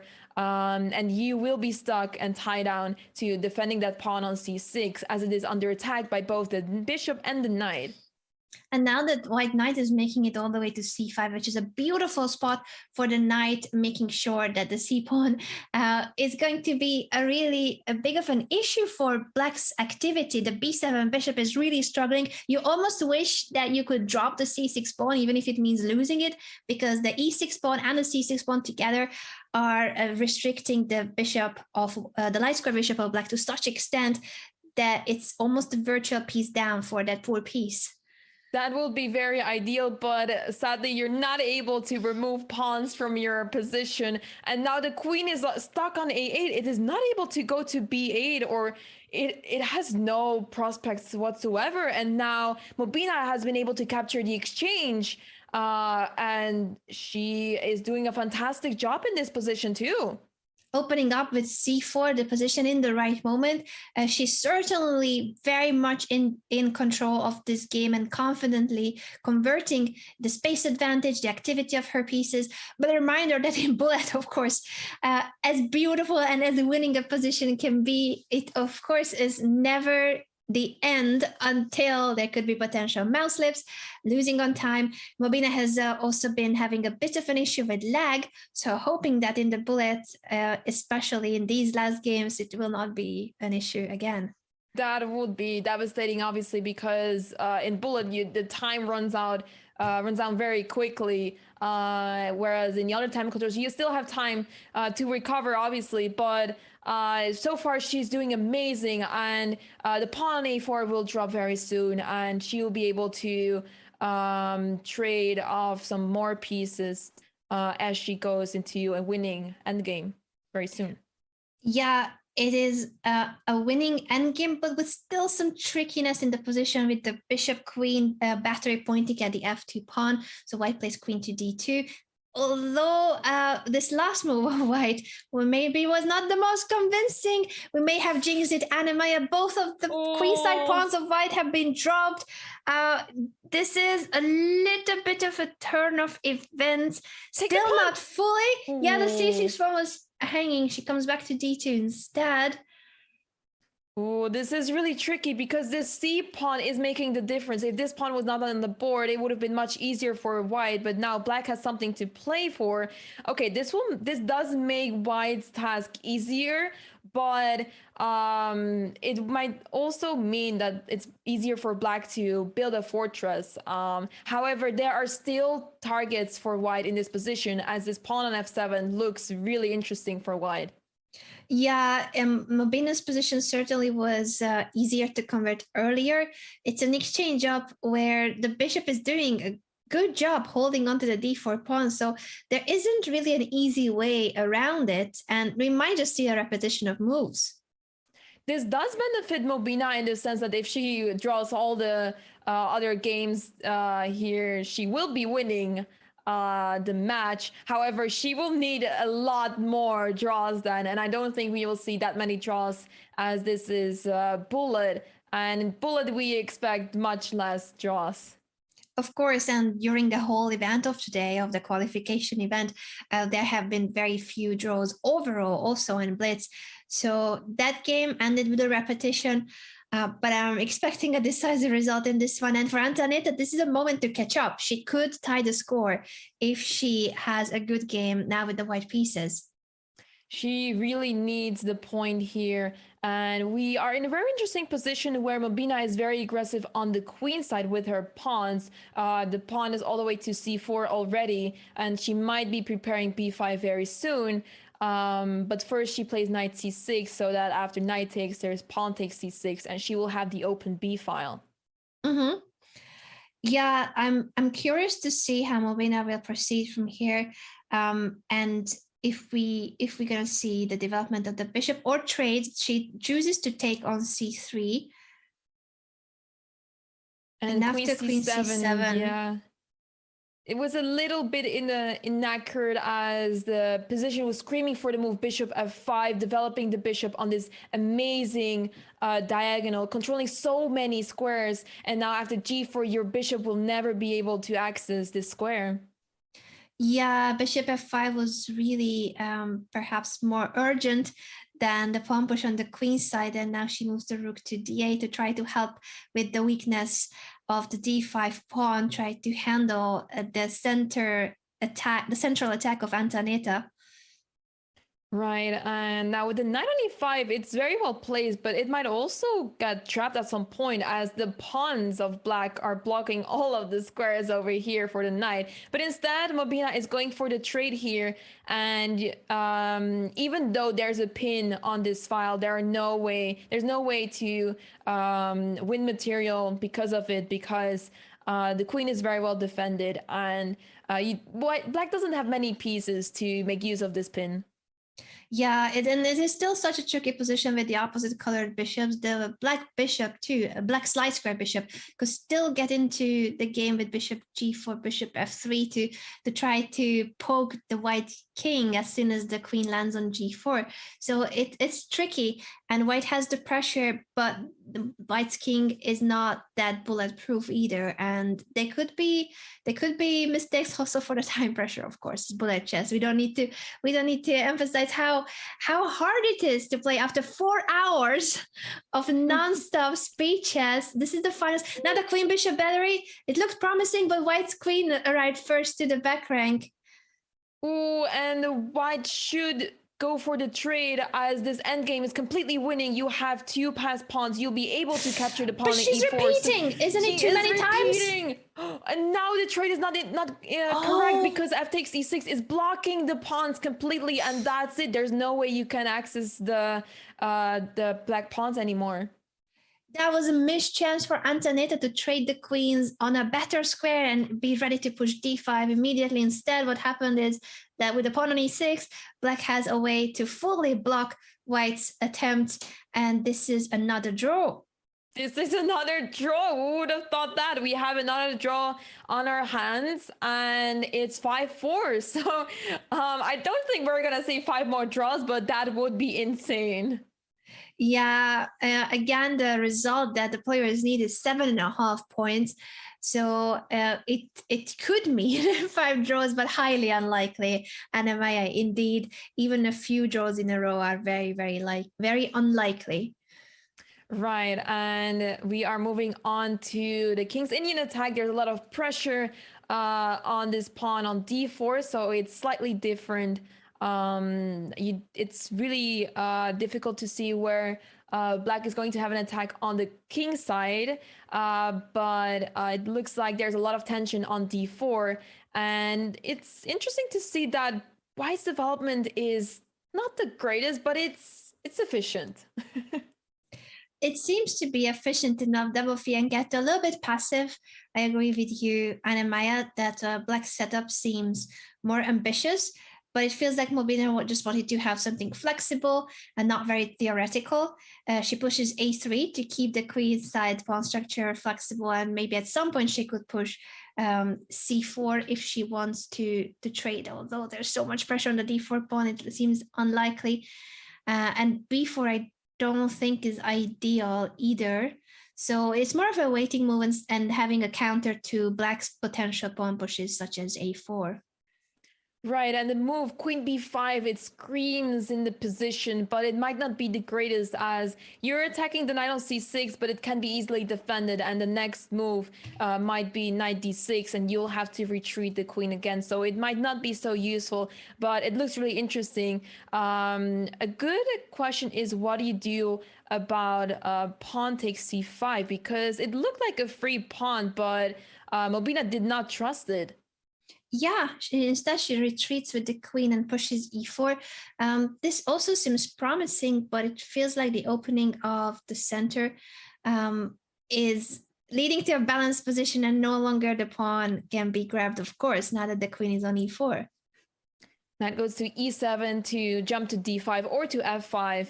And we see a lot of pawn trades on the queen side. And it's really interesting because we might see, okay, rook goes to a2 instead. There's no c takes b4. But it looks like black has a really nice position because the rooks are able to infiltrate in white's position. And white needs to be really careful here. What is going on? Queen b7 was winning on the spot as the knight and the bishop will be under attack. Yeah, that was a missed chance. So queen c4, queen b7 was the right square for the queen. There's still, of course, a lot of pressure because of black's active pieces. But for now, Mobina is holding on. Very, very difficult, though. White can barely move her pieces. It's like all of them are pinned or restricted, stuck on the queen side. And it seems like Antoinette is simply taking the free piece here, and now she'll be able to move the knight to a safe square, and there's no compensation here. However, knight g5, you got to be careful for that move. But now after queen c6, it should be over. Yeah, with the pin, making sure that that last attempt of white is taken care of. Antonetta wins on time, but also on the board. This would have been resignation otherwise, and she ties the score. What a match do we have here, ladies and gentlemen, in the finals of the Women's Features Championship qualifier. It's 5-5 after hours of playing already. This is 4 hours and 16 minutes into the competition, and these two ladies are fighting for the qualification spot to the main event of the FIDE Chess.com Women's Features Championship, which is going to be the strongest, highest price found online event for women players this year. Everyone wants to be there, but only one of them, only either Antonetta or Mobina can qualify, which is heartbreaking. It is. Both players have been playing so well, both yesterday and today throughout the entire knockout. They really deserve to be in the finals, but only one of them can go through to the main event. Yeah, this is so hard. And what we see in the match is that both players are so deserving of their qualification spot. They have fought all the way to this final match, their way from yesterday's Swiss format, today's knockout matches. And even now it's a 5-5 between the two of them. And we see another repetition, Anna. They are tired. It makes sense. Like after so many hours of play, both players are showing very serious signs of exhaustion. They do, and it makes a lot of sense because they have been playing so many games today, and they also have to play a lot of games against each other now, and they might be tired of playing the same openings over and over again today because they have played a lot of games today. They have. The structure has already been on the board in previous occasions too. Now it's with the pawn on c4 instead of c3, a double fianchetto that also Antoinette plays, of course, often. And we see a trade that now opens the c5, semi-open c5 for white, semi-open e5 for black's pieces. So some kind of an imbalance, not that big of a deal as of now, but it does lead to different plans for both parties. Indeed, and it's interesting to see that typically you don't see Black being able to develop their pieces so well. So the fact that Black has been able to develop so well and being able to play knight e4 without facing a lot of consequence, because typically if you play that move with the Black pieces, you have to deal with some consequences that after a capture the pawn will be on e4 and it will be not so great. But it's in this position that because Black has developed so well, Black is able to play the moves like knight e4 and have a very active position. Yeah, and also for the activity, this a4 push is a really interesting pawn sacrifice. If white takes it, white will for a moment be up a pawn, but you can't really hold on to a pawn like that, doubled pawns on an open file. So b4 is the choice of Mobina to keep things closed on the queen side. Right, and that makes a lot of sense. You don't want to open up the a file for the rook. However, with the move b4, you are allowing the knight to go to c4. c4 becomes a really weak square in white's position. So this is definitely not a pleasant position for Mobina, but both players are now around 20 seconds. So this is going to be very exciting. Yeah, I don't know what to predict. Black is gaining more space on the queen side, and white is trying to put pressure on that recently pushed pawn. Of course, the a8 rook is guarding it. Knight e7 offers a knight trade, so both of them are with the pair of bishops. Bishop e4 is a lovely spot for the bishop. You are threatening queen h3 in some cases. And now queen f3.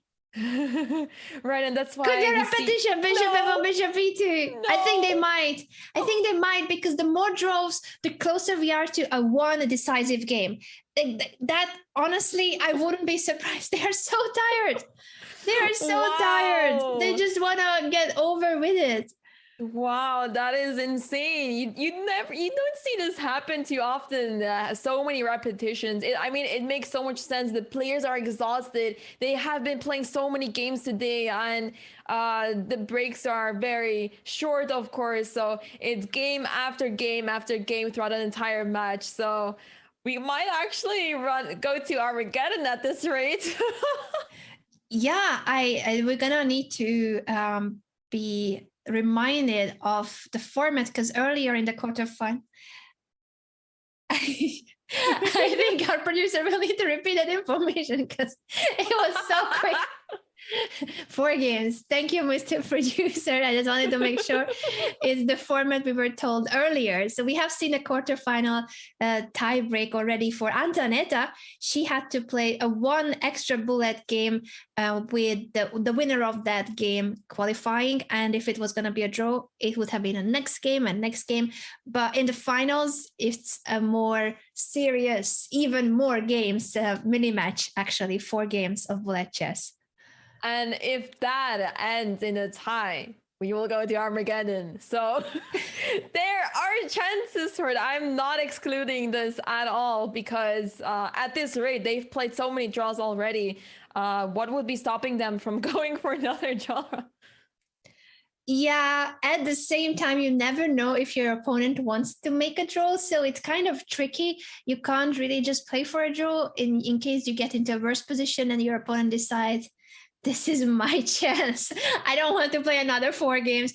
I hope they know that if they keep drawing, it's actually worse. It actually means that the match will be longer for them. And for us, it's great, of course, more chess better. But I'm just saying, for how tired they have been, it's going to add another 4 games to the match length. But in this position, it looks like Mobina is doing much better as she has a very active position, and it's Antoinetta that has to be very passive here and defend her pawns. As she pushes her pawns a lot forward, a lot of the pawns are very weakened. The pawn on c3, the pawn on e3, very weakened, and as well as the pawn on a4. So there's a lot of weaknesses in White's position, and we're very difficult to defend everything. Yeah, it seems to be Mobina's chance now to take the lead again in the match. We have seen both players going back and forth with Mobina taking the lead, Antoinetta tying the score. Then again, Mobina taking the lead, Antoinetta tying the score. It could be the game that again gives the lead to Mobina with the very active rooks in this endgame. And I find it hard for White to get practical chances. But of course, Antoinetta is trying with h3. Right, and the problem is that you would want to pick up this pawn on a4, but as soon as you leave the b file, there will be a rook that once the white rook will go to the b file themselves, and then things might become really complicated. So I believe now after the trade, as long as black has the outside pass pawn, black has the better chances here. Certainly the better chances. Now one pair of rooks have been traded and black takes the rook on the rook, not but the pawn with the rook on a4. We are also getting tired, I guess. Anna Maya, I can't imagine how it is for the players if I cannot already recall the name of the pieces. Yeah, indeed, it's very tough. It's a long day, and it's a very it's a lot of games that we've seen today. So I cannot imagine how these players are feeling right now. And this looks like I'm not going to say what I wanted to say because it is very unpredictable. It was gonna be winning for black, but now the chances are back, or actually not. Oh goodness me, that tactical pattern, if king takes c3, rook e3 check, so white pushes d5 instead, but now this is looking just really bad after h6 check. Oh no, you can take the pawn on c3. She could have pushed c2 instead of moving the king. That would have been the winning move, I believe. And now it's just rook versus have to draw again. Yeah, don't flag please. True is that it's not over if they keep playing moves, because it's a bullet game. I believe so. Antoinetta offered a draw, and I think Mobina was not able to accept the draw quickly enough, so she made the move because she was otherwise losing on the clock. Oh no, Oh, now gosh. it's a draw. If only we had the time to show that endgame where Mobina was winning, but she didn't find the right moment to push the c pawn. Actually, we might be able to do that real quick until the next game begins. We can pull up the last game, I believe. Let me find the previous game. We will have an analysis board right here. So indeed, it was, let me see, it was in this position that there was only one move that was winning here, and it's very difficult because you might feel like this pawn is pushing all the way to the final rank, but the only winning move here is the move c2. You want to promote yourself, and it may look like, okay, what do you do after the move d7? Because, well, I'm promoting, but so am I. I am promoting, you are promoting, and guess what happens? We will see a checkmate. Rook b2 check. After king a4, obviously king a3 is met by queen a1 checkmate, and after this there's queen c4 check, and on the next move there will be checkmate right here. So that is very difficult to find, and it's very difficult for white to defend this because, well, after the move king b2, there's always going to be rook e1, and one of the pawns will promote. So that goes to show how complicated endgames can be, and that's why it makes a lot of sense that the players completely missed this opportunity. Completely missed opportunity, but also meaning that the match is still tied. 6.5, 6.5. This is the final bullet game. Whoever wins this game is the champion of today and will qualify to the main event of the Women's Speed Championship.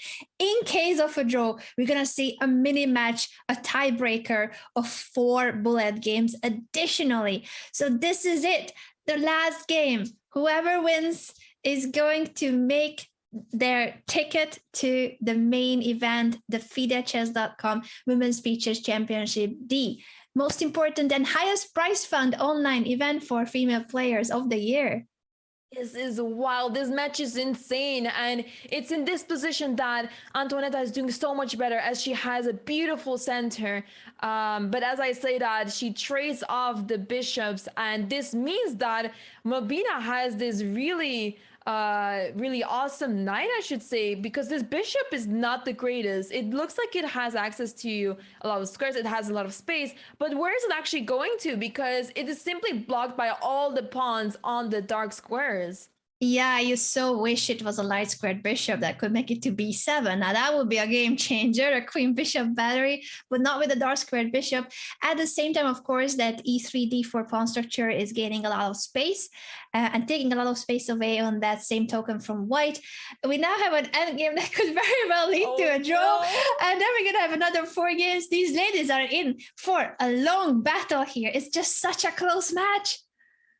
This is unreal. There is almost no way you can find any breakthrough in this position. There is almost no way. Whatever you do, if you push too much, you might lose. So they might as well just go for the draw and enter the 4-game mini match. And as I say that, bishop c3 is found by Antoaneta, and no, don't go for the repetition.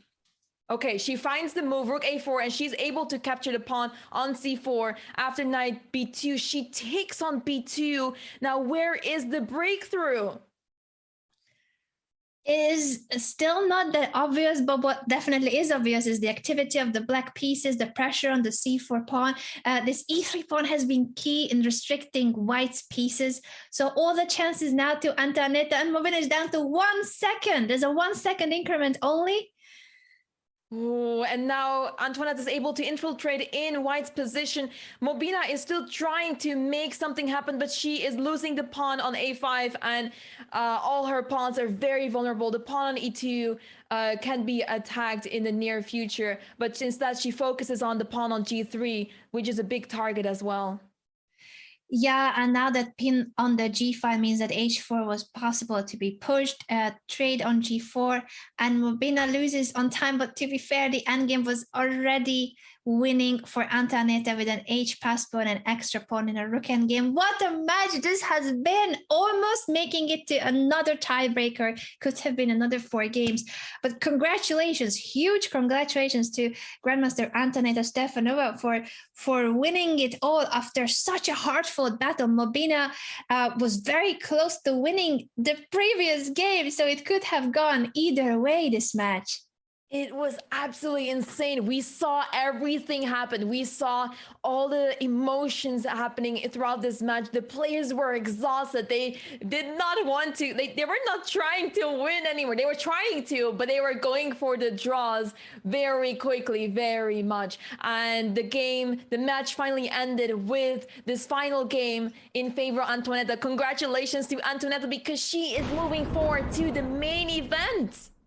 The main event of the Women's Speeches Championship, indeed. And we are hoping to have Antoaneta joining us. So we're going to take a very quick break, a technical break. And hopefully Antoaneta, the winner of today's event, could join us for a brief interview. I guess we'll be back in a moment, and hopefully we get to talk to her. I also wouldn't be surprised, though, if she cannot. Let's hope that she has this one bit left of energy for a quick interview. We'll be back in a moment.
Congratulations to Grandmaster Antonetta Stefanova, who has won it all today. Ati, this has been such an exhausting format. We could see it on both of you, that you are on your final drops of energy.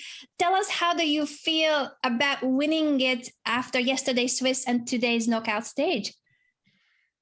Well, it's a very long story, actually, because, okay, as you can see, I'm in a hotel. Sorry about the lights. There are no more lights in this room. And, well, I mean, also my internet has been so bad. And in the 2 qualifiers, I have lost games because of, I have lost by forfeit because I disconnected apparently during the pairings were made. So like by 1 disconnection, I lost 2 points immediately. Oh no. So it was crazy. And yeah, I'm playing the Bundesliga, so I'm in Germany. And it has been a very exhausting event. And 3 matches today, it's, I don't know, I think it's a bit too much. And also no breaks between the games. It's really asking for too much from us. We'll take note of that. Definitely, we should take note of that and pass it on to the organizers. Not looking at you, chess.com, but it has been it has been for a very, very precious prize, though. Ati, you have qualified to the main event of the Women's Speeches Championship. How do you feel about that? It's gonna be the most important online event for female players with a huge prize fund. Yeah, well, I have been invited last year, and I didn't manage to qualify the year before, but well, I think it's fun to play all these different time controls. I am not sure I like how it is done this year with so many seeded players and not only 2 qualifiers, because there are a lot of great Blitz players out there who couldn't qualify. And also, I don't know about the other people, but I only found out about the qualifier like the morning before the first qualifier. Oh. So, well, actually, it was by Right. accident because I don't check my emails every few hours. So I said, okay, once I have seen it, okay, let's play. But during the Bundesliga, as I said, it has been crazy, you know, because we have different playing schedule here, and then somehow I managed to play, and yeah, I'm very happy that I qualified. Yeah, I really, you deserve it so much, and we will definitely take notes of the things you mentioned. One more question from me. Looking at the list of players of the main event, who are you most looking forward to? Because you obviously have played almost all of the players, whether that's over the board or online. Who are you most looking forward to playing? If we can pull up the list of players that are already qualified for the main event. Well, okay, it's going to be a very exciting event. Well, they're all the top women players, so it's really very hard to single out somebody. But I am happy to see Howie Pham playing again, and yeah, all the strong people who are there. Very exciting. Eti, we're gonna let you go since it has been such a long event. Thank you so much for accepting to do the interview, even though, as we mentioned, you have been playing for 4.5 hours straight with no breaks. And I'm playing tomorrow at 10 o'clock in the morning. So wow. Get some rest, and then celebrate. Yeah. It has been an amazing event for you, and we wish you the best of luck for the Women's Speeches Championship, the overall event as well. Thank you. Thank you very much. Congratulations. Thanks. Bye-bye. What a champion Ati has been, and she's playing the Bundesliga at the same time, which is insane. Let's take a look one last time at the bracket, how she made it all the way to the finals. And of course, huge congratulations to her opponent in the finals, to Mobina as well, because it was such a close match. They were going head to head until the very end. The last game decided everything, and it could have gone either way. Mobina was also taking the lead earlier and also had this very, very almost nearly conversion winning position in the penultimate game. It just goes to show how difficult this format is. We will pass on the notes. It certainly has been an exhausting format, but we hope it wasn't exhausting for you guys, for our dear viewers. Thank you so much for staying for all these 4.5 hours of speeches, continuous battles, because now we know We have our field confirmed. Let's show again the participants who have already qualified, either were invited or qualified. And Antonetta will be the final lady to take a spot in the Women's Beach Chess Championship starting only in a few weeks. It's going to be, as we said, the most important online event for female players with a huge prize fund hosted by FIDE and chess.com. We want to thank you again for sticking around on YouTube, on Twitch, on Facebook, on Twitter. I think we are live everywhere where possible. Anna Maria, you have been an amazing co-host, and I hope that we'll be back together for the pink chairs and the double Anna name. Thank you so much, Anna. It was delightful to be presenting today's show together with you. It's also an event that is also very close to us, so it makes me even happier to present this show together with you. Thank you so much to everyone in the chat supporting us, whether that's on YouTube, Twitch, everywhere on all the social media. Thank you so much for watching. Thank you so much to our producer, Big, for helping us out wherever we needed. And thank you so much, Anna, for being an amazing co-host. Likewise, Anna Maya, I couldn't have said it better, so I don't want to ruin your final words. There will be more chess.com events coming up very shortly. And you know that the Rapid Chess Championship, the Junior Speed Chess Championship, the I Am Not a GM Speed Chess Championship, and the main event of the Women's Speed Championship 2 starting in a few weeks, as well as the candidates. And chess.com will be covering it on site in Madrid. So there's just no time to not watch chess. So many amazing events to look forward to. So definitely make sure to check them out. You can find them on the chess.com webpage when there's the next show, because there's a lot of shows planned in the near future already. Exactly. And on that note, I think we're going to say goodbye from here. I don't know how about you, Anna Maya, but I also need to now launch my own stream. So I may as well get started now that we are get started, Anna. Good luck with your stream. Thank you so much to everyone. I don't have energy. See you guys at the next one at the upcoming chess.com event. And thank you again so much for being an amazing audience. See you next time.